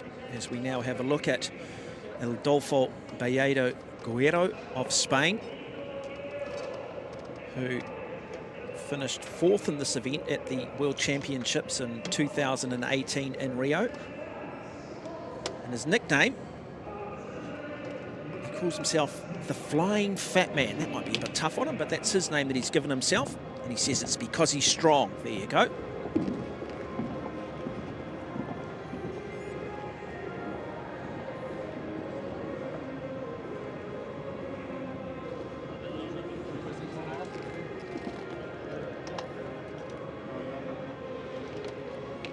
Pilot for Alexandra Louveras is Corentin Eminault,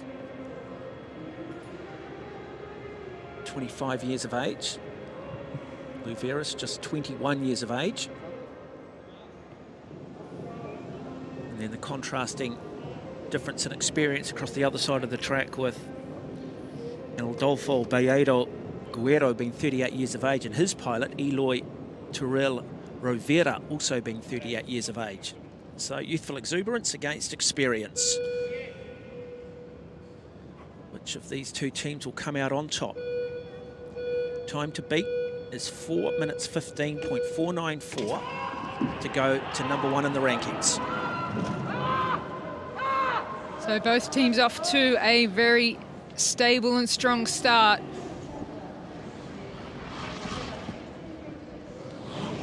Just see the reinforcements on the bike. There's so much power with two riders that go through those bikes. They need to be so strong.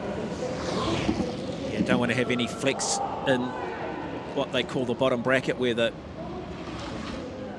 cranks that are attached, the pedals attached to the frame. You can lose energy if you've got any movement through there. So they want everything to be as stiff as it can be. And they do put the power through the pedals. Very good race beginning to develop though in this race between Guerrero of Spain and Louveras of France. Louveras only 21 years of age. Get that split through 1,000. Now the fastest time through 1,000 metres was Christian Bengay Balboa in a time of 1:10.1. And the time they've just posted, 1:06.109. So Louveras in control at the moment of this individual pursuit. They're super fast times by both teams through the first kilometre. A lot of yelling from the inside of the track, encouragement.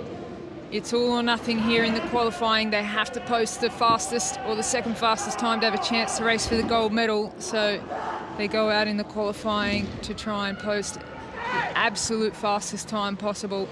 There's no saving anything for the final rounds. You have to be 100% certain you can get through to that gold medal right-off. Well, Rodolfo Belledo Guerrero, the Spanish rider here, he also went through 1,000 metres in 1:08.563, so the second fastest time of the day as well. So if it was to finish this way, they'd both go number 1 and 2 in the rankings.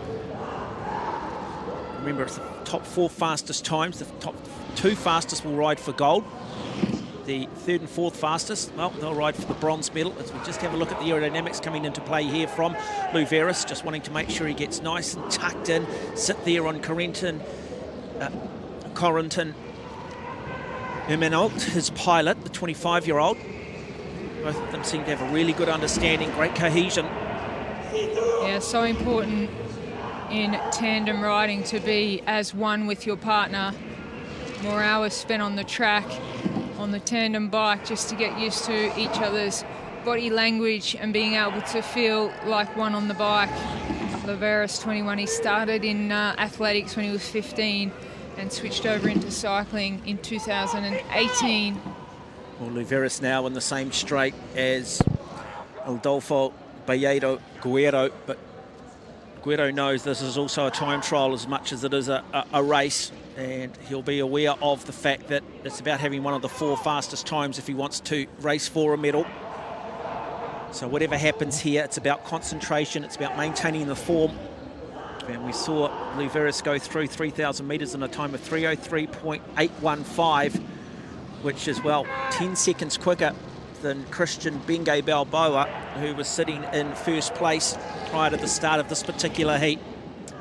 Yeah, the team from France are absolutely flying here. You can just see they are motivated. Now they've got the Spanish in sight, drag them in and potentially make a pass. 1 lap to go. Yeah, this will be close too in terms of the proximity they do get and whether or not they can actually get around the Spanish riders or the Spanish team here. And we should reinforce it as individual riders. They do have a pilot, and that is a very good time coming from Alexandra Luveris. A time of 4:05.272, a new Paralympic record, so outstanding. And also a very good time now coming from Adolfo Belledo Guerrero of Spain in a time of 4:13.247, and that'll move him into the second fastest time so far. But it is the Frenchman who has set the benchmark with the fastest time of the day so far, 4:05.272. Oh, here's the replay of the start. What an amazing time posted by the French team. Luveris of 21 years of age. He has just set a new Paralympic record. And Spain also super fast time.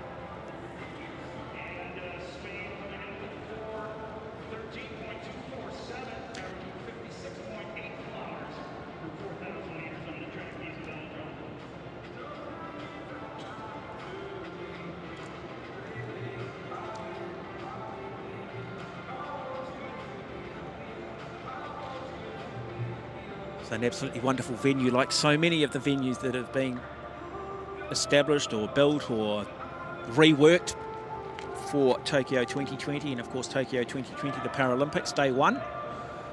Hope you are enjoying the coverage. We've got finals for you this afternoon on the track. But next up, it is our next heat in the men's 4,000 metre individual pursuit for those athletes with a visual impairment. And we will have Marcin Polak of Poland taking on Tristan Bangma of the Netherlands. And this is Bangma, 23 years of age. Won the 1,000 metre time trial at the Rio de Janeiro Paralympics back in 2016, so he knows what it feels like to win a Paralympic gold medal. The other side of the track, Marcin Polak, well, he was 11th in this event back in 2016 in Rio de Janeiro, but I tell you what, 5 years is a long time in sport, and how much improvement has he made. Piloting for Tristan Bangma will be Patrick Boss. Piloting for Marcin Polak will be Mikel Ladoz. Polak 38 years of age, Ladoz's pilot 37, and then Bangma 23 years of age, his pilot Boss 34 years of age. Now we do understand too that we saw the very first heat in this category today between James Ball and Kai Christian Krusch of Germany. Now that race didn't end up finishing. We have been told that they will not compete further in this competition.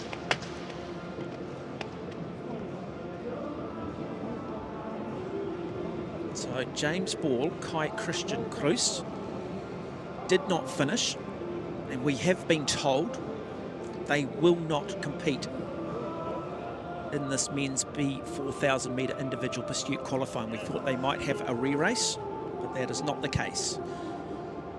But this is Heat 6 you're watching. 4,000 metre individual pursuit. Marcin Polak of Poland up against Tristan Bangma of the Netherlands.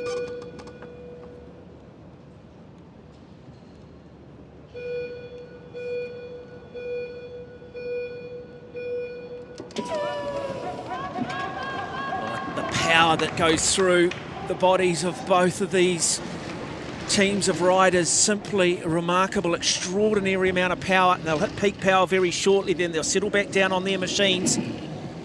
But that time to beat at the moment, the fastest time is 4:05.263. The fourth fastest time set by the Argentinian Maximiliano Roman Gomez is 4:27.874.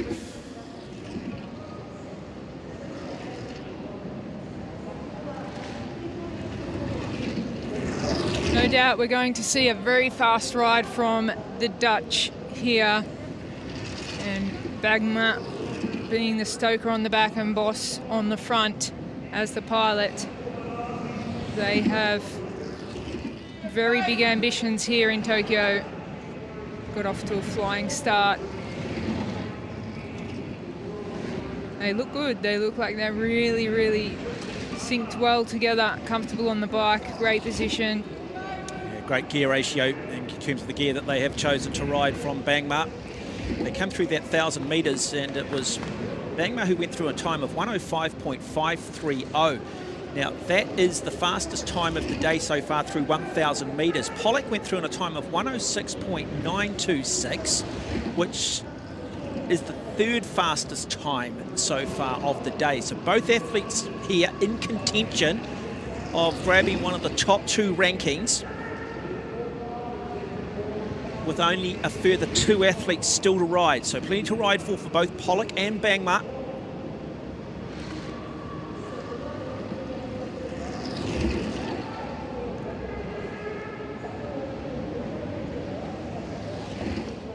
So we'll get that 2,000 metre split for you, but still not a lot in it. Great ride, great individual pursuit. Coming up to that 2,000 metre mark, and then we start to get into that critical threshold, that third 1,000 metres. Come through there in a time of 2:03.413 for Bangma, 2:05.2. So both those athletes, in fact, Louvarez of France would still be in second place at the moment through 2,000 metres, narrowly up on Marcin Pollock, but certainly Tristan Bangma, the fastest on the track so far. Yeah, the Dutch team are definitely going to have to bring this home strong if they want to post the fastest time. They're second faster than the French rider at this moment, but Bangma is going to have to pull it all out to qualify in the top two fastest riders on the track at this point. Great, yeah, wonderful. It's just a very, very cool sport to look at, isn't it? The way they're just set up here, the skin suits that they're in, the engineering, different colours, very, very inspiring. These athletes, along with the sport itself. So, Bangma, comfortable lead over Pollock, but Pollock will know that he's also racing the clock as much as anything. Yeah, Bangma will also know that he's on the fastest time on the track at the 2,000 kilometre mark, and they've now got the Polish team in sight. That's going to give them some incentive. 1 lap to go. I think they're going to post the fastest time. They are looking good. Bangma, 23 years old. He only started, well, actually he's been in cycling since he was 8 years old on a tandem cycle, so he has really got some experience as they throw for the line, and they've done the fastest time in a world record. And a world record goes to the Dutch of Bangma Pollock, too, in a time of 4:05. So that is simply remarkable from Tristan Bangma. Another world record on the track, just confirming that for you, 3:59.470. And Marcin Pollock, too, finishes as the second fastest qualifier, beaten by 5.572 seconds from Bangma, but good enough to keep him in second place in a time of 4:05.042. But world record for Tristan Bangma. Yeah, that is a psychological blow to those competitors that have still to come and those that have gone before him. Yeah, amazing ride by the Dutch. They came in as favourites. Bangma, as we said, he's only 23 years old, but riding a tandem since he was 8 years old. They look so good on the bike together, these two. Boss on the front as the pilot, and Bangma, the stoker, on the back. They have just had a superb ride on a very fast track to set a new world record. And you could see after they crossed the line the excitement we saw from Tristan Bangma. With that ride, he knew we're in a good chance here to be racing for a gold medal. So excited.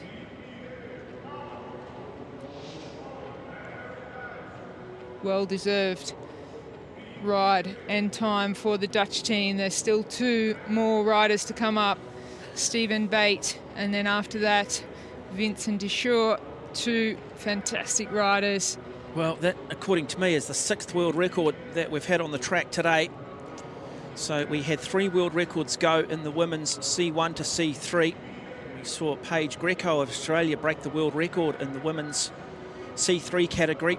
We saw Zheng Xini of China break the world record in the C2 individual pursuit, and we saw Jian Wei of China break the world record in the C1 individual pursuit. Thinking it couldn't get much better, we then moved into the women's C4 3000, and a world record went to Emily Petricola of Australia in a time of 3:38.061. And then following that, we had a world record for arguably the greatest para track rider in history, Dame Sarah Story, in a time of 3:27.057. So talk about fast conditions. They are lightning quick here at the Izu Velodrome, around 4 hours south of Tokyo. As we now come to our final heat of this men's B4000 individual pursuit. Stephen Bate, his pilot Adam Duggleby, and Vincent Deschamps of France, pilot Timo Franson. Good start from both teams, relatively even. Let's see who can settle down the quickest, get up to peak power at that 150-metre mark. They know the time they now need to beat. If they want to ride for a medal this afternoon, they need to go faster than 4:13.238. If both want to ride for a medal this afternoon, they're going to need to go faster than 4:05.263.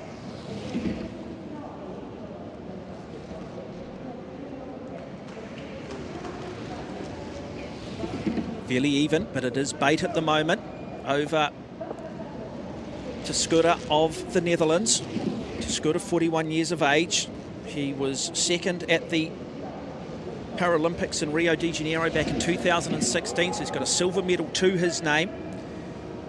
And the man who won the gold medal 5 years ago in Rio is the man on the other side of the track, in Stephen Bate. So the gold and silver medalists 5 years ago going toe-to-toe in this final heat. Will we see a repeat final from what we saw in Rio? 106.007 for Bate through 1,000, 107.178 for Scudder of the Netherlands. Now they're not the fastest times of the day. The fastest time is still Tristan Bangma in a time of 105.530. Yeah, that world record from Bangma of the Netherlands is going to be very hard for these riders to beat. They know that that's the time that they have to beat, so that's what their schedules will be written to with their coaches on the side of the track. If they're calling them up, that means that, you know, they're a little bit off the pace of Tristan Bangma of the Netherlands. That's their target.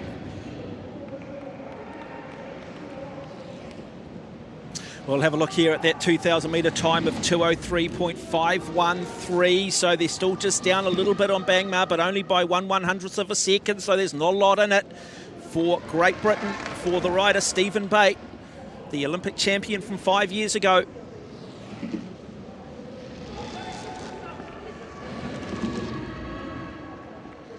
Now that ever important third 1,000 metres. This is about just trying to set up the last 1,000, trying to make sure you stay even, trying to keep that heart rate. It'll be high, but you want it even high. Does not want to be peaking and then coming back down. Need to be in a good rhythm here. Nice job being done from Bate. Originally born in New Zealand, represents Great Britain.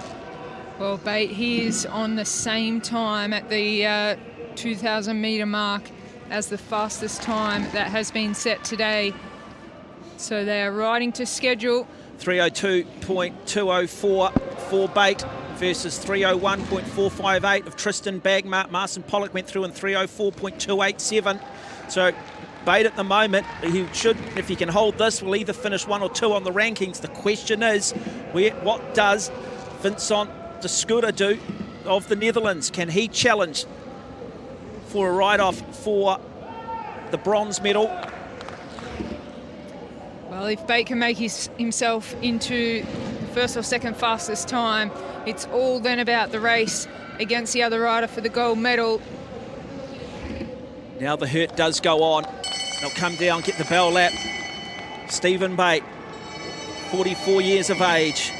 Adam Duggleby, his pilot. The time to beat is 3:59.470. He'll be outside of that, but it'll be good enough. It'll be good enough to move him into second place and a ride-off for the gold medal.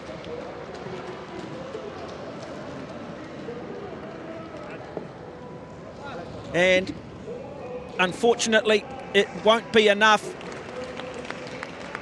for Vincent de Schuyler for him to go through for a ride-off for a medal. He'll finish 5th because Alexandre Louvaras of France will have the 4th fastest time in a time of 4:05.263.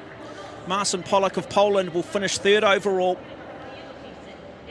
So not much in it. Vincent de Schuyler, the 41-year-old from the Netherlands, looked like he was going to go oh so close to moving into that medal round this afternoon, but in the finish was about 0.8 of a second off 4th place.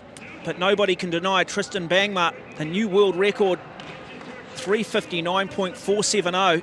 That is simply remarkable. I tell you what, it is going to be a thrilling bronze medal ride-off. It's going to be a thrilling gold medal ride-off this afternoon for the men's B 4,000 metre individual pursuit, those athletes with a visual impairment. Well, 6 world records on the track today. Will we see those world records get lowered this afternoon when 4 gold medals will be handed out here at the Izu Velodrome? We will bring you the bronze and gold medals for the C1 to 3 3,000 metre individual pursuit. We'll bring you the gold and bronze medal races for the women's C4 3,000 metre individual pursuit. The bronze and gold medal rides for the women's C5 3000, and then the bronze and gold ride-offs for the men's B 4,000 metre individual pursuit.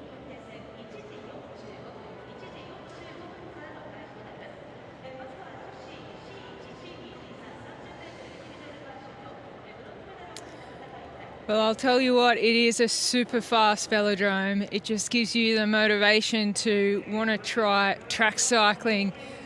Obviously, I have a lot of experience on the boards, but to be on a track as fast as this would be something to experience. And wow, these athletes are really pumping out some great times. Are we expecting to see any adjustments to gear ratios from those cyclists that are through to the medal rounds from what we saw this morning? Yeah, it is. We're just...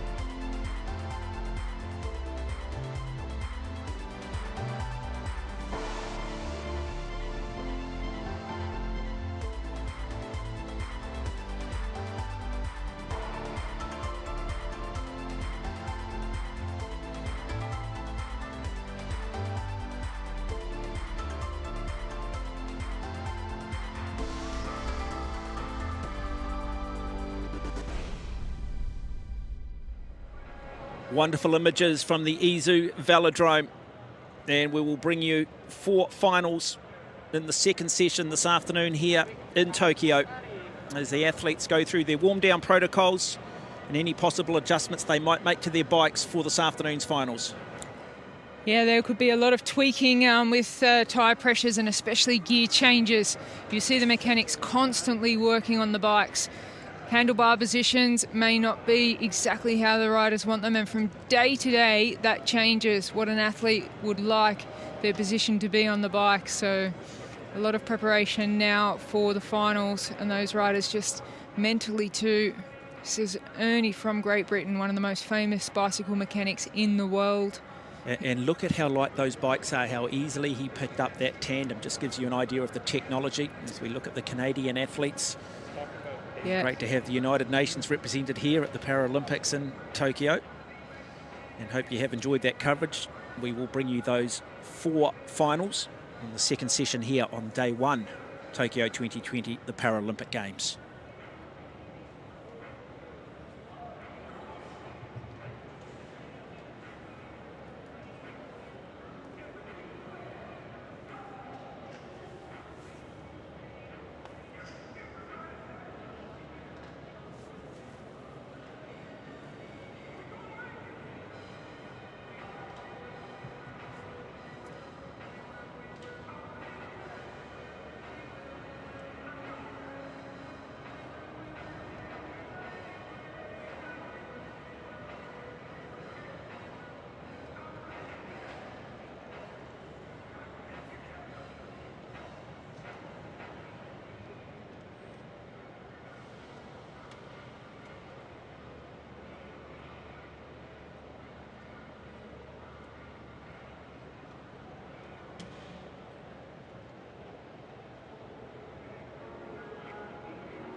It is day one of Tokyo 2020, the Paralympic Games, and it is the second session of the track cycling program, a sport that's been part of the Paralympic movement since 1996. And we are going to hand out medals today. In fact, 4 gold medals will be awarded. First up, it will be the bronze medal ride-off in the women's individual pursuit C1 through to C3. Following that, it will be the gold medal ride in the same class. And so it'll be Denise Schindler up against Clara Brown for the bronze medal. This is 12 laps of the track starting on opposite sides. This is not about time. This is about beating your opponent, somewhat different to what we saw in the qualifying. Just giving everybody a heads up that we will also have a number of medal ceremonies for you, which we look forward to bringing you. Now, those riders that do compete in the C1 to C5s are riders that compete on bicycles, which can be adapted for their impairments. They may have a condition like cerebral palsy or have a leg or arm amputation. C1 athletes have the most severe limitation, while C5 athletes meet the minimum impairment criteria. For example, an athlete with a double leg amputation will compete in the C3 class, while an athlete with a single leg amputation would compete in a class higher in C4. This should be a thrilling afternoon of racing because we have the 4 best athletes across 4 different finals. Yeah, so first up is the women's 3,000 individual pursuit, which is C1 to 3. They have been combined together for this competition. And Clara Brown of the USA is up against Denise Schindler. And Clara Brown just getting last words of motivation from her coach whilst her bike is firmly in the starting gate. Well, Clara Brown, she is 25 years of age. She is the current track omnium world champion, which she's an incredibly talented all-round athlete, all-round rider, coming up against the 35-year-old Denise Schindler. Now, Denise won 2 silvers in Rio. She won a silver medal in the 500 individual time trial on the track and also in the road race. This for the bronze medal, 12 laps of the track. Germany up against the United States, Schindler versus Brown. First medal on the track for Tokyo 2020. Schindler there with that engineered prosthetic, allowing her to push plenty of power down through both legs. Good even start. It's about getting into your work, getting up to peak power through that first 150 metres and then settling back onto your machine and then following the strict instructions of your coach in terms of the template, in terms of the track splits that you're hoping to ride. Well, Schindler of Germany has got off to a flying start. She is holding the lead over Clara Brown for the bronze medal at this point. Schindler, as we said, she's really tried to innovate the technology for her bike and also for her prosthetic leg. She was the first one to have a 3D printed prosthetic back in Rio Olympics. And 2.2 seconds up through the first 500 metres, but we did see Denise Schindler do a similar thing in her qualification and maybe didn't quite maintain that same speed in the second half of this race. So much can change through the second and third 1,000 metres. Yeah, both looking good out on the track at the moment. Clara Brown of USA and Denise Schindler of Germany racing for the bronze medal here. We can just see with the splits now Schindler has the lead. Well, comfortable lead, 3.5 seconds. So, in fact, it is Schindler who has extended that lead from what we saw through the first 500 metres. But this is about maintaining the second 1,000, maintaining your form, maintaining your rhythm. It can fall apart so very quickly, but so far, Schindler looks fantastic. Beautifully balanced on her machine, riding her way towards a bronze medal, is she? Yeah, she would have loved to be racing in the gold medal ride here in Tokyo. She's been so focused on this. and not left a stone unturned, but she's in the medal for the bronze right off, and she is really dominating now over Clara Brown of USA. Well, interesting too that Clara Brown, 25 years of age, Schindler 35, so a 10-year age group, so that experience, that extra 10 years, it's about recovery. It's about saying, yes, I rode well this morning, but can I back it up this afternoon? Are we seeing the more experienced rider recovering better? Yeah, it's all about recovery when they've got to back up. It's so hard. They have to give absolutely everything in the qualifying to make sure they make it to the gold or the bronze medal right off, and then they have to back up again. So there's so much that can happen mentally between the qualifying and the final, but also just going through all the motions of the recovery to make sure you can back up. Well, she goes through 2,000 metres in 2:36.031. That lead was around 3.5 seconds after the first 1,000 metres. It is now 5 seconds, so it's looking good for Schindler of Germany. In control of this bronze medal at the moment, though. So she's still got around 3 laps of the track remaining. Yeah, she'll be feeling confidence now too that she can come into the same straight as Clara Brown. That will give her confidence, even though the legs are burning, everything's hurting, the chest with the breathing. But when you've got a rider inside, that's such a big motivation, and it really does look like Schindler has this bronze medal wrapped up for the Tokyo Paralympics.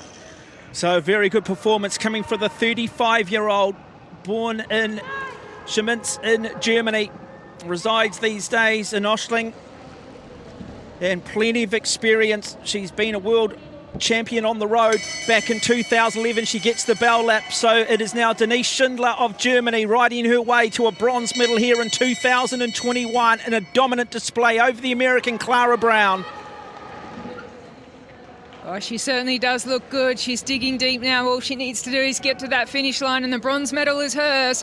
It is Denise Schindler of Germany who takes the bronze medal in the women's 3,000 metre individual pursuit C1 to 3 class. Yeah, time of 3:55.120 versus Clara Brown 4:01.523, and look how happy she is. She's a silver medalist in Omnium.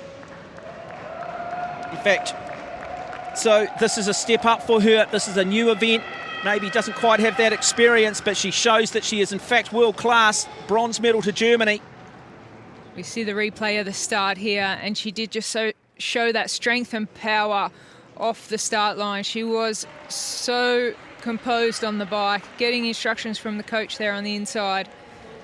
And Clara Brown of the USA also looking good on the bike, just not the power and speed of Schindler. And she crosses the line and she realises she's won a medal. It's a bronze medal here at the Tokyo Paralympics. And a great example too of how sport also drives innovation and technology, and that prosthetic there from Schindler. Does that then end up becoming the norm for other athletes, other amputees, and saying, hey look, technology can help you progress, as we do confirm that result. Denise Schindler of Germany winning the bronze medal in the women's C1 to C3 3,000 metre individual pursuit. Up next though, it is the ride for the gold medal. Look what it means to her. Look at the emotion. Yeah, she is so excited to have won a medal here in Tokyo. And you can see how much hard work's just gone in over the years.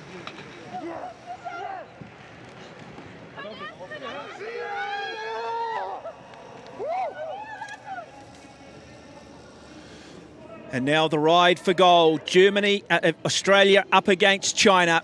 It is Paige Greco, the 24-year-old, up against Wang Xiaomei, the 21-year-old,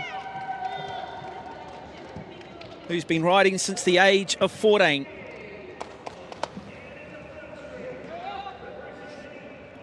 It was Paige Greco who set the fastest time in qualifying, set a new world record for the C3 category.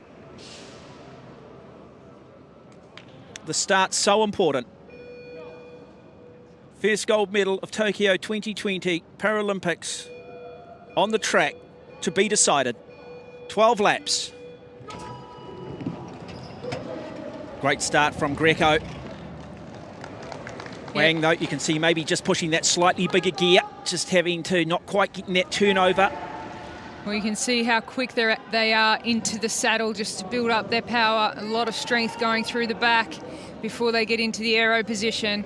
Greco comes in as the favourite. Can she do this?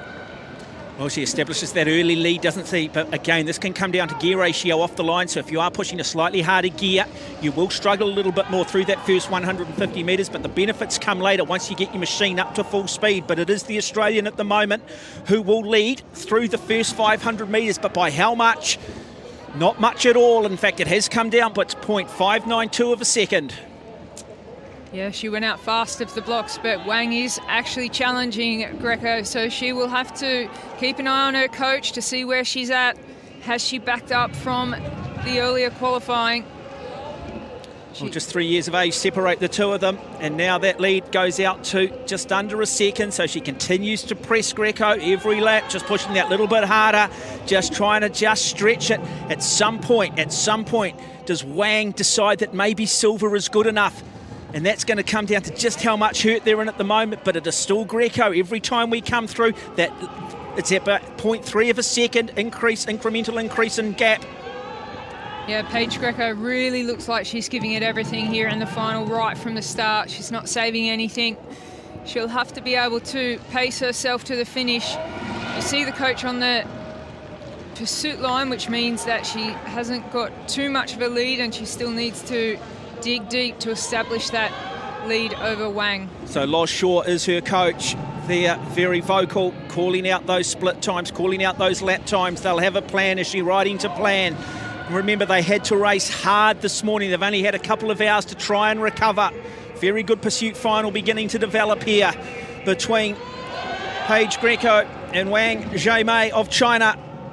Well, Greco extending her lead as she comes around to get the 2,000 metre mark. She has a handy lead. She'll be comfortable with that.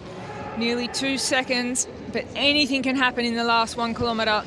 We do talk about it, 3 kilometres, well, 2 kilometres of hope and 1,000 metres of truth, and we're approaching that threshold now. And let's just get to pick up that time through 2,000 metres. And that time is 2:36.023, 2:37.862, so still not a lot in this race. Not quite 2 seconds, a second and a half in fact. It is game on. It is Greco of Australia leaving Wang of China. Well, Wang is doing a very good job to hold the distance between the Australian, the favourite, Paige Greco. And it's now that she takes a little bit more out of Wang, so she's now starting to really bring this home. Paige Greco looks like she is on a good ride to take a gold medal here. Well, 2.5 laps of the track remain for the Australian. Wang, though, what can she find? Can she dig just that little bit deeper? Find a second here and a second there. She's starting to run out of track, though, at the moment. It is Paige Greco who set a world record, looking to win the first gold medal on the track here. Tokyo 2020. The Paralympics. 1 lap to go for Paige Greco. This is going to be a special day for the Australian. And it is Paige Greco. Well, Australia, you've got such a rich history in all of sport, and it continues. Another remarkable athlete about to write another chapter in Paralympic history. It'll be Paige Greco of Australia who takes the gold medal in a time of 3:50.815, an average speed of just under 46 kilometres an hour. Outstanding performance, though, from Wang of China to win the silver. Well, Paige came in as the favourite, and she lived up to the billing. And not only has she taken a gold medal here at the Tokyo Paralympics, she has also set another world record for the C3 class in that ride. So Paige Greco is on top of the world. Gold medalist at the Paralympics. Something special. Well, remarkable. A gold medal and a world record. We know how fast this track is. That is the 7th world record of today. Beats the world record that she set earlier this morning. Just so beautifully balanced, so smooth. Good aero tuck position. Never really saw her form drop off at any point. It was well measured, but you've got to say this is going to develop into a great rivalry in the future between Wang and Greco, because Wang is just 21 years of age. Yeah, absolutely. To be in a gold medal final against Paige Greco and only be off the pace by 4 seconds is something quite impressive. So we're going to see a lot to come from Wang. But today it's Paige Greco of Australia, world record and a Paralympic gold medal to her name.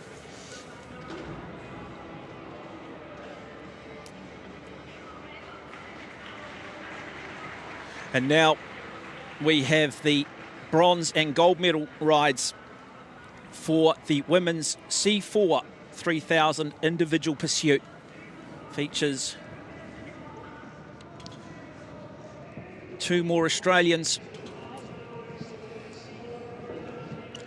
in Meg Lamont, who will ride for bronze, and then Emily Petricola, who set a world record this morning in qualifying. She'll ride for the gold medal. But this will not be easy for Meg Lamont because she comes up against a quality athlete in Keely Shaw of Canada, the 27-year-old who was second in this event at the World Championships back in 2019, fourth in 2020. So she's on the cusp. She knows how to win at the highest level.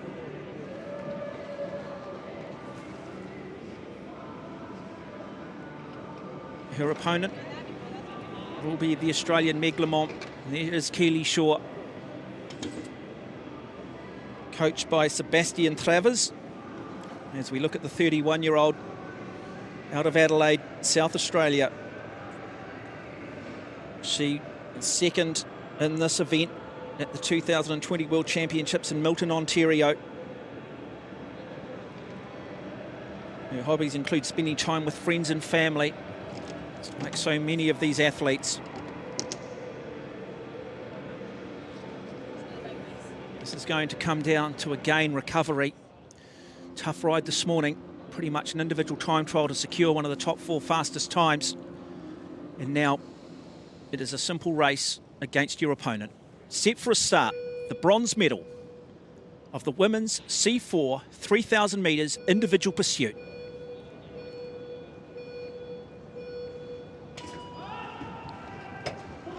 Again, Lamont of Australia, slightly busier off the start. Going to get her machine up to speed, by the looks of it, a little bit quicker than Keely Shaw. But that does not necessarily mean it's going to stay that way for too long. Well, they're just getting into rhythm now. They've been through that powerful start and the transition now into the aero bars. And Lamont has gone out fast for Australia. Well, it's an interesting tactic, isn't it? They will be aware of where their opponent is. Their peripheral vision will come into play here. And sometimes it's about psychology, thinking you're riding well and then your opponent across the other side of the track's just gone out that little bit quicker, and it can just put a little bit of doubt, but just coming back down now. So Shaw just pulling back a little bit of that time she lost on Meg Lamont through that first 250 metres. Yeah, very interesting how different the time gap was over the first half a lap and 1 lap. And then the second lap, Shaw has certainly brought the time down. So we're going to have a very closely contested final for the bronze medal here in the women's 3000 metre C4 event. And we'll get that split through 1,000 metres, but it is, what, 3.36 seconds is the time gap. Interesting, Shaw looks slightly more aerodynamic than that of Meg Lamont. Yeah, Shaw has taken the lead from Lamont, so the lead on the track has changed hands. Now the Canadian Keely Shaw leads Meg Lamont for the bronze medal. I wonder whether she's just slightly putting that slightly harder gear. That's why she was a little bit slower out of the blocks. But as we said, once you get your machine up and rolling, that'll come back in terms of velocity. So very, very good pursuit final developing in this women's C4 3000 metres, the ride for the bronze. It is Keely Shaw, the 27-year-old, up against Meg Lamont of Australia. Let's have a look now, and it's still a Canadian. In fact, she's extended that lead, so she's asking questions of the Australian. Yeah, this is a superb ride from Keely Shaw. She wasn't fazed by the Australian going out so much faster, and she's just kept her rhythm. She knows what she's capable of. It is a race against the other rider on the other side of the track, and this time it's for a bronze medal at the Paralympics. And Keely Shaw is really extending her lead here. Well, she's still got to hold it together, though, because that last 1,000, you can fall apart very quickly. It is now just almost 2 seconds. We'll get that split through 2,000 metres. Keely Shaw leading this bronze medal. As we look at the facial expressions here of Le Mans, she is well and truly in the hurt box. She's throwing the key away. She's locked himself in that dark place. Now you've got to stay there. Who's prepared to suffer the most? 2:41.786 through that particular time split. She still has 2.5 seconds on the Australian. Yeah, Le Mans trying to fight back. She's trying to dig deep, but she just hasn't got that speed of Keely Shaw.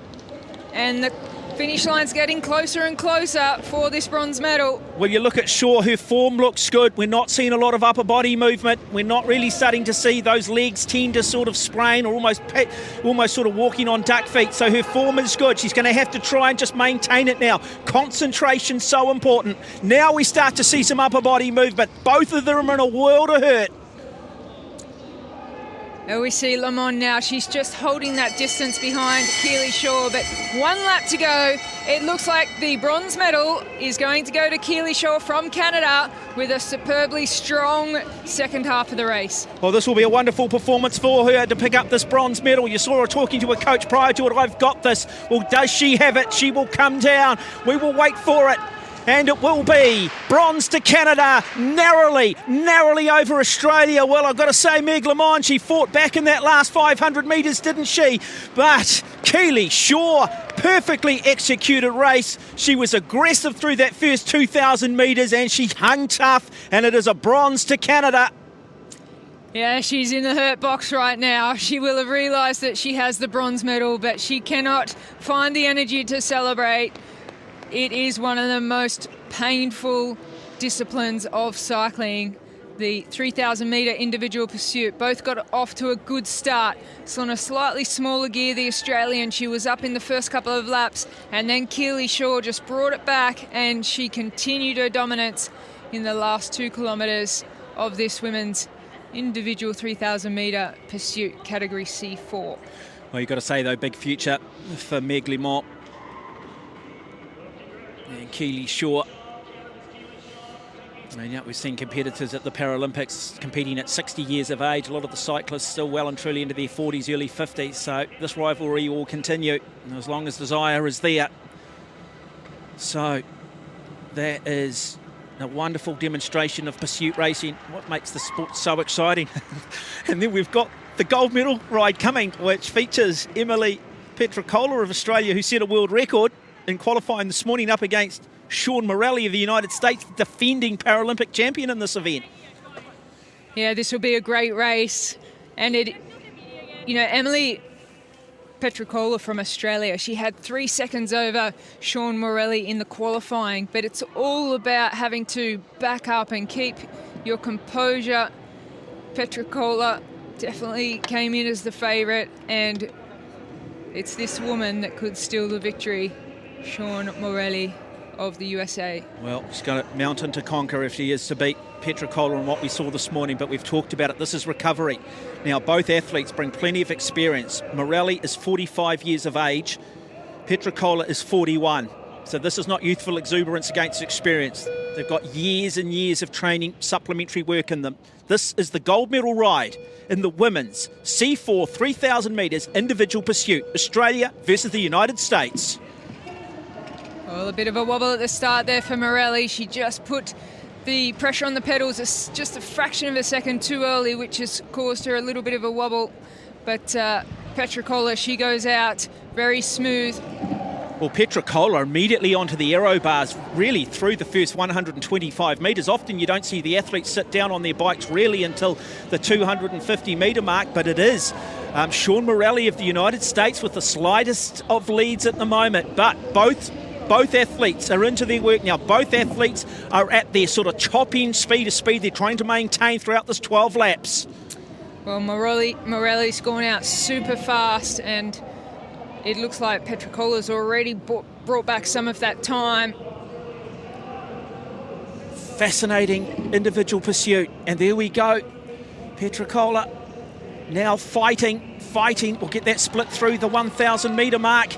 And I think there's Petricola with the narrowest of leads now. So the lead is going back and forward. The American is going to have to tang tough, draw upon all of her experience. Remind herself what it felt like 5 years ago to win that gold medal. Yeah, it's just amazing how quickly things can change. Morelli led the first couple of laps. Now it's Petricola who has over a second lead, and she is really in that aerodynamic position. Takes so much training to be able to have the confidence to just look straight down at your wheel, but doesn't she look absolutely superb on the bike? Well, that says that she's set up nicely, that she is comfortable with the gear that she's pushing, she's comfortable with her form, and again, the advantage that she makes by being that aerodynamic. Look at that, you could almost lay a kitchen table, a tablecloth over her back and sort of set plates and knives and forks as that's flat. Yeah, it's an absolutely delightful position of a bike rider to watch, and she's now in the same straight as Morelli of the USA. Well, Morelli decided clearly her strategy was to try and take this out quickly, see if she could put pressure, maybe psych out Petricola. But at the moment, it is the Australian who set the world record this morning, who was on track to win Australia's first gold medal here on day one of this track cycling program. She's been a wonderful Paralympic champion, Sean Morelli, but are we seeing the changing of the guard through 2,000 metres? We will give you that split of Petricola, 2:26.329, and now she has her in her sight. So really now for Emily Petricola, I think she'll be wanting to chase her own world record. Well, officially she's won the gold medal when she passes Morelli, so she can sit up and call it a day. Looks like she will. Sometimes we see the riders continue on. It's a gold medal for Emily Petricola of Australia. Simply remarkable is the best way of describing it. Wonderful performance, a dominant display, because early on, Sean Morelli looked like she was going to make this go down to the very last lap. I like the way she approached it. She probably knew that Petricola off the performance this morning, you needed to take it to her psychologically. She did that. Got to say though, Emily Petricola stepped up. She answered the questions. It is gold medal to Australia.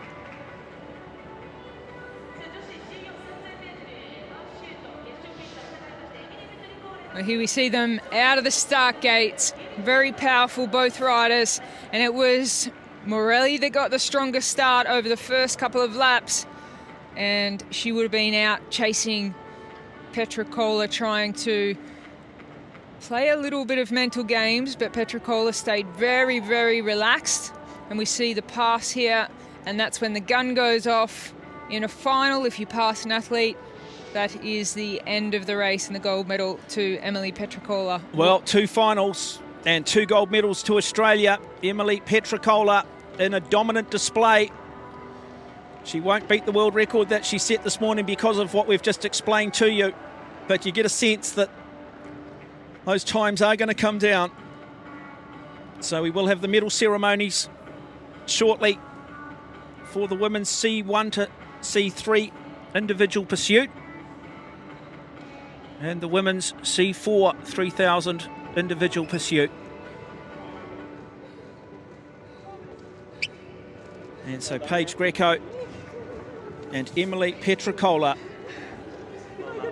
continue the wonderful legacy of Australian sport. And Berthie May from Australia, the soigneur, she has years and years of experience with her athletes, and she's the one that has to keep them calm on the day of competition. And she can't believe it. She's a gold medalist at the Paralympics.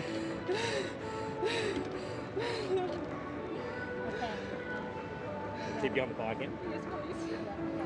And you cannot underestimate just how much hurt they're in still at the moment. They can't pedal the legs like soft pedal like you get on a road bike, because these are a fixed gear bikes with no brakes, and therefore sometimes it's easy to ride and flush your legs a little bit. But they're clipped in, and they're clipped in tightly too. So plenty of assistance. But wonderful, wonderful morning, or wonderful afternoon so far for Australia. And it will be the Australian national anthem which will ring out around this wonderful Izu velodrome 4 hours south of Tokyo, as we bring you the medal ceremony for the women's C1 to C3 individual pursuit.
So plenty of activity buzzing around the Izu Velodrome. Still 2 more finals to come in the second session on day 1 of Tokyo 2020, the Paralympic Games. We will bring you the women's C5 3000 individual pursuit, both the bronze and gold medal rides. And then we will bring you the men's B 4,000 metre individual pursuit, those athletes with a visual impairment. They'll be riding the tandems, looking forward to both of those finals. So far, 2 finals, 2 from 2 for Australia.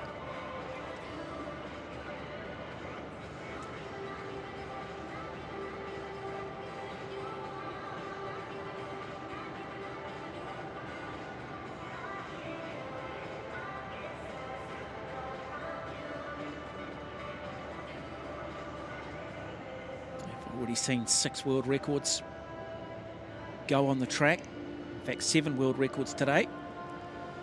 So just showing that just how fast the velodrome here is, and a lot of that's got to do with altitude of where this building's positioned, and also the humidity within the track and the warmth. But what a special moment it will now be for those athletes to receive their Paralympic medals. Tokyo 2020.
Just a slight delay in proceedings.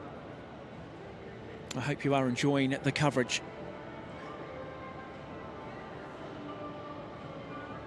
Track cycling at the Paralympics, brought into the program back in 1996 in Atlanta. Road cycling had been at the Olympic Games since LA back in 1984. Plenty of road cycling to look forward to in week 2 of the Paralympic Games, and plenty more track cycling to look forward to in the days coming.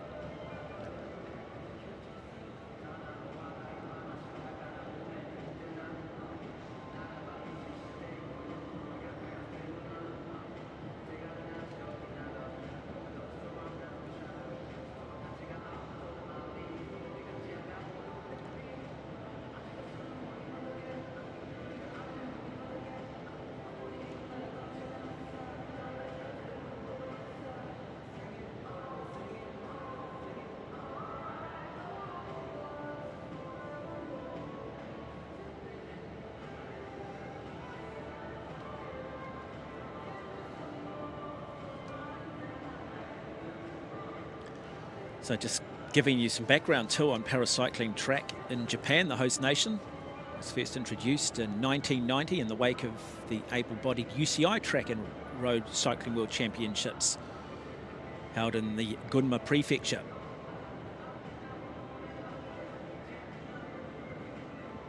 That really sort of sparked interest, and we've seen a number of Japanese athletes in action here on day 1, and plenty more in action in the days coming.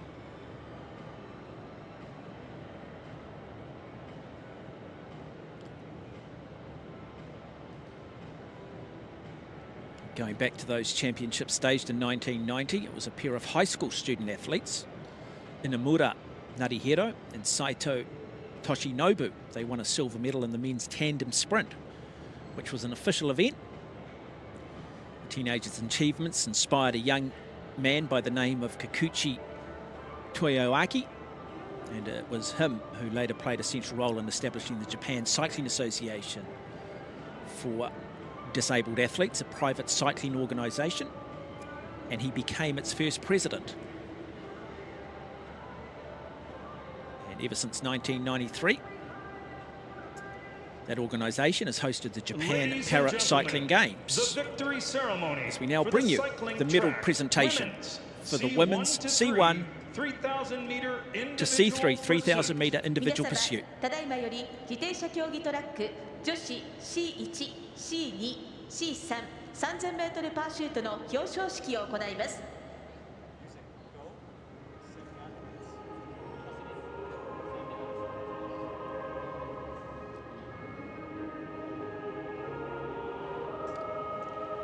Please welcome the medalists. メダリストをお迎えください。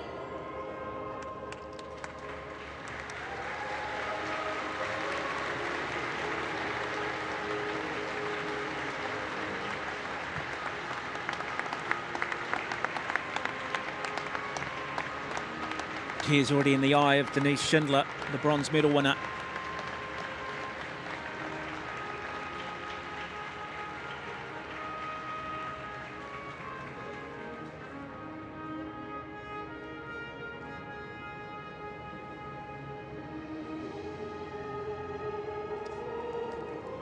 The medals will be presented by メダルの贈呈は Mr. Dwayne Kale, Vice President of the International Paralympic Committee. 国際パラリンピック委員会副会長 Accompanied by 続きまして Ms. Corinne Biore, Finance Director of the International Paralympic Committee. 国際パラリンピック委員会ファイナンスディレクター Bronze medalist representing Germany. 銅メダリストドイツ Denise Schindler. Wonderful moment for Denise Schindler. A bronze medal for her. So much emotion.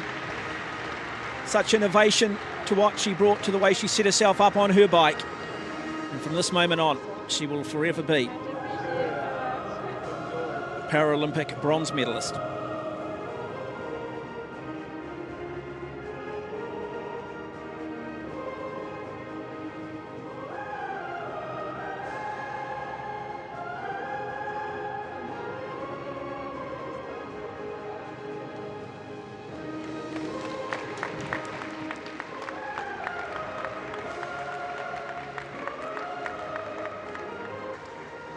Silver medalist representing People's Republic of China. 銀メダリスト中華人民共和国 Wang Xiaomei. So Wang Xiaomei, 21 years of age. What a future she has ahead of her. Started riding her bike at the age of 14.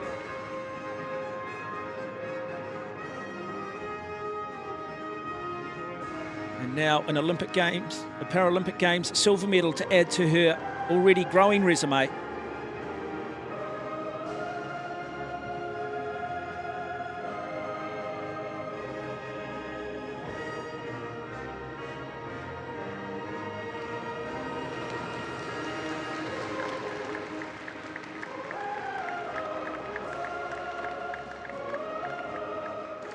Gold medalist and Paralympic champion representing Australia. 金メダリストおよびパラリンピックチャンピオンオーストラリア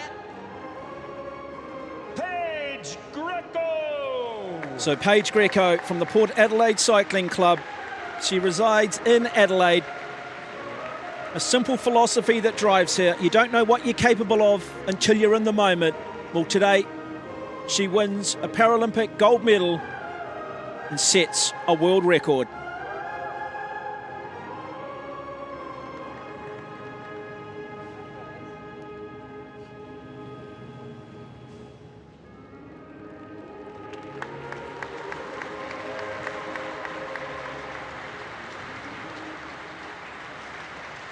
Ladies and gentlemen, the national anthem of Australia.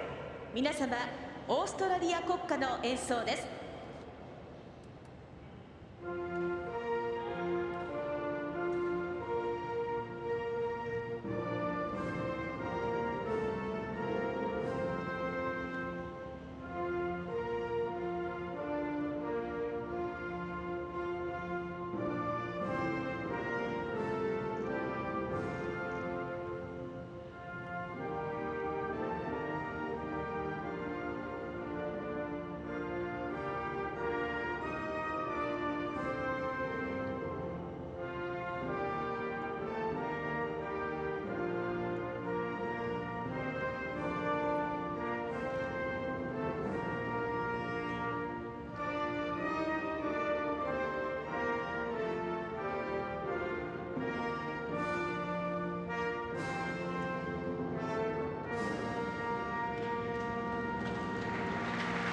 A wonderful moment for the nation of Australia. Paige Greco, 2000 and Tokyo 2020 Paralympic champion in the individual pursuit for the C1 to C3 women's.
And now an opportunity for the athletes, 3 medalists, for everything to sink in, to enjoy the media coverage, to promote their sport, and to draw attention to the para community around the world and hopefully inspire the next generation.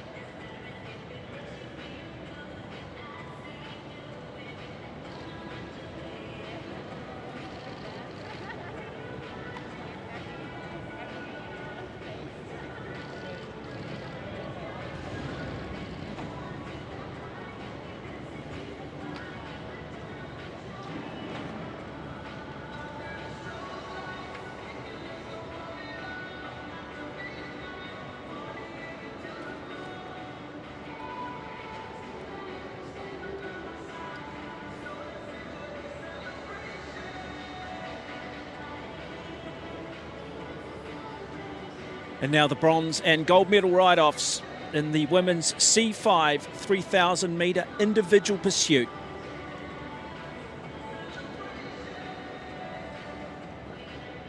It will be France up against New Zealand, and then it will be a battle of Britain between Dame Sarah Storey and Crystal Lainwright.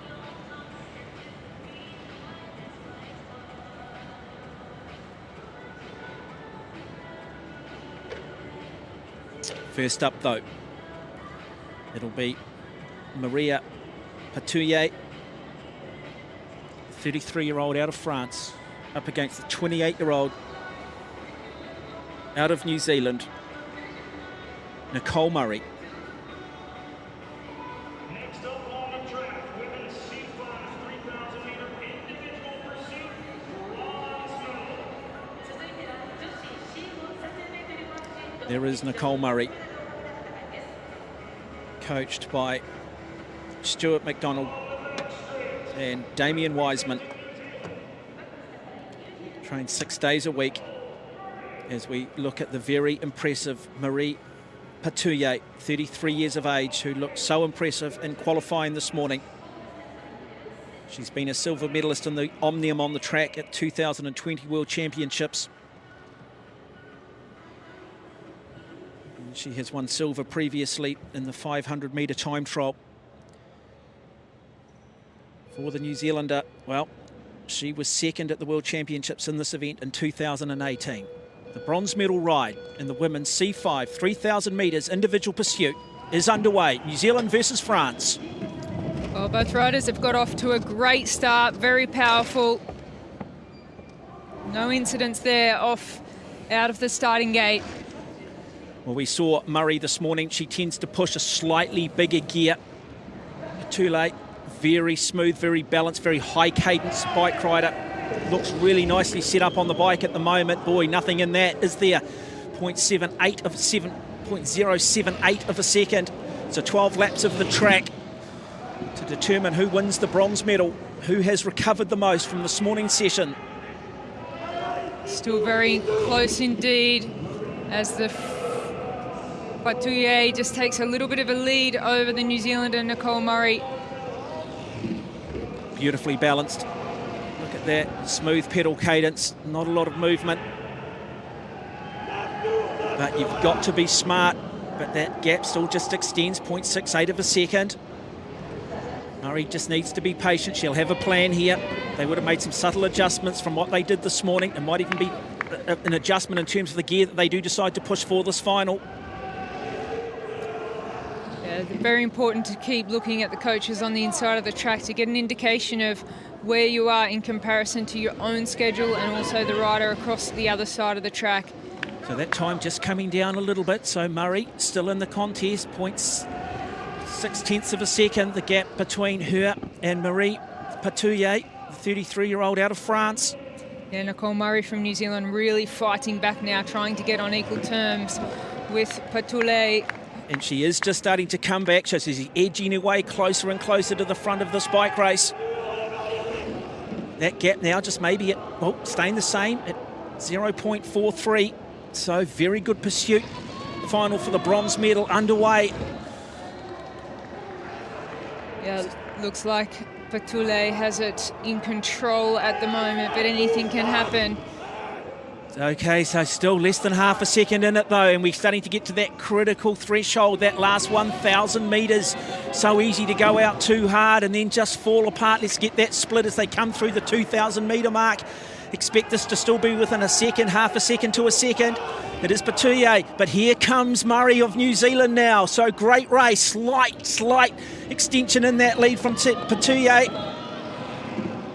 Yeah, Patuye certainly got the advantage at the moment, but what has Nicole Murray got to bring back in this last few laps? She's looking across the track to see where her opposition is. It's all or nothing now. It's every single thing you've got left in the body that you need to squeeze out. Look at the hurt on the face of Murray. She's looking across the track. She needs to stay focused here. That gap now 1.5 seconds. The very classy Marie Patuye starts to extend that lead. At what point does it become too psychological for the Kiwi? Yeah, I think we're nearly there at that point where Patuye will know this is really in her grasp. She'll come around to get the belt. Yep, almost now 3 seconds. So it is Murray, the New Zealander, who's probably struggling over the last 500 metres of this race. It is Marie Patuye of France who is going to ride herself to a bronze medal in the women's C5 3,000 metre individual pursuit. Murray will have to settle for 4th, but this is a very good ride from the Frenchwoman, and it will be bronze medal to her, 3:39.233. A 4th place finish for Murray of New Zealand, 5.2 seconds back in the finish, but both riders giving it their all. Yeah. But the spoils go the way of France. The 33-year-old Marie Patuye taking the bronze medal. Yeah, it means so much to these athletes to win a medal at the Paralympics. And here in Tokyo, bronze medal in the C5 women's 3,000 metre individual pursuit certainly got Patuye really excited about her medal. So out of the gates, both had a superb start. Very powerful, the French woman.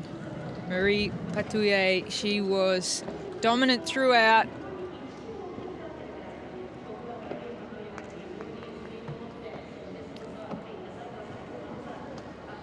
Nicole Murray of New Zealand there. She fought back in the middle of the race,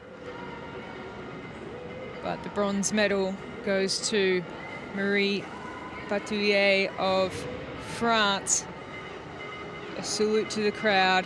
And then we see some more excitement come out just a little bit later when she realised I'm a medalist at the Paralympics.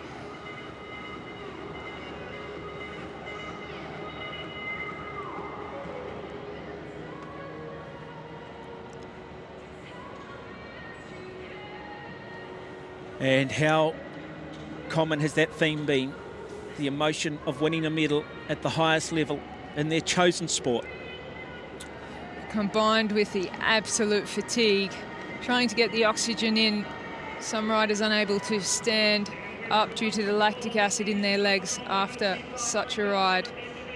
And we're now moving into the gold medal ride of the C5. Now, the Battle of Britain, isn't it? Two absolute world-class athletes now. The great Dame Sarah Storey up against Crystal Lane Wright.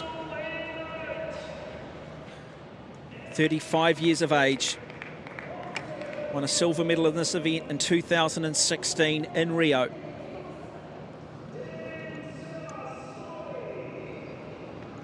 Well, these two riders, they'll train together. They'll know each other's strengths. They may even know the plan for each rider. It's hard in their little boxes they have in the centre of the track to really separate and have secrets here. Well, gold medal ride, the women's C5 3,000 metres individual pursuit, and we are underway. Huge mountain to conquer for Crystal Lane Wright in trying to beat Dame Sarah Storey, who has won 5 Paralympic swimming gold medals and 9 Paralympic cycling gold medals. The best athlete in the sport. The athlete has set the standard and said to everybody, you need to lift your game when it comes to the training side of it. Well, she is such an amazing athlete. Sarah Storey, Dame Sarah Storey, she's 43 years old. She's gone out super fast here. She's already got more than 2 seconds advantage on Crystal Lane Wright. So that could be a thing that really psychs out Crystal Lane Wright as well, how fast Sarah Storey's just gone out with confidence. And to be at the top of sport for so many years and still be motivated to keep improving. Absolutely amazing story of Dame Sarah Storey. Well, it's 3.8 seconds, almost 4 seconds now. So Lane Wright, she has to believe. She can't just get on that start line saying, look, I know the legend, I know the reputation across the other side of the track. I've got to try and find something here. I've got to maybe try and put a little bit of doubt into the head of Dame Sarah Storey, but it's not happening.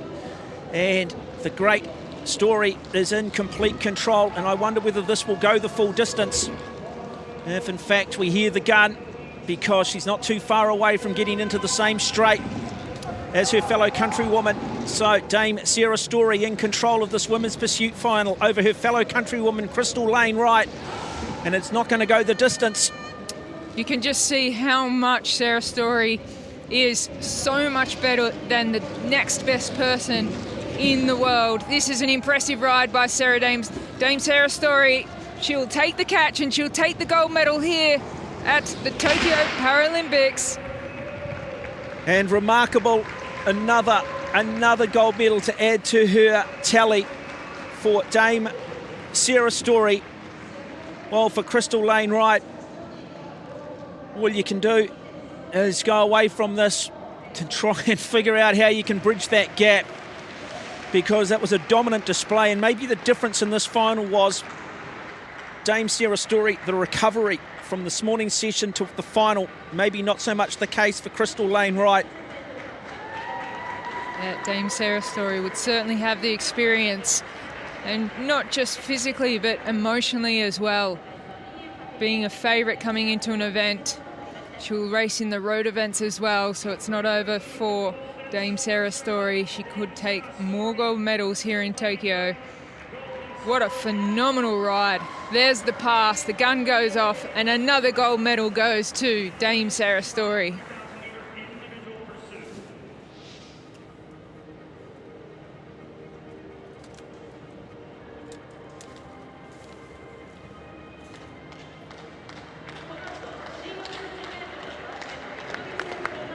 Well, there's nothing guaranteed in sport unless your name is Dame Sarah Story, such as her dominance. You never want to preempt anything, but if you're talking about perfection, you're looking at it.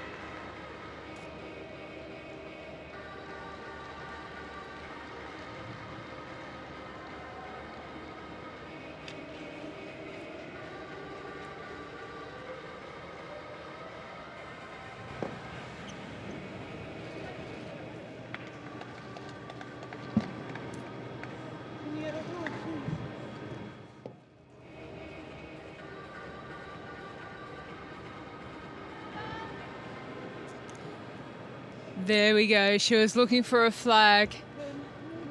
Very proud. The amount of times she would have. She loves representing Great Britain. And Great Britain love her. Dame Sarah Story.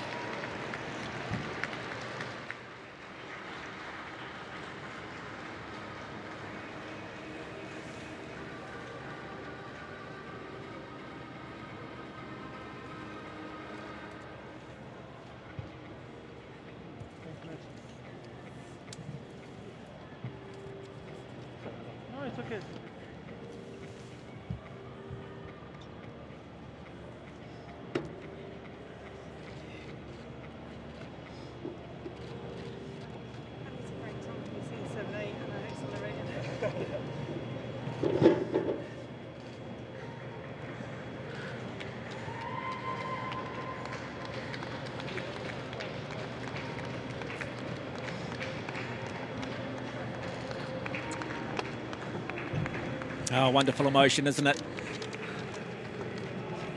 So just look at the bead of sweat, just how much these athletes do suffer, how high the heart rates do get, the amount of perspiration, as we do just confirm that for you. So Dame Sarah Story setting a world record in qualification this morning. She didn't need to go the 12 laps to win that gold medal. What an athlete. Well, she has time in the program now to do a victory lap while they prepare some medal ceremonies. Just wind down the legs. As we said, Dame Sarah Story will have more events here at the Tokyo Paralympics, so she's thinking about recovery as well. But every gold medal, another special moment.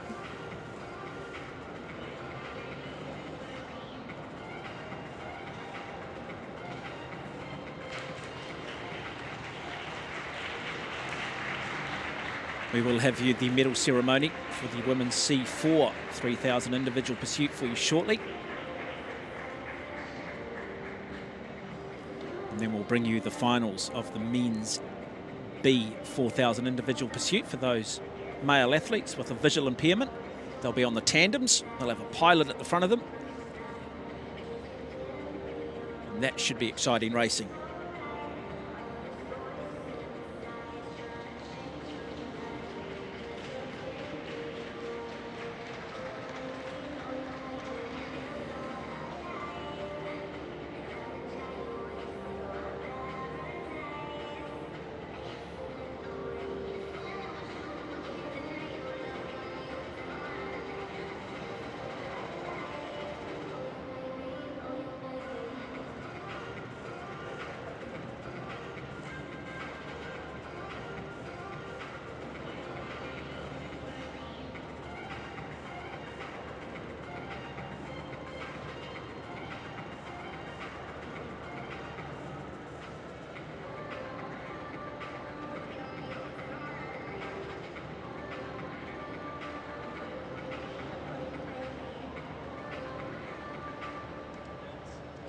Ladies and gentlemen, the victory ceremony for the cycling track women's C4 3000 meter individual pursuit.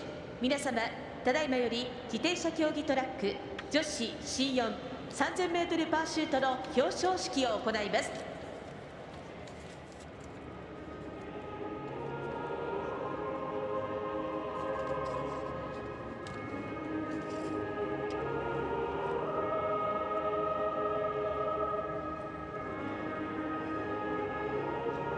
Please welcome the medalists. メダリストをお迎えください。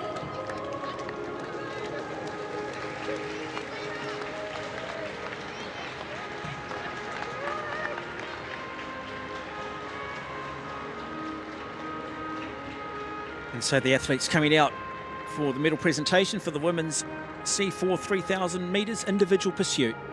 Another wonderful moment for the nation of Australia.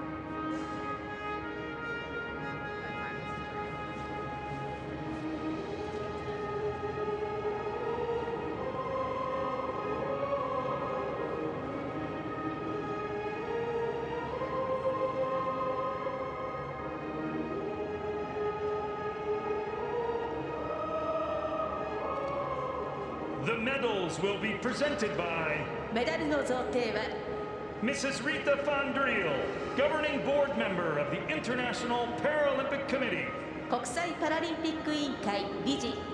accompanied by 続きまして Ms. Corinne Biore, Finance Director of the International Paralympic Committee. 国際パラリンピック委員会ファイナンスディレクター。 Bronze medalist, representing Canada, 銅メダリストカナダ Keely Shaw. So bronze medal for Canada, Keely Shaw, 27 years of age, from Saskatoon in Saskatchewan. She had won a silver medal at the Track World Championships back in 2019. But arguably her finest moment.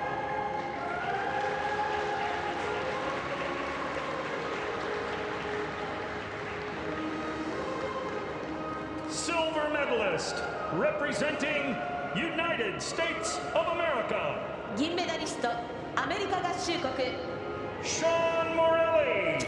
Well, gold medal 5 years ago in Rio de Janeiro. But it is a silver for the very classy American, a veteran at 45 years of age from Greenville, Pennsylvania. My whole life is a bit slippery.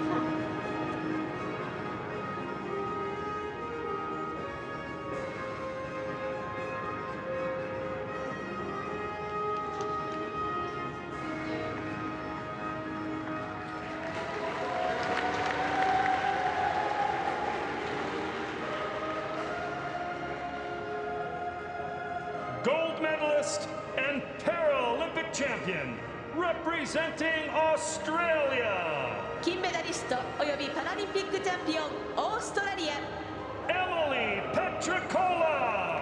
And gold medal for Emily Petricola, the current reigning world champion in this event. She did that in Milton, Ontario back in 2020. And now, the 41-year-old from Brisbane in Queensland, Australia, is Paralympic champion.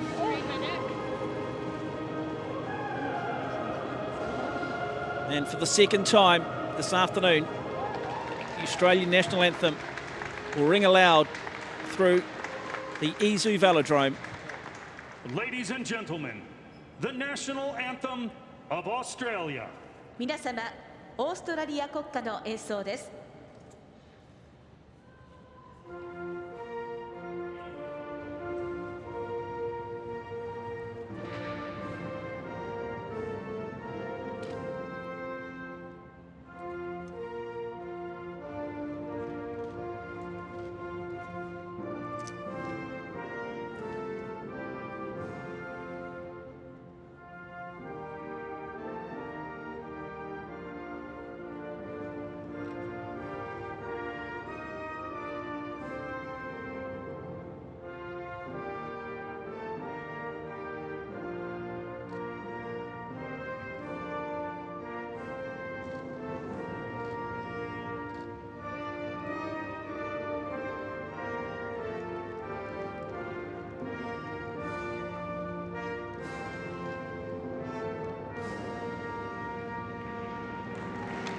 Well, get used to that national anthem because it's Australia, and when it comes to sport, simply remarkable. 2 from 2. Ladies and gentlemen, the Paralympic For the Aussies. medalists. 皆様パラリンピックメダリストです。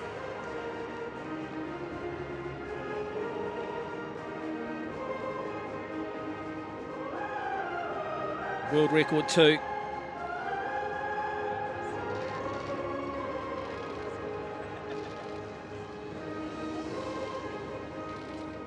For Emily Petricola, world champion, Paralympic champion, world record holder.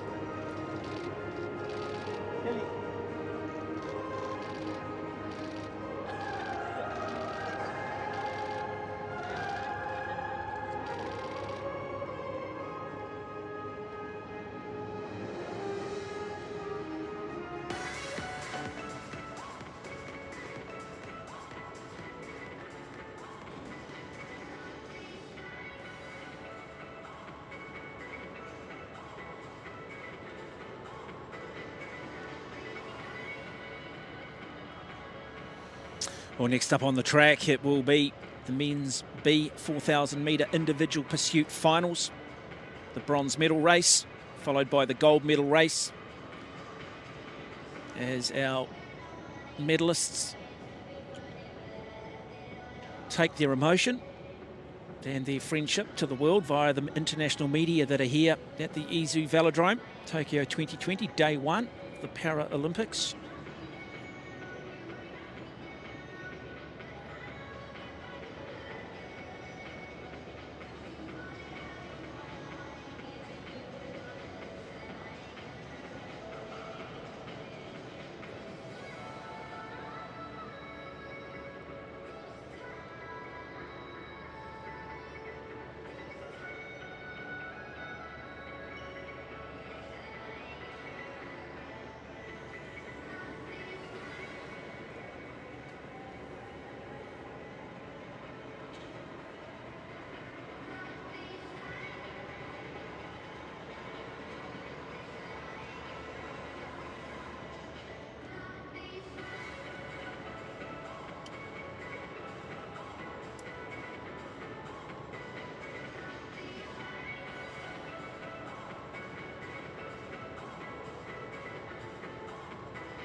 So there is the start list for our 2 medal races.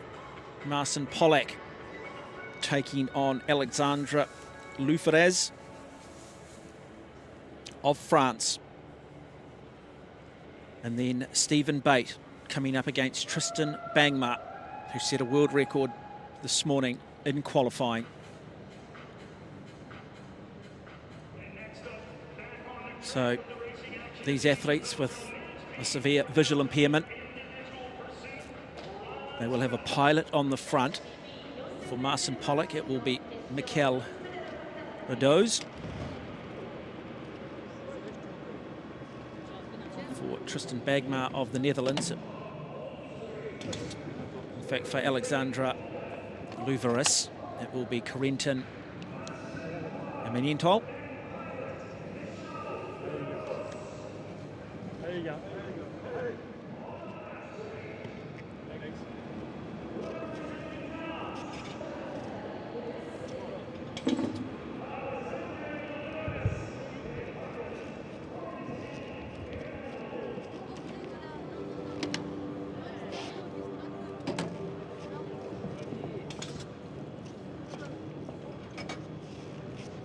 A lot of technology going into these machines. You'll see the big chain ring in the middle of the bike for Marcin Polak. His pilot will have a much smaller chain ring so that it is the athlete who sets the tempo, who sets the speed. There is no assistance from the pilot other than offering protection and aerodynamics. So Marcin Polak versus Alexandra Louveras, bronze medal for the men's B 4,000 metre individual pursuit. 16 laps of the track. Just see the contrasting gears possibly being used here. Polak deciding to go with a much bigger gear, and by the looks of it, Louveras looking for a slightly easier gear, therefore riding at a much higher cadence.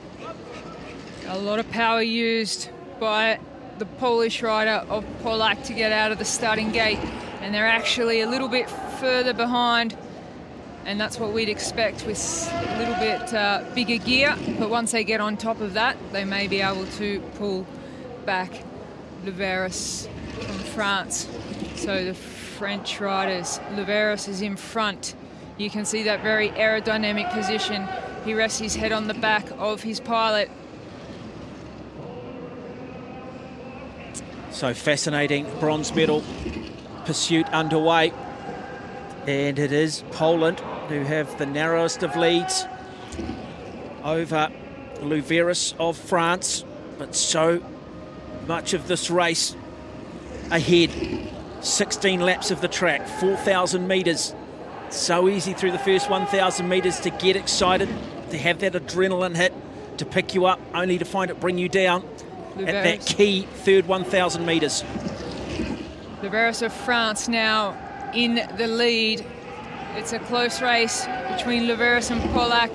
Louveras really pushing on now to try and increase that lead. And he's doing such a great job at this point. Not much in this, so who has the nous? They are at that point where they are really starting to suffer now. This is about holding on. This is just such a mental game. Who is prepared to hurt the most? Fascinating. Men's B, 4,000 metre individual pursuit final. As we come through, get another split.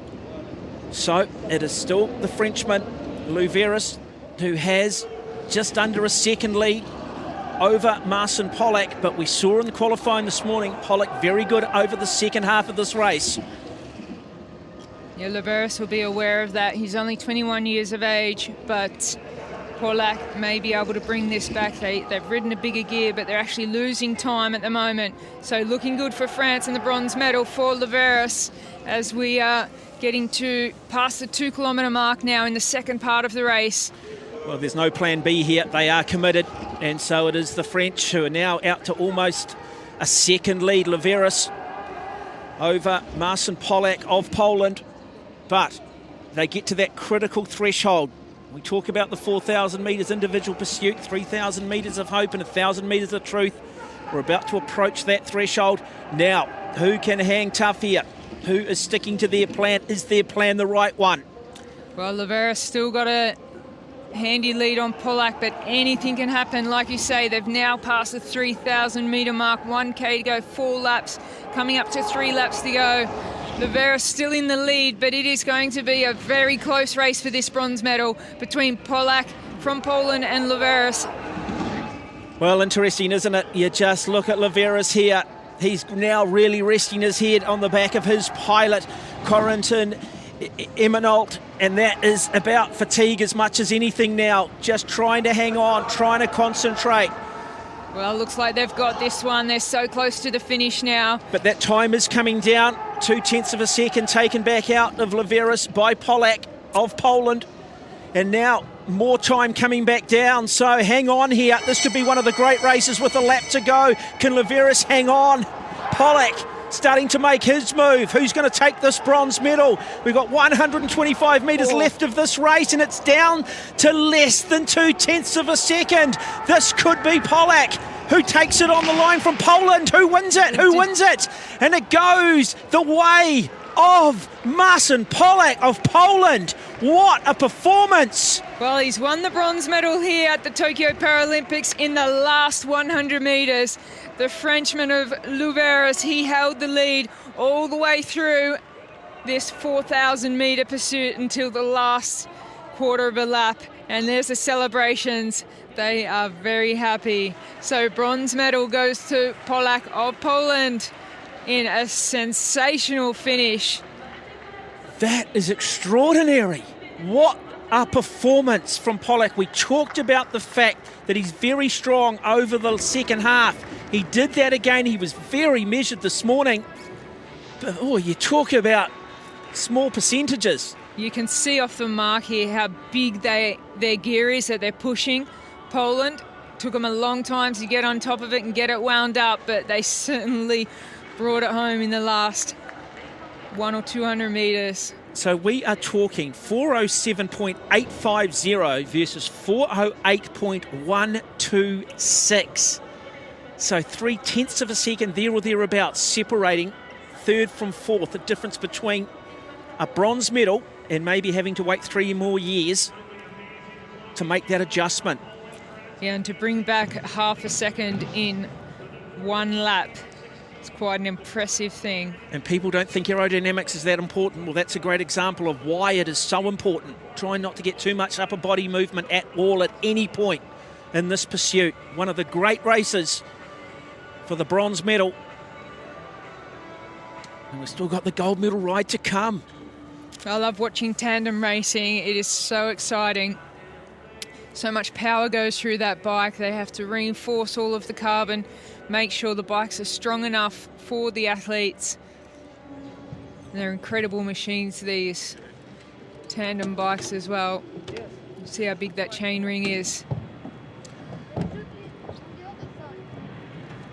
That is just a wonderful moment for Poland, and you do have to feel for Alexandre Louveres of France.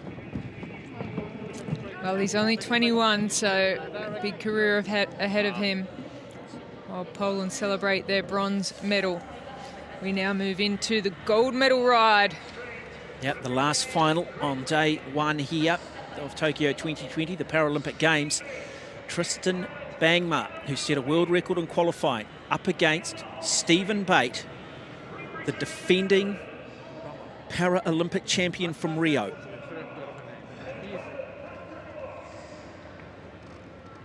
Bate, 44 years of age, originally born in New Zealand, up against the 23-year-old Tristan Bangma. Now, piloting for Bangma will be Patrick Boss. Piloting for Stephen Bate will be Adam Duggleby. Boss, 34 years of age, Duggleby, 36. We'll get an idea of the gear ratios, whether they're comparative or not, or the type of rider they are, really based probably on those first 10 to 20 pedal strokes. We are set for a final in the men's B, 4,000 metres individual pursuit. Great Britain versus the Netherlands. We are underway. Bate versus Bangma. Well, big year for the Dutch team as they take their time winding it up out of the start, and their transition now down the back straight. They are looking solid. They are looking strong. Bangma had the fastest time in the qualifying. Can they repeat that? Well, it's the Dutch who have gone out to the early lead. Bangma, he has got the early lead. And is he just trying to psychologically put a bit of doubt into the head of Bate, the defending champion?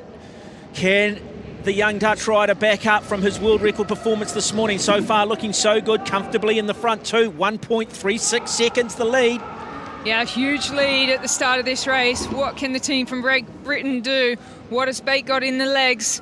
This is going to be interesting, but a lot of confidence coming from the qualification for Bangma of the Netherlands. And just look there at Bangma, the aerodynamic position, got his head rested well and truly up against his pilot, Patrick Boss. Slightly different setup for Stephen Bate. It is about aerodynamics. It's about trying to hold it together here. Yeah, they're looking good so far, but I have a feeling that Great Britain, the rider of Bate, he's not going to give up.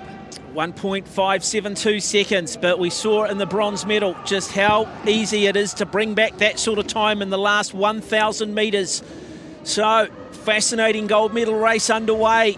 Bate, the defending champion, up against the rising star out of the Netherlands, Tristan Bangma. Well, they certainly do look good on the bike, the two from the Netherlands. So Bangma is absolutely flying, putting more and more time into Bate every lap they go around. This is going to be a big ask for Bate to bring this back.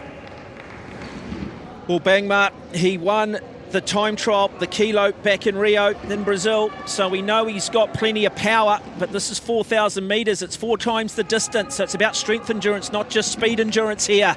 But so far, so good for the Netherlands, in control of this pursuit final. Yeah, they've got a very handy lead at this point. This is the gold medal race for the 4,000 metre B category, and Netherlands are looking so strong. Well, that lead now 3.5 seconds, and they're starting to extend. So Bangma looking to add another gold medal to his resume. The individual pursuit, one of the real blue ribbon events on the track. Well, this is a huge advantage now for the Netherlands because they have got the Great Britain rider in sight, and that is some incentive. And what a sensational ride. If they were to catch Stephen Bate of Great Britain, that would be something special. They're in the same straight. Oh, this is a remarkable performance from Tristan Bangma. Stephen Bate, he's been a wonderful champion over the last 5 years, but he's about to relinquish the crown because I'm not sure this will go the full 16 laps. In fact, they're about to call this race. And that is just a wonderful performance from Tristan Bangma. He is the Paralympic champion in the men's B 4,000 metre individual pursuit. And the defending champion, Stephen Bate, well, it'll be silver for him. 5 years from arguably one of the great moments in his life. But he has simply been outclassed by the quality of this 23-year-old Tristan Bangma. And they can't believe it. Tristan Bangma, what a sensational ride. That was unbelievable. Well, I'm not sure anybody picked how much of a demolition this particular final would end up being. I think we thought it might come down to a second, maybe two. But Bangma clearly has done the work. He recovered from setting a world record this morning. It's a very bold move to go out hard and chase and try to catch the team in front of you. Not sitting on any specific schedule, but just going as hard as you possibly can. Now, this is just a result of the amount of work these riders have put in over the last few years, and it all comes together on the day. And great camaraderie there.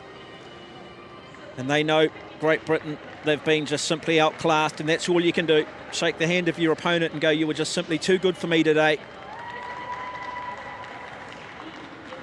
I guess if you're going to finish in second place, you'd rather maybe sometimes be by a large margin than 1/100th of a second, and you can often ask yourself questions for the rest of your life, if only. That's not going to be the case for these athletes. So it will be gold to Tristan Bangma, silver to Stephen Bate. Marcin Polak of Poland will win the bronze medal in the men's B 4,000 metre individual pursuit, the final of day one of the track cycling program at Tokyo 2020, the Paralympic Games. Yes! Oh, gelukkig was het eerder over. Yes, Jenning, jongen. Oh man. Oh yes. Yes. Yes. Oh man, dank. Super bedankt. Echt. Echt. Yes. We hebben het gedaan. We hebben het gedaan. Ah, we hebben het gedaan. Oh man. Oh. Yeah. I was happy it was over. The saddle came down. Oh really? Yeah. I was happy it was over. I think that sentiment is shared by every track cyclist here. Oh, so many sports. I'm glad it's over, knowing just how much it can hurt. Well, there he is, Tristan Bangma, the new gold medalist from Tokyo Paralympics. You think this is easy for the pilots, it's not. They are ultimately controlled by the rider behind them. And that gives you an idea of just how classy these Paralympic athletes are and just how much power they are putting through when they can hurt their pilot that much. And there we are, confirming it will be gold medal to the Netherlands, silver to Great Britain, and Marcin Polak of Poland the bronze. We'll bring you those medal ceremonies.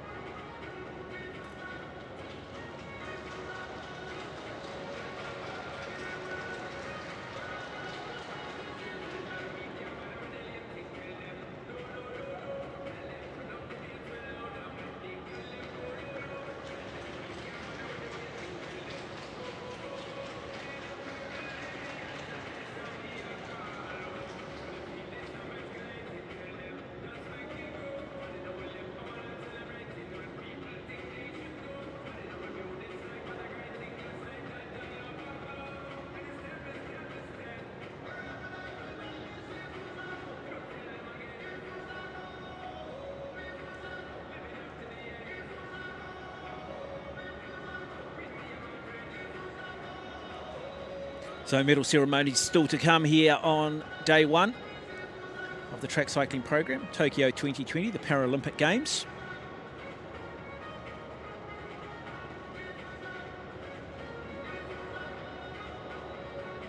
We will bring you the medal ceremony up next for the women's C5 3,000 metre individual pursuit.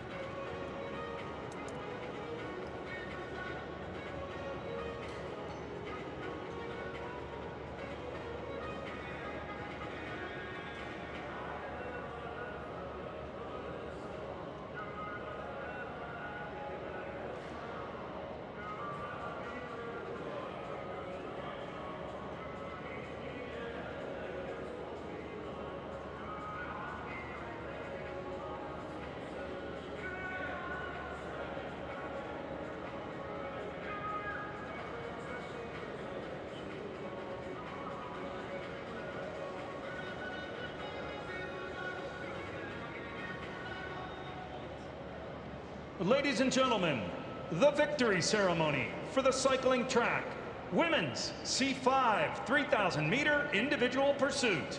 皆様、ただいまより自転車競技トラック女子 C5 3000メートルパーシュートの表彰式を行います。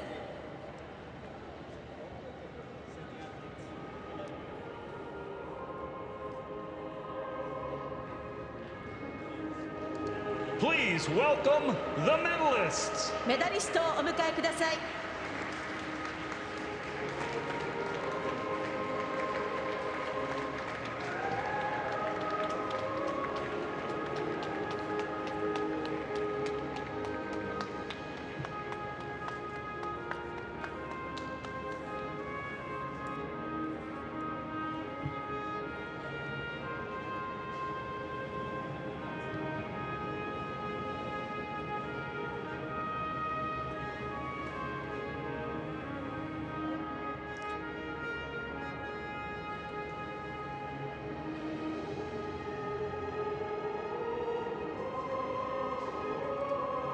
The medals will be presented by メダルの贈呈は Mr. Dwayne Cale, Vice President of the International Paralympic Committee, 国際パラリンピック委員会副会長、 accompanied by 続きまして Mr. Masayuki Matsumura, President of Japan Cycling Federation. 公益財団法人日本自転車競技連盟会長、 Bronze medalist, representing France, 銅メダリストフランス Marie Patouillet. Marie Patouillet wins the bronze medal, 33 years of age. Races out of US Créteil in France. She got involved in the sport in 2017, started track cycling in 2018. It's been a meteoric rise for our Paralympic bronze medalist.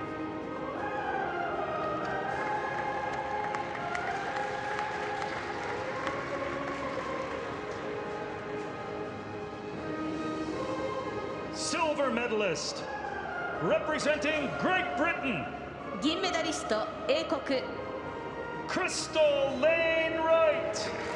Oh, she won silver 5 years ago in Rio, and she repeats it Tokyo 2020. The 35-year-old from Chelmsford in England.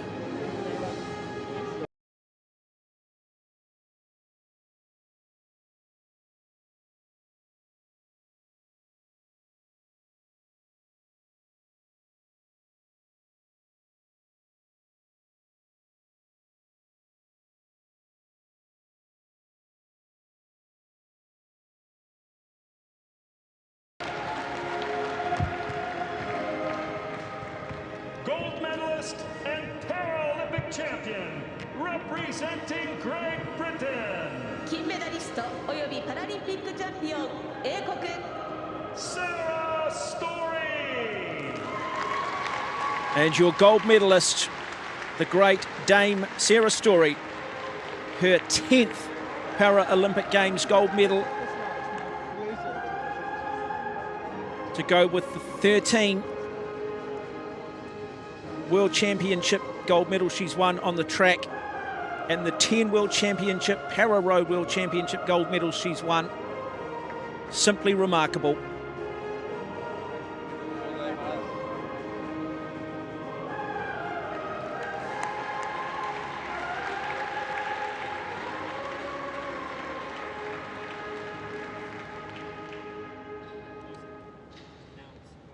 Ladies and gentlemen, the national anthem of Great Britain. And now God Save the Queen will ring out around the Izu Velodrome.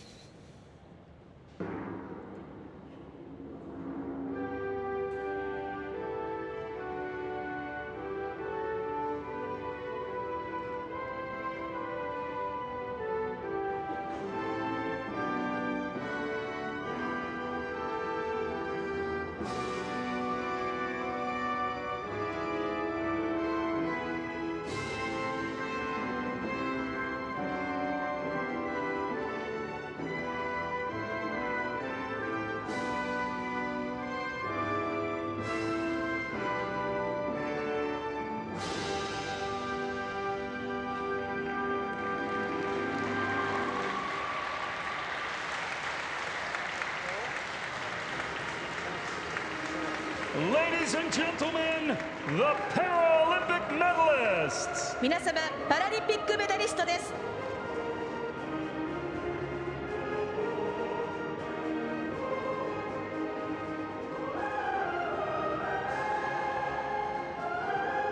Well, great moment for Great Britain and France.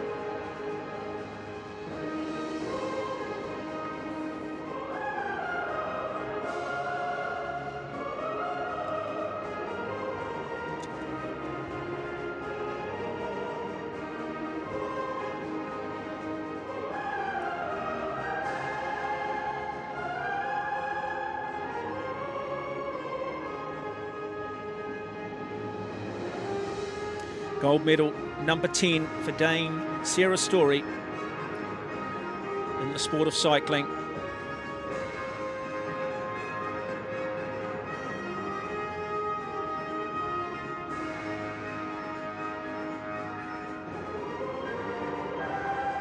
To go with the 5 Paralympic Games gold medals she won in the sport of swimming.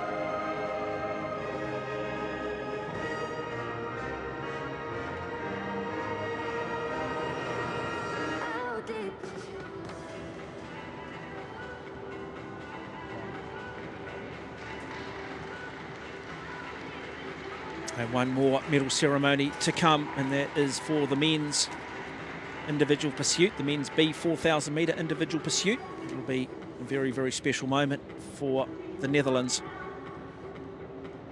as we see this wonderful media contingent celebrating and spreading the Paralympic movement around the world, and hopefully inspiring those people who are affected by a disability to take up sport and compete at the highest level.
the cycling track men's B 4,000 meter individual pursuit.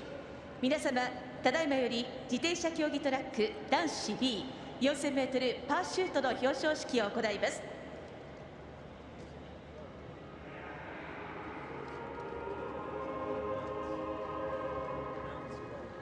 Please welcome the medalists. メダリストをお迎えください。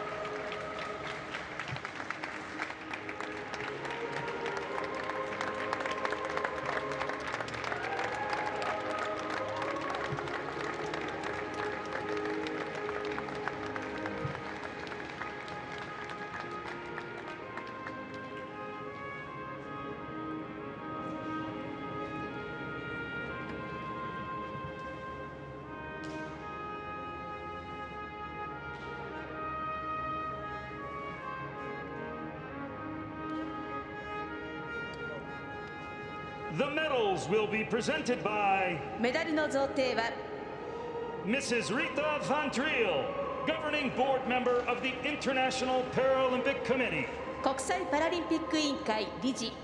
accompanied by 続きまして Mr. Masayuki Matsumura, President of Japan Cycling Federation. 公益財団法人日本自転車競技連盟会長。 Bronze medalist representing Poland, 銅メダリストポーランド Marcin Polak. So Marcin Polak, And guide, a bronze medal. Ladoche. A remarkable performance in the finish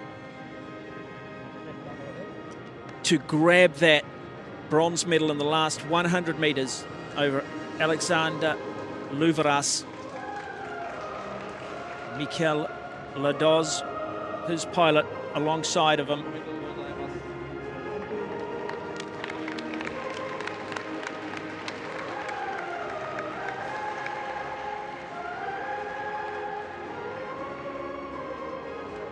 Silver medalists representing Great Britain, 銀メダリスト英国 Stephen Bate and guide Adam Duggleby. And Stephen Bate, the Olympic champion from 5 years ago in this event, silver today. His pilot, Adam Duggleby, receiving their silver medals.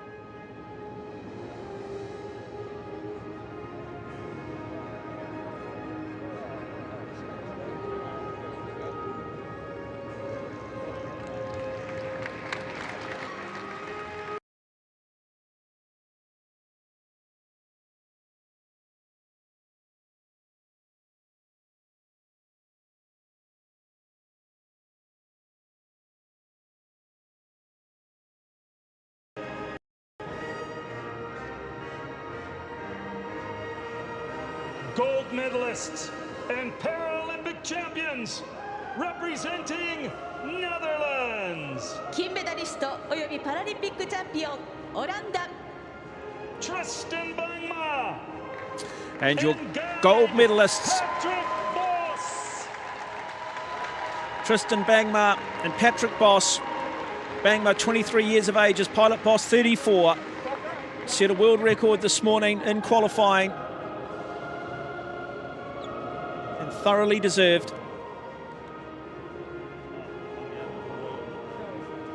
Ja, bedankt. Dank u wel.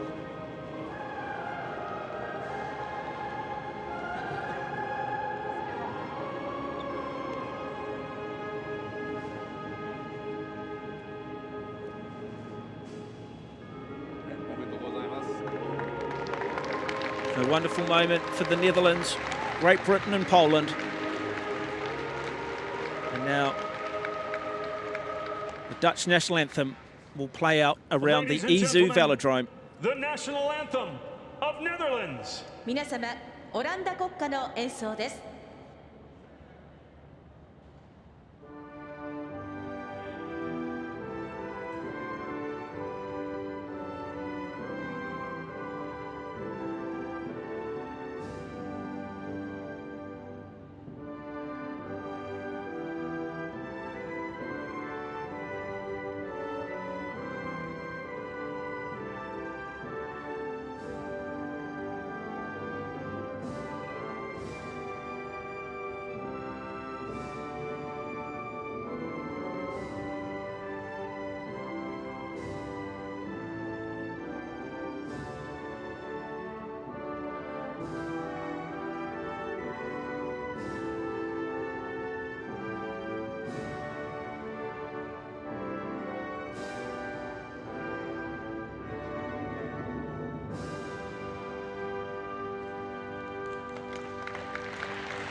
Tristan Bangma, Stephen Bate, Marsan Pollock etch their names in Paralympic history as your gold, silver and bronze medalists. Tokyo 2020 Paralympic Games, day one of the track cycling program.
This won't be the last time you'll see these athletes in competition. A number of them will be across other track programs, other track races, and of course the road races next week, including the time trials. Beautiful looking medals.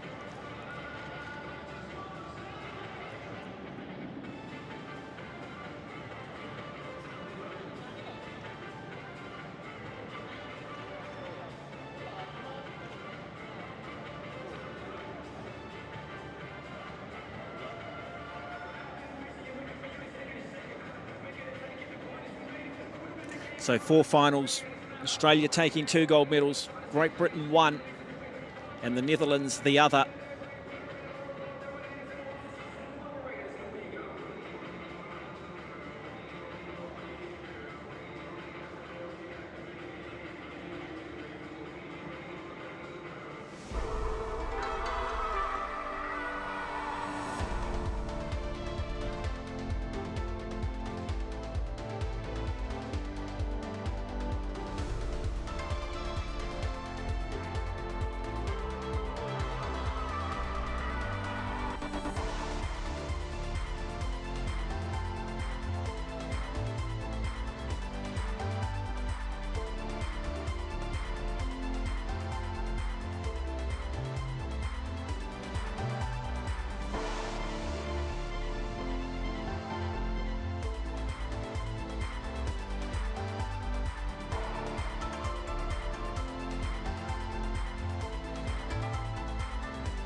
Wonderful images summing up what has been a remarkable day on the first day of the track cycling program, Tokyo 2020 Paralympics. 2 gold medals to Australia, a gold medal to Great Britain and a gold medal to the Dutch. World records, well, there were plenty of those, 7 in total. It's a very, very fast track, the Izu Velodrome. How many more athletes in the days coming will add world records alongside of the gold medals that they end up winning? It's been an absolute privilege and a pleasure. We hope you've enjoyed our coverage here on day one of Tokyo 2020, the Paralympic Games.